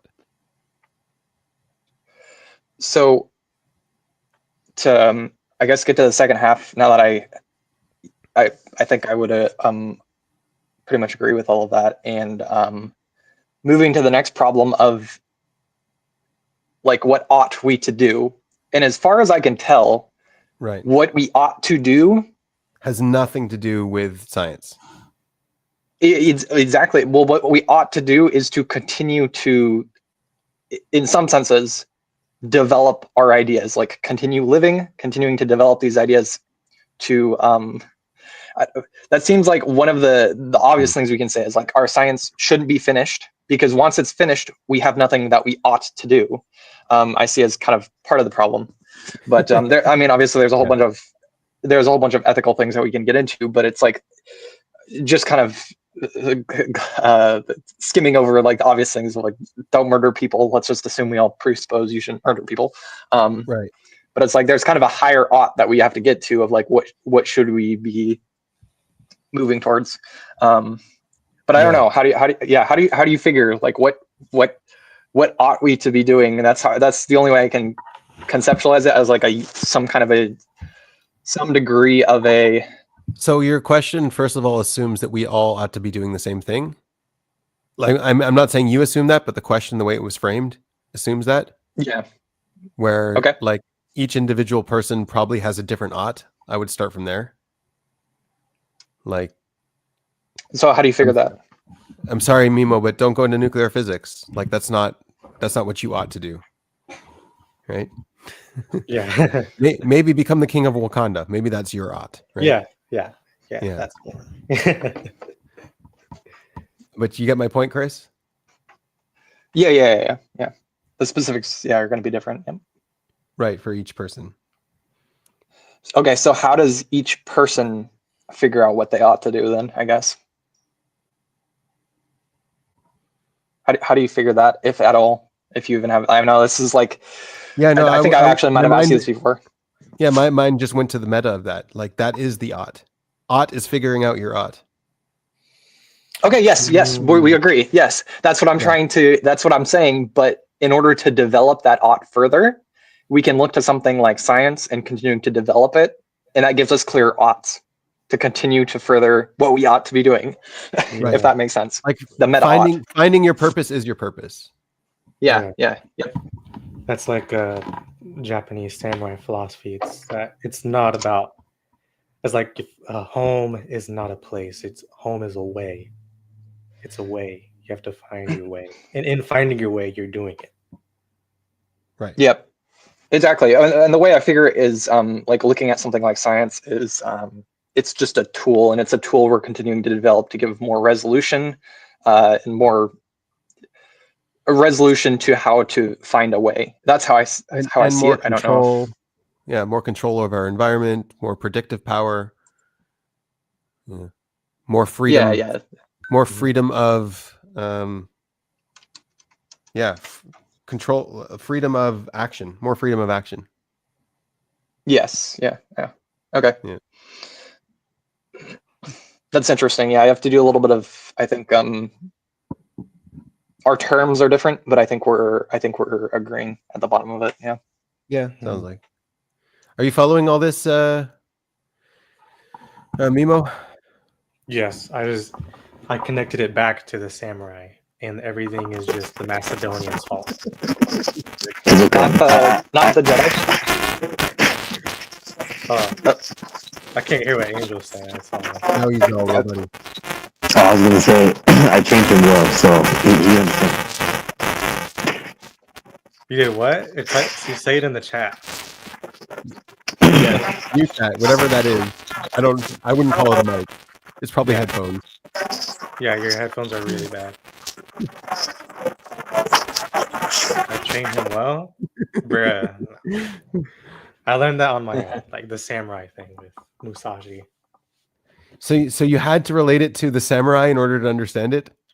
Yeah, well, as I was listening to him, I was like, okay, I'm getting it, but then he started talking about you ought to find your ought. So it's like, oh, it's like that's just a samurai philosophy. It's about finding your way, like,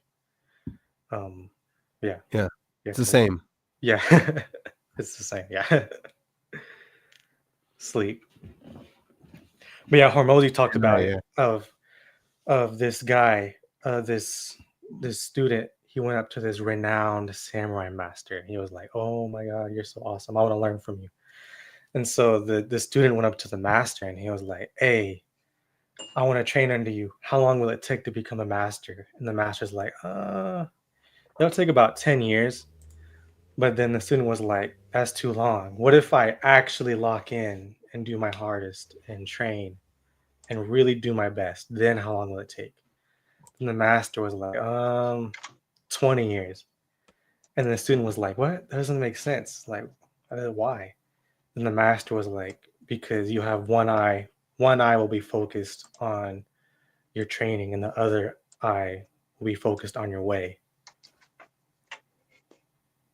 Right. So you have to make your way and your training the same. Yeah. Yeah. Cool. That's off topic what you're saying, but it still goes into like the samurai philosophy of your way. It's a way. It's not something. It's in doing something. It's the process that You, is the thing. yeah, you don't have to be on topic, I don't think. There's no obligation. Yeah. Oh, hey, did anybody hear about, it was kind of interesting. France ran, or they got nuclear fusion up to like the new record of 22 minutes. I guess they beat China. Oh, good. Good for them. Yeah, they were always a world leader in that. I mean, it's an international thing going on there in France for sure. I didn't hear that, though. Yeah, I think Dragon's Neck sent it to me. And he was like, "I don't know if this is true or not." I'm like, "Okay, well, I guess I'll look it up." But yeah, I don't know if that would be. I think you have a lot of love on your colors today, Hank. Yeah, I don't think it was a coincidence. I don't think it was random. And me leaving wasn't random either. It'd be hilarious once you figure out what I did. Why did you leave? Oh, so I was doing a hit one expose on King Stephen, who was on Jack Talcott show. So I just so you jumped on another panel? Yeah, I jumped on another panel and showed a screenshot, and pretty much came back. Ah, cool. Sorry, Chris, what were you saying? Oh, I was gonna say I just didn't know how much the impact of nuclear fusion is versus fission. As far as I understand, fission is for the typical nuclear power plants, and fusion is supremely better. That's my understanding. Fusion is what the sun does. Yeah. Yeah. So I was wondering, I guess I was thinking like if the technology continues to develop, then we could potentially see that if people get over their fear of nuclear, then maybe that could overtake the other forms of energy production. I don't know if that's reasonable or not, but yeah. Did it say what the efficiency was? Because the problem with fusion until now was that it took more energy than you would get out of it. I didn't read anything on that. I think I read like 2 different articles and they didn't mention that problem. I didn't look into fusion specifically, so. Yeah. Well, it's normal for journalists to not tell you the important part, so. Hank, you are so sensitive to like scams of information, it's not even funny. Oh, yeah. Everything is a scam. Everything is a scam. Well, no, everything can't be a scam, otherwise I wouldn't use anything at all. Like this. Everything is a scam though, like the internet that you're using. It's working. My packets are getting to the server. It's broadcasting. I don't see how that's a scam. That's because like when you pay for it or people pay for it, it's exploitation and somebody gets a profit off of it. Profit isn't bad. I mean, yeah, I guess it depends how you see it. No, I don't think profit's bad. And I mean, that's why I like doing these panels, because when someone gets into a black and white thinking, well, someone else could we play the tape. We can play the tape. Yes. Hank, if there's like a therapy session, no one could. It's just no one can gaslight you. Yes. You can't get gaslit. You can play the tape. Exactly. I can't get gaslit. But I could, but take. These are not my worries. I do not Yeah. worry about whatever Hank is on about. Yeah, I can still be gaslit, but it takes more effort than that. And he knows Right. what to do, though. Hank, Yes. what are some of your favorite video games? So one that I'm playing right now, I've been addicted to, is called Phoenix. And I've been been doing the peak weight version because it's easier to set up.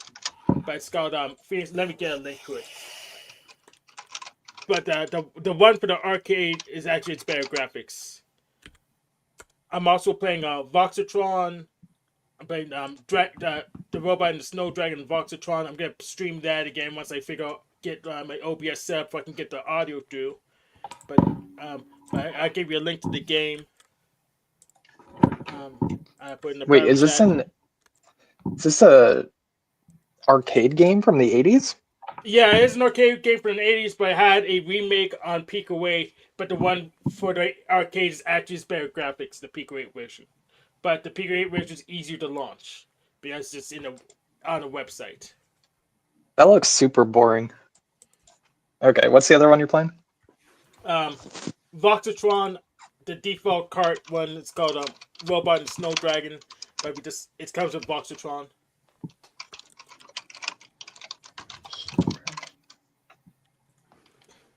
I'm also gonna play ZOK again.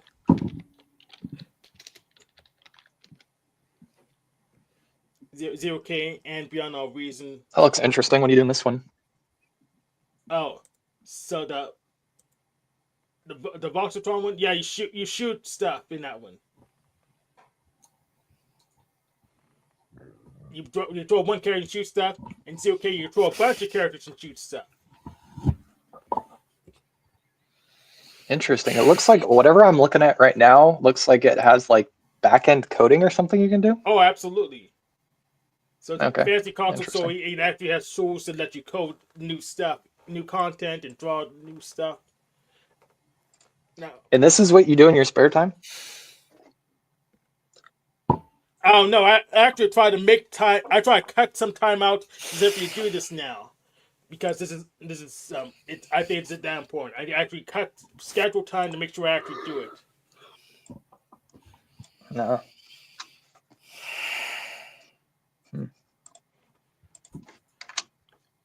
Are you playing games, Chris? Yeah, I play games here and there. I don't have a lot of time for it these days, though. Yeah.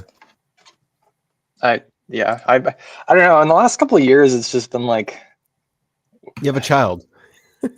yeah. Well, it's like I have a child, but it's like I just get on games and I'm just like, this crap is boring as hell. I don't know. It just it doesn't hit the same way it used to. Yeah. But yeah, if I do play games, I play Tekken 8. It's a fighting game. It's just something that I can go to, and it's like always developing a skill. So it's something more akin to like a sport, I would describe it as. So it's a little bit more engaging in that respect rather than just sport. There you go. I don't play video games. I do finger sports. No, that's not what I'm trying to say.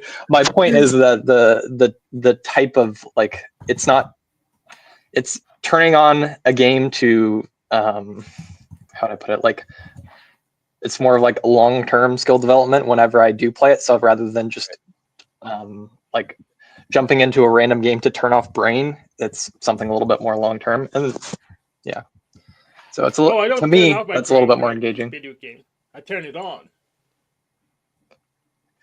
Yeah, I feel like there are some games though that are kind of I don't know brain mushy. There are, but I use it to sharpen a part of the brain that's actually very useful to me that gets dull talking to people. Yeah.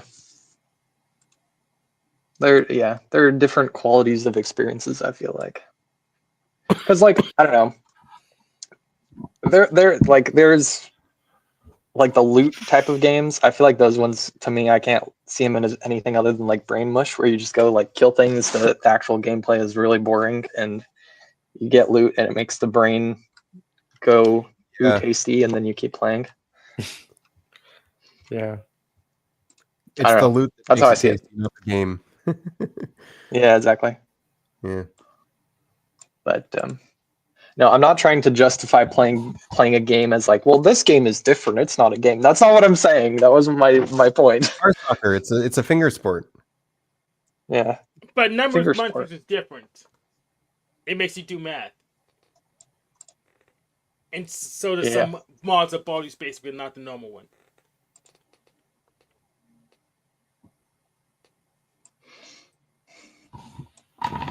Yeah, that's how I felt with Marvel Rivals. I haven't played it in a while. It's In a while, isn't it brand new? yeah, Yeah, it's brand new. It's I like haven't in 2 played it in a weeks for while. me. Yeah. It's like it's like Overwatch. It's just Overwatch. I've already played Overwatch, so Yeah, it's the Overwatch with new IP. yeah. It is nice to be playing as the Black Panther, though, I will say, but Yeah, you get to be the king of Wakanda. yeah. That's your purpose. That's your ought. Yeah, that's my ought.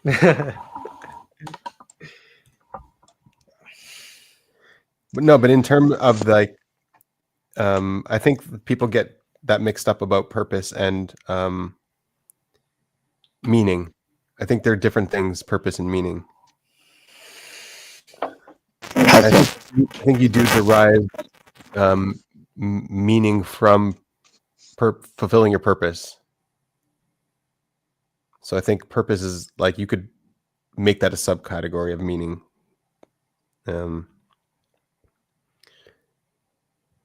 Yeah, so like purpose would be like setting a goal that's like appropriate for you, and then you get purpose or you get meaning from that. Is that how you're formulating it?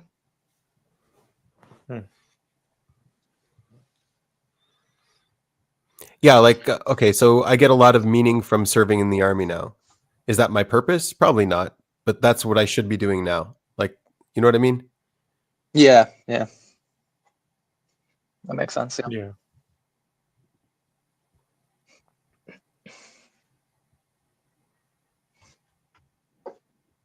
Like I get meaning from being here on the panel, right? But is that my purpose to be on this panel?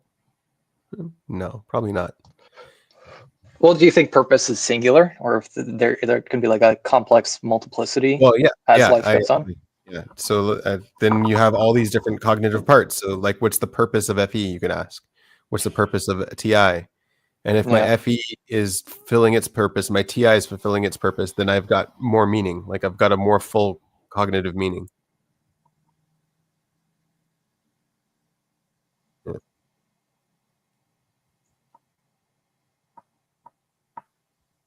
Yeah, I think he also made a distinction like a couple of weeks ago about like a calling too. You threw calling in there as like what that would be like external people are calling you to something, like there's a demand for that it. was a while ago. So there's a passion and a calling is what I was saying. Yeah, that's right. Yeah. Right. So like some people, their passion is to be a singer, but they suck at singing. So what are you going to tell them? Like, no, you just keep singing. Yeah. You keep singing. That's not their calling, but that's their passion, right? I mean, some people might be just really good at taxes, but they hate it. But everyone's asking them to do their taxes. Okay, well, that's your calling. Yeah. Oh man, I feel like that with accounting. I just joined a board of directors for a observatory in the area because of my accounting skills, and it's like I don't actually like doing accounting, so it's a bit of that calling thing. Yeah. Right. And so what did I say back then is like, okay, you find the most meaning when your purpose and your calling are the same. That makes sense. Yep. Yeah. And I think that's pretty much what everybody's trying to figure out is like people obsess about like the one job, and it's not the job that they're trying to get something more complicated, I think, figured out, which is akin to what you're saying, where they want a job that fulfills something in the real world, but also fulfills their passions. Yeah. Or like something for other people. Right. Yeah. So pretty much I feel like I'm a generalist. So, but I don't really like people. So that's why I'm trying to find some way to sort through them. Oh, Hank, better. you love people. You love us. I was going to say, Hank, you would be bored out of your mind. You would be absolutely bored out of your mind if you didn't have people to come and bother. Who would you be yelling at and correcting? That's true. I would be bored out of my mind, but people are annoying when in certain contexts. So Yeah. Yeah, people are very annoying, but life In would be every boring context. without them. yeah, Yeah. it may be boring, Literally. but they are annoying. So I need some way to filter them out so they're not always around me, and I don't depend on them just to get to pay my bills. Yeah.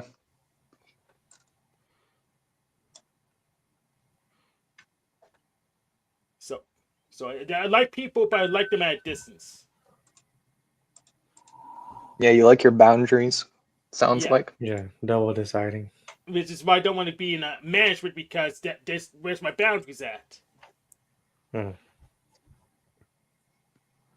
That'd probably make you the best manager, though, because you'll set concrete boundaries. And you'll ask a lot of yes and no questions. Yeah. You know what? That's highly plausible. That is highly plausible, but it's that worth it for me. Yeah. Probably not, but that's very very highly plausible. That would be one of the best managers if I decide to go into it. Well, maybe it's not your passion, Hank, but it might be your calling. Yeah, it might be your calling. Yeah. Exactly. Yeah. Which is why I could just let the phone ring. Yeah. I guess there's an exception where I need to be the manager just to get the project done, but it's just something generic like moving boxes around. You don't need someone good to do that. Just have your random people. It doesn't make a difference to me. As long as you pay me on time, of course. Do you think managers feel the need to justify their existence? At tech companies, yes. Yeah. Yes. But not at most places, no. But the tech companies, absolutely. Elon Musk is. I was gonna say, unless Elon Musk, I don't know, maybe. I actually heard what he said that time. What did you say? Oh, you did? Translate. Translate robot.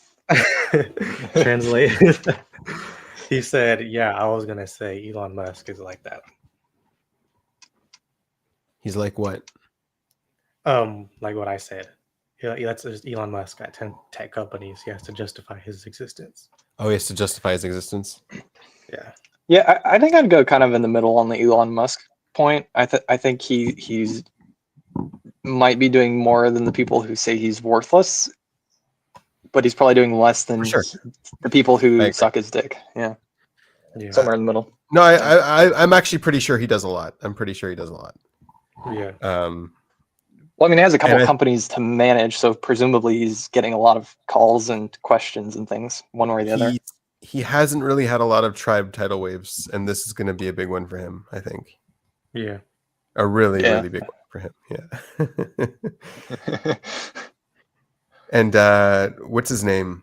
Zuckerberg. He's already had all his tribe tidal waves. He's coming out of it pretty well right now. I don't know if you guys have been following Zuckerberg. He's been doing a lot of posts, and they're really lame, and people are starting to make fun of him, but they're consistent. And if he keeps it up, I think he's gonna overcome whatever tribe bucket he was shoved in. Yeah, he's. Yeah, no, I actually.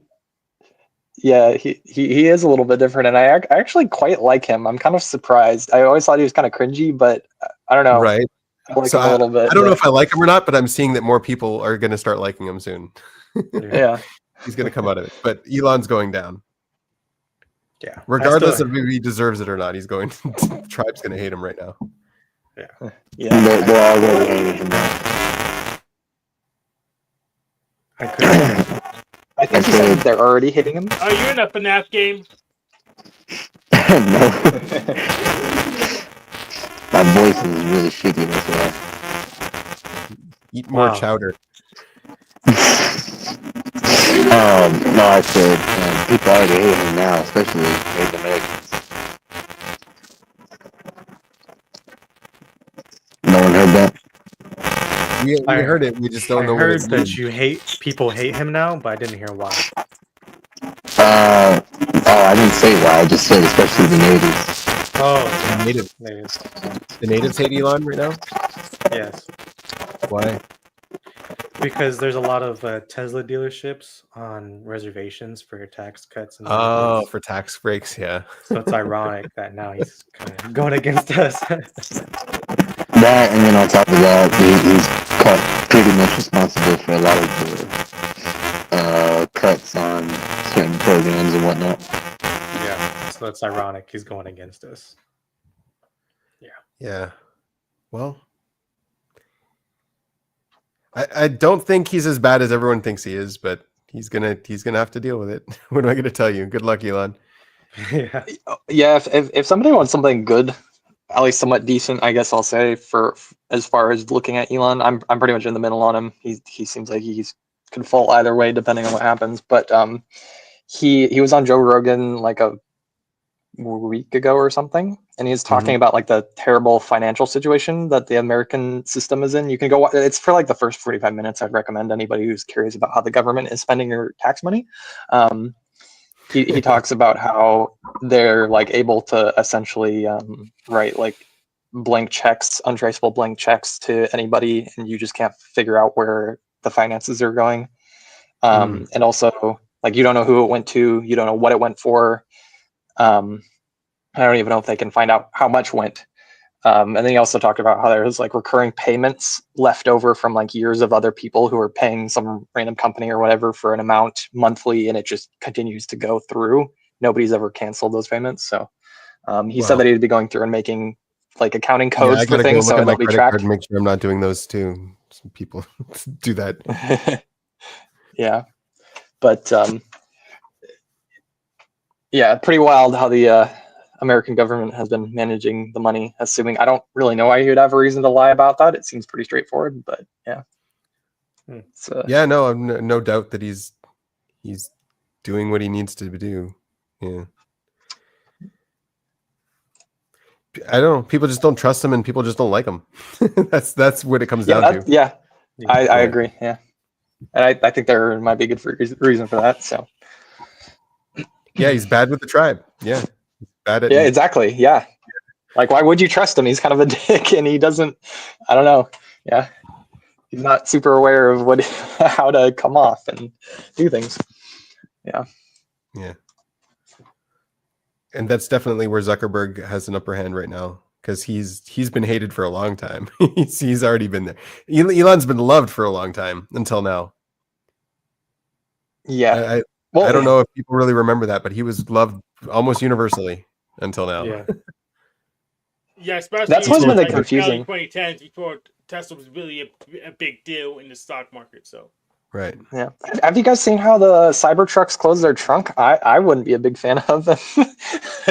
Their trunks are they're garbage. disgustingly evil. Yeah, the trunk specifically, it'll like there was a test of somebody was like putting things in the trunk way, and it automatically closes, and it wasn't like stopping for things appropriately, so it could like crush your fingers as it goes down. It was pretty funny. Wow. Straight to an observer. I'm pretty sure that actually did happen, and they tried suing Tesla, I think. Damn. I'm gonna try to get to the Home and Garden show today. I didn't make it yesterday, so talk to you guys later. All right, later, Hank. Thanks for joining us. See you, Hank. Mimo, how can I send money to Manuel so we can buy a mic? Oh.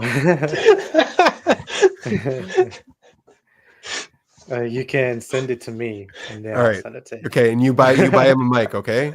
Yeah. Make sure you buy him a good mic. Yeah, I don't know what's going on.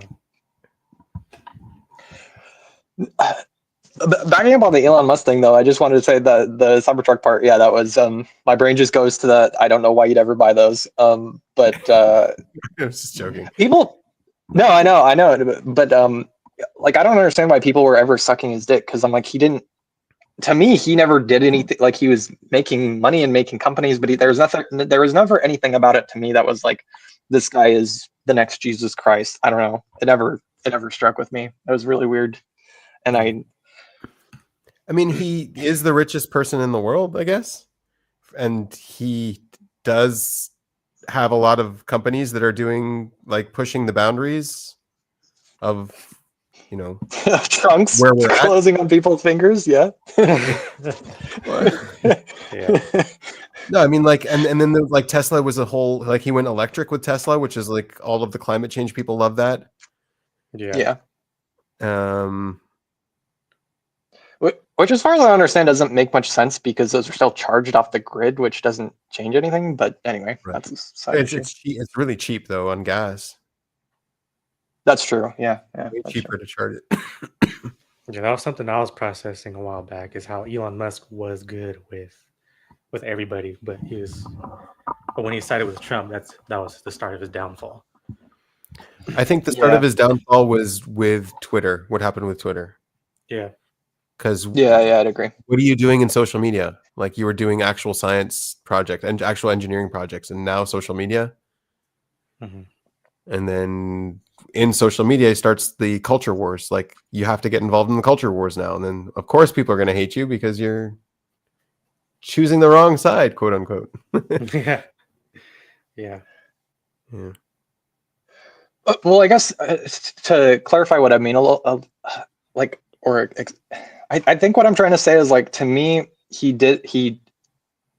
ran companies well, but to me I'm like looking at it and like Bezos is doing the same thing, Mark Zuckerberg's doing the same thing. They have these big companies. There's plenty of people that are running companies that are continuing to push technology, and that's all good and fine. Yeah, right. Bezos is a delivery guy. Yeah. Zuckerberg has a social media platform. Elon Musk is building cars and satellites and rockets and new tunnel. Like you know what I mean? It's different caliber of company. Yeah, I would agree. Yeah. Doing the same thing. I know NI wants to put it as the same thing, but no, and that's fine to make the distinction. That's why I'm here, is for people to fill in the information for me. Right. But the way I'm looking at it is like all of that aside, like Elon, I had no reason to like Elon. Like he's doing cool things, that's fine. I have no problem with that. But it's like I wouldn't have thrown in my Elon vote one way or the other. Elon is a person. Yeah, nobody. Yeah. So I think that's kind of what I was trying to get at. Of like, again, he's not the technological developments he's doing. As the way I see that kind of a thing is, somebody's probably eventually going to pick that up, I would assume. So it's like it's fine that he's doing that, but I don't know. It just doesn't hit me in the same way. What I was processing with him for the longest time is like, how are you not getting tribe title ways? How is everybody liking you? Like this doesn't seem right. Something isn't not adding up. Like you're getting win after win after win with the tribe. This is going to crash. Yeah. IPs need the tribe to hate them in order for them to actually grow, I think. That's probably accurate. Yeah. Yeah, and he wasn't getting that. Wasn't. Mark got it. Mark got it for a long time, and now he's a completely different person. Yeah. Well, with Mark, there's a YouTube video up of like a 45-minute college course kind of little thing that he did at Harvard, I think it was. I remember listening to that, and I realized after listening to that, because it's like 10 years old, he talked on there, and I'm like, this guy is just he's viewed as like the top guy in the company, and he is, or whatever, he's running it. But like hearing him there, I realized like this is a guy who's just in the weeds and likes doing this nerdy stuff on the background with Facebook. He likes doing the programming and solving problems. And like I realized from that, like he is not, I don't think he's who people see him as, is like this overlord. I don't think he sees himself that way. And to me, like once I watched that, I was like, oh, he's not anything to like. He's just a nerd who fell into the social kind of circle and got made fun of for being a lizard guy. So, Did you watch probably the good for movie, him. The Social Network? Did you ever see that? No, I didn't. Yeah, that was another misunderstanding of him for sure. Yeah, but I have no doubt that he did some like IP selfish stuff at the beginning. Oh yeah, no, he talks about it in an interview, I think, where he like screwed over some people because he was like, no, we're gonna do it my way. Right. Yeah. And then he pissed off in the company. Yeah. Yep.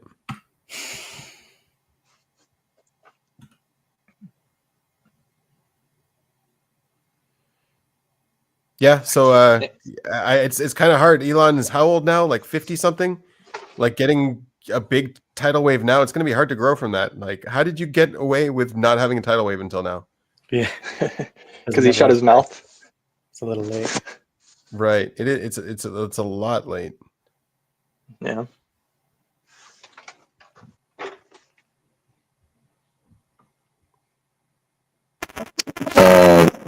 And by the time I accomplish my greatest achievement, I'll probably end up in the same boat as Oppenheimer. So,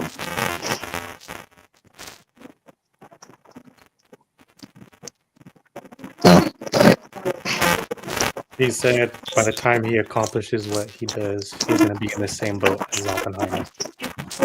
I hope he gets a mic before that. The downfall is inevitable. Yeah.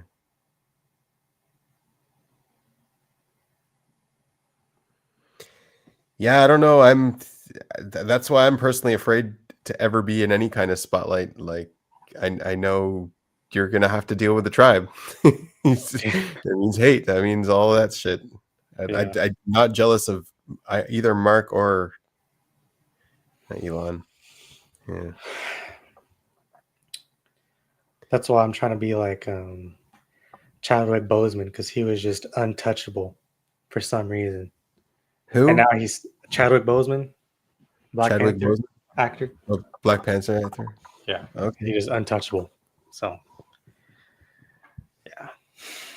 We'll see. Yeah. Though. We'll see. Yeah, I don't. That's why I also don't care if someone else takes credit for my work. Great, you deal with the tribe. You take the credit. That's fine. Yeah. Number 4 stuff. I guess so. Yeah.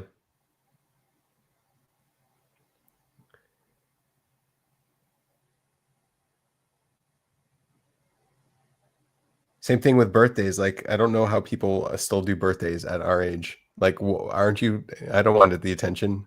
Who wants the attention from a birthday? Who wants that? What do you say? Yeah. I guess it's like also with being an IP too, just yeah.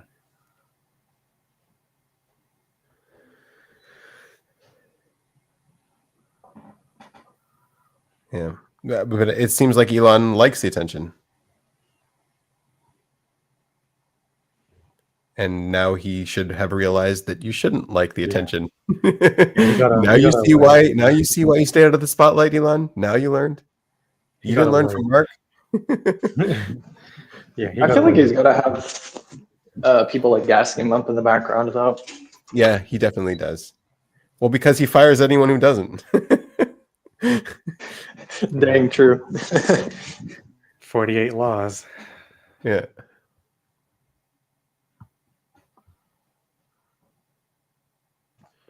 Anyway, guys, yeah, thanks for joining. I think I'm gonna end this. You good, Andy?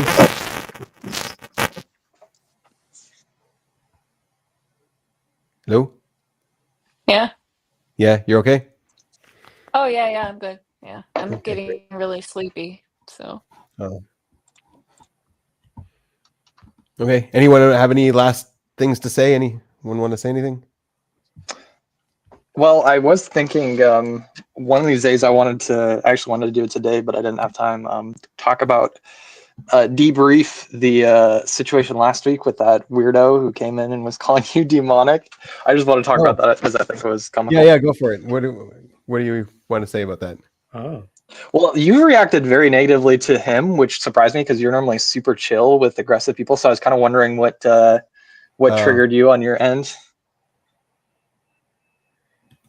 I think first of all, he was like abusive to the other autistic people there. Dominating them, telling them how they're going to diet, all that kind of stuff. So like that, I think that first started triggering me. And so I was trying to like say, hey, there's other ways to diet, like, but I mean, that's none of my business. Yeah. And then he came in and started trying to teach me my own book back to me, saying that his weird ass translation was better than the original Hebrew. I don't know if he actually said that, but like that's kind of the vibe I was getting. I was like, it was implied. Yeah, it was definitely implied. I'm like, no, sorry, you're not going to do that. Yeah. Yeah, also he didn't understand that the context thing you were talking about, discussing context, he didn't understand it at all, but just jumped right into argument mode. Right. When he wasn't like caught up about what we were talking about. Yeah, that Yeah. was why, like, after I just don't like to argue, so that's why I just told him I'm not going to argue with you. I'm not doing this. Right. Yeah, Yeah. I think you did well. Yeah, with that. Yeah. Like if I see What's there's up, wiggle Mel? room, I can be patient, right? I can let them fizzle out. But like if I see all he's gonna do is double down and there's no wiggle room, like we're not gonna move him. He's just gonna waste our time and go further into his like what's that guy? Officer Snaps guy. Like we were actually getting somewhere with him until someone like someone spiked him again. But Yeah. he actually had some wiggle room. Like we could actually he didn't leave a lot of room, but we could actually talk. Yeah. Yeah. Well, I think you said it pretty well. With you had some kind of saying. I'm curious if you pulled it from somewhere. Like you can't add anything to a full vessel, I think is what you said. Yeah, right. Mm-hmm. Yeah. That's how I felt. Yeah.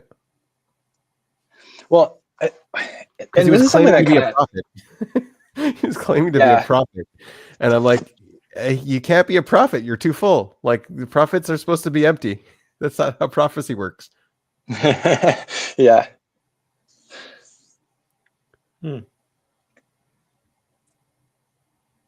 That's kind of, I don't know. I feel like there's a distinction in that that kind of pisses me off, and maybe I'm just being a dum-dum here, but I feel like there is a distinction. How do I say this? So like in ops, and maybe this is just because Dave is dunking on himself, but I feel like there's a conception that like consume last people like IJs or whatever, it's like they're always full and they can't. And I think there's some truth to that in a way, but I feel like there's a difference. Anybody who can be in the state that guy was in, but that doesn't mean all IJs will be in that state. Like there's a difference. Right. There's a distinction there between the kind of like arrogance of saying you know it all versus just always presenting your known information. I don't know. There's some kind of I feel like, and again, this may just be Dave trying to dunk on himself in kind of a comical way, and that's fine. It might be more for him, but it's just like I feel like IJs really get a bad rap, and there is some Bad rap truth to it, because of obviously. the way he does that. Yeah. Because like I don't know, I've gotten, I don't know, I feel like I've just gotten weird reactions in the past that are like, I just don't want to talk with people because they give me a reaction of like, you're an IJ and you're blasting at me, and it's like I was just telling you about like an article I read, and it's like you're blasting at me. It's like I was just sharing something interesting that I found, and it's like everything just gets labeled. It's like you're trying to tell me what to do. I'm like, I'm just talking, man. Chill out. I don't know. It's just a little frustrating. Well, because they knew your type already, right? Exactly. Yeah, they're projecting my type. Yep, Right. that's what I'm frustrated at. Yeah. Because if It's like, they I didn't don't know. know your type, they never would have done that. Yeah. Yeah, and it's like I just want to have a conversation. I'm not claiming they were wrong about your type. Like you're not consume last. Well, it depends on how you ask. Some people. Yeah, whichever way it falls. I don't know. Right. But yeah, no, I never got the impression from you that you're ever full. I've never gotten that impression. You're more inquisitive and you want to know things and discuss things, and yeah, no. It's more open than a lot. Yeah. Well, yeah, and it comes back to the conversation we had earlier. The way we ought to live is to figure out how we ought to live, and therefore you can't, you like I was in all my language there. You know. The other thing though is like if someone starts accusing you of something like that, they're probably projecting from themselves. Like they probably are full. Like they probably are accusing you of that because that's how they are. Oh yeah, that's true. I never thought about it that way, but yeah, that's true. But anyway, I guess just as a kind of a final word to that, I guess I was just processing the idea of like somebody being full, and it's like there's like a bad human state there that has nothing to do with like type. Right. Yeah, like he knows how to do diet, and we're not going to tell him how to do diet. He knows how to do diet, and he's going to get them all into shape because being fat is bad, and he knows how to get them skinny. And like, what the hell? Yeah. Yeah, well, like what he was saying was true. He was saying eat 5 grams of carbs every 2 hours or something, 20 a day, that will make you skinny for sure. But nobody has the self-discipline to do that. It's not realistic. Yeah. Unless you have someone over your head, like, slapping you around. Yeah, I guess. Yeah. And not everyone's going to I think very few people respond to that approach very, Right. well. Mm-hmm. Yeah. This guy was a prophet. He was a prophet, yeah, and I'm the devil. Oh, Yeah. interesting. He had this epiphany in the middle of it. He's like, "You're the devil." Well, you certainly are a devil, an adversary. Yeah, I guess. But I think it might be a cultural thing because, like, I was reading, because he said I was the devil too, if I remember Oh, did correctly. he? Okay. Yeah, Oh and I yeah, was yeah. reading on Facebook the next day, just like I like to read the comments of what people think about something political, and I saw a couple people say that, like, "Shut up, you're the devil." So it might be some, like, it Going might be around. some language, like, not to me, because I don't comment on those things. I was just reading back Right. and forth. Yeah. Yeah, you're the fly on the wall. What religion was Yeah. this dude a prophet of? Wasn't he Stupidity. saying King James Bible? Wasn't that what he's saying? Yeah, he Yeah. would be like that's my group of people that I grew up with. Yeah, I know that energy very well. Yeah. Yeah, and there's a lot of people Protestant that think, Christian. like, that is the ultimate and only version, and, that's the version they trust the most. Oh yeah, those people drive me crazy. I mean, I will say I have a positive association with that version just because it came out of a place of humility when he did it, when he retranslated things. Because, like, the Bible was stagnantly translated back then into English, at least. Mm-hmm. And Yep. there was a debate that happened between Nachmanides and one of the, I don't know what they are, bishops there in England. Is that what they are? Bishops?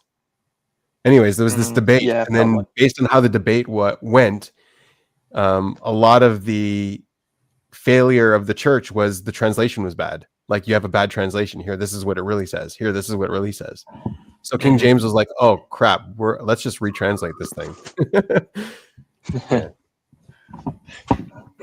Yeah, I certainly So, wouldn't say the version's bad. I just don't like the people that are cultish about it, I guess. Like, chill out, right.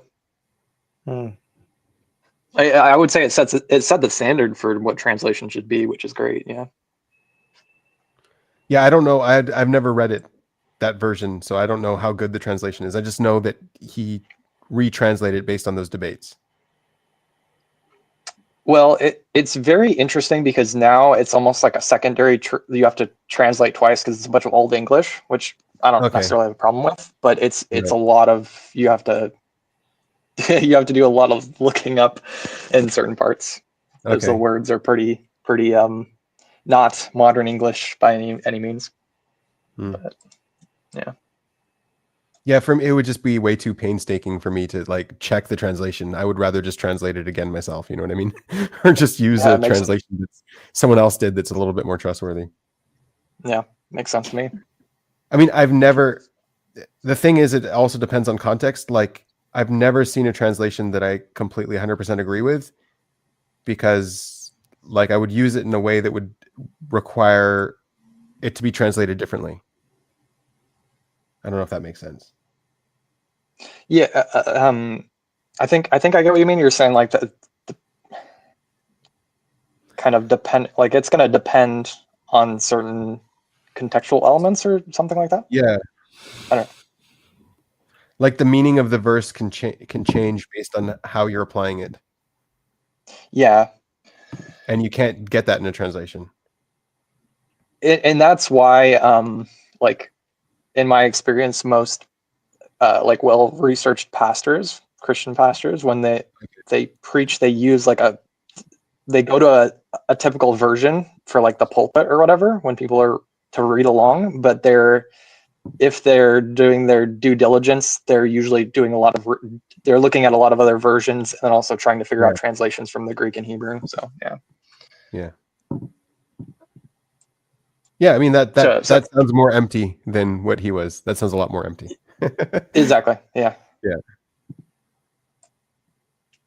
Okay. What did you see? What do you think really pissed me off there? Or like did I seem pissed no off? idea. Did I seem like I was pissed or something?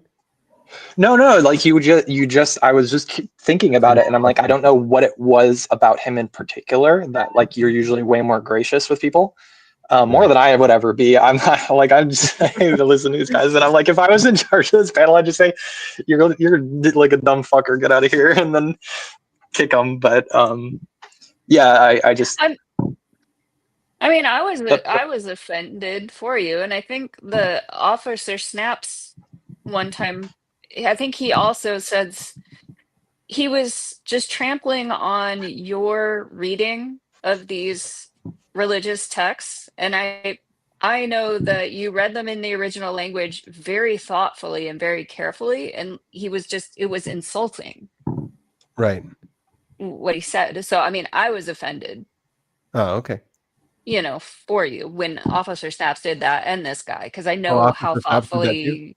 Okay. Yeah, it's something about he said something disparaging about your understanding or your and I know that you've put a lot of hours into reading those things Right. thoughtfully. So The I specialist thought it side. was Yeah, the specialist side of it. yeah. And here comes a generalist thinking they understand everything. Yeah. Mhm. Cool. Well, thanks for that, Chris. Yeah. What Thanks does for Wakanda having me say? around. Wakanda about what?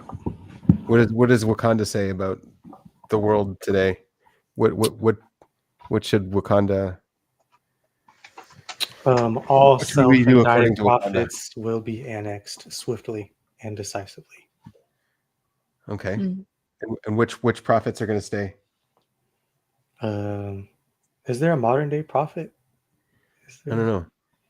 People say, I mean, yeah. Actually, Everyone. I don't know. No, like ones that are alive. No, I mean, all kinds of people follow dumbasses on YouTube and think that they're prophets, like, yeah, people believe that they have a prophet. They will be swiftly and decisively annexed from the earth. Mm-hmm. With Wakandan technology. Yes. Yes. Cool. All right, guys. Thanks for hanging out. Have a good one. Yep. Have a good week. Yep. That was See fun. you guys later. Take care. See you.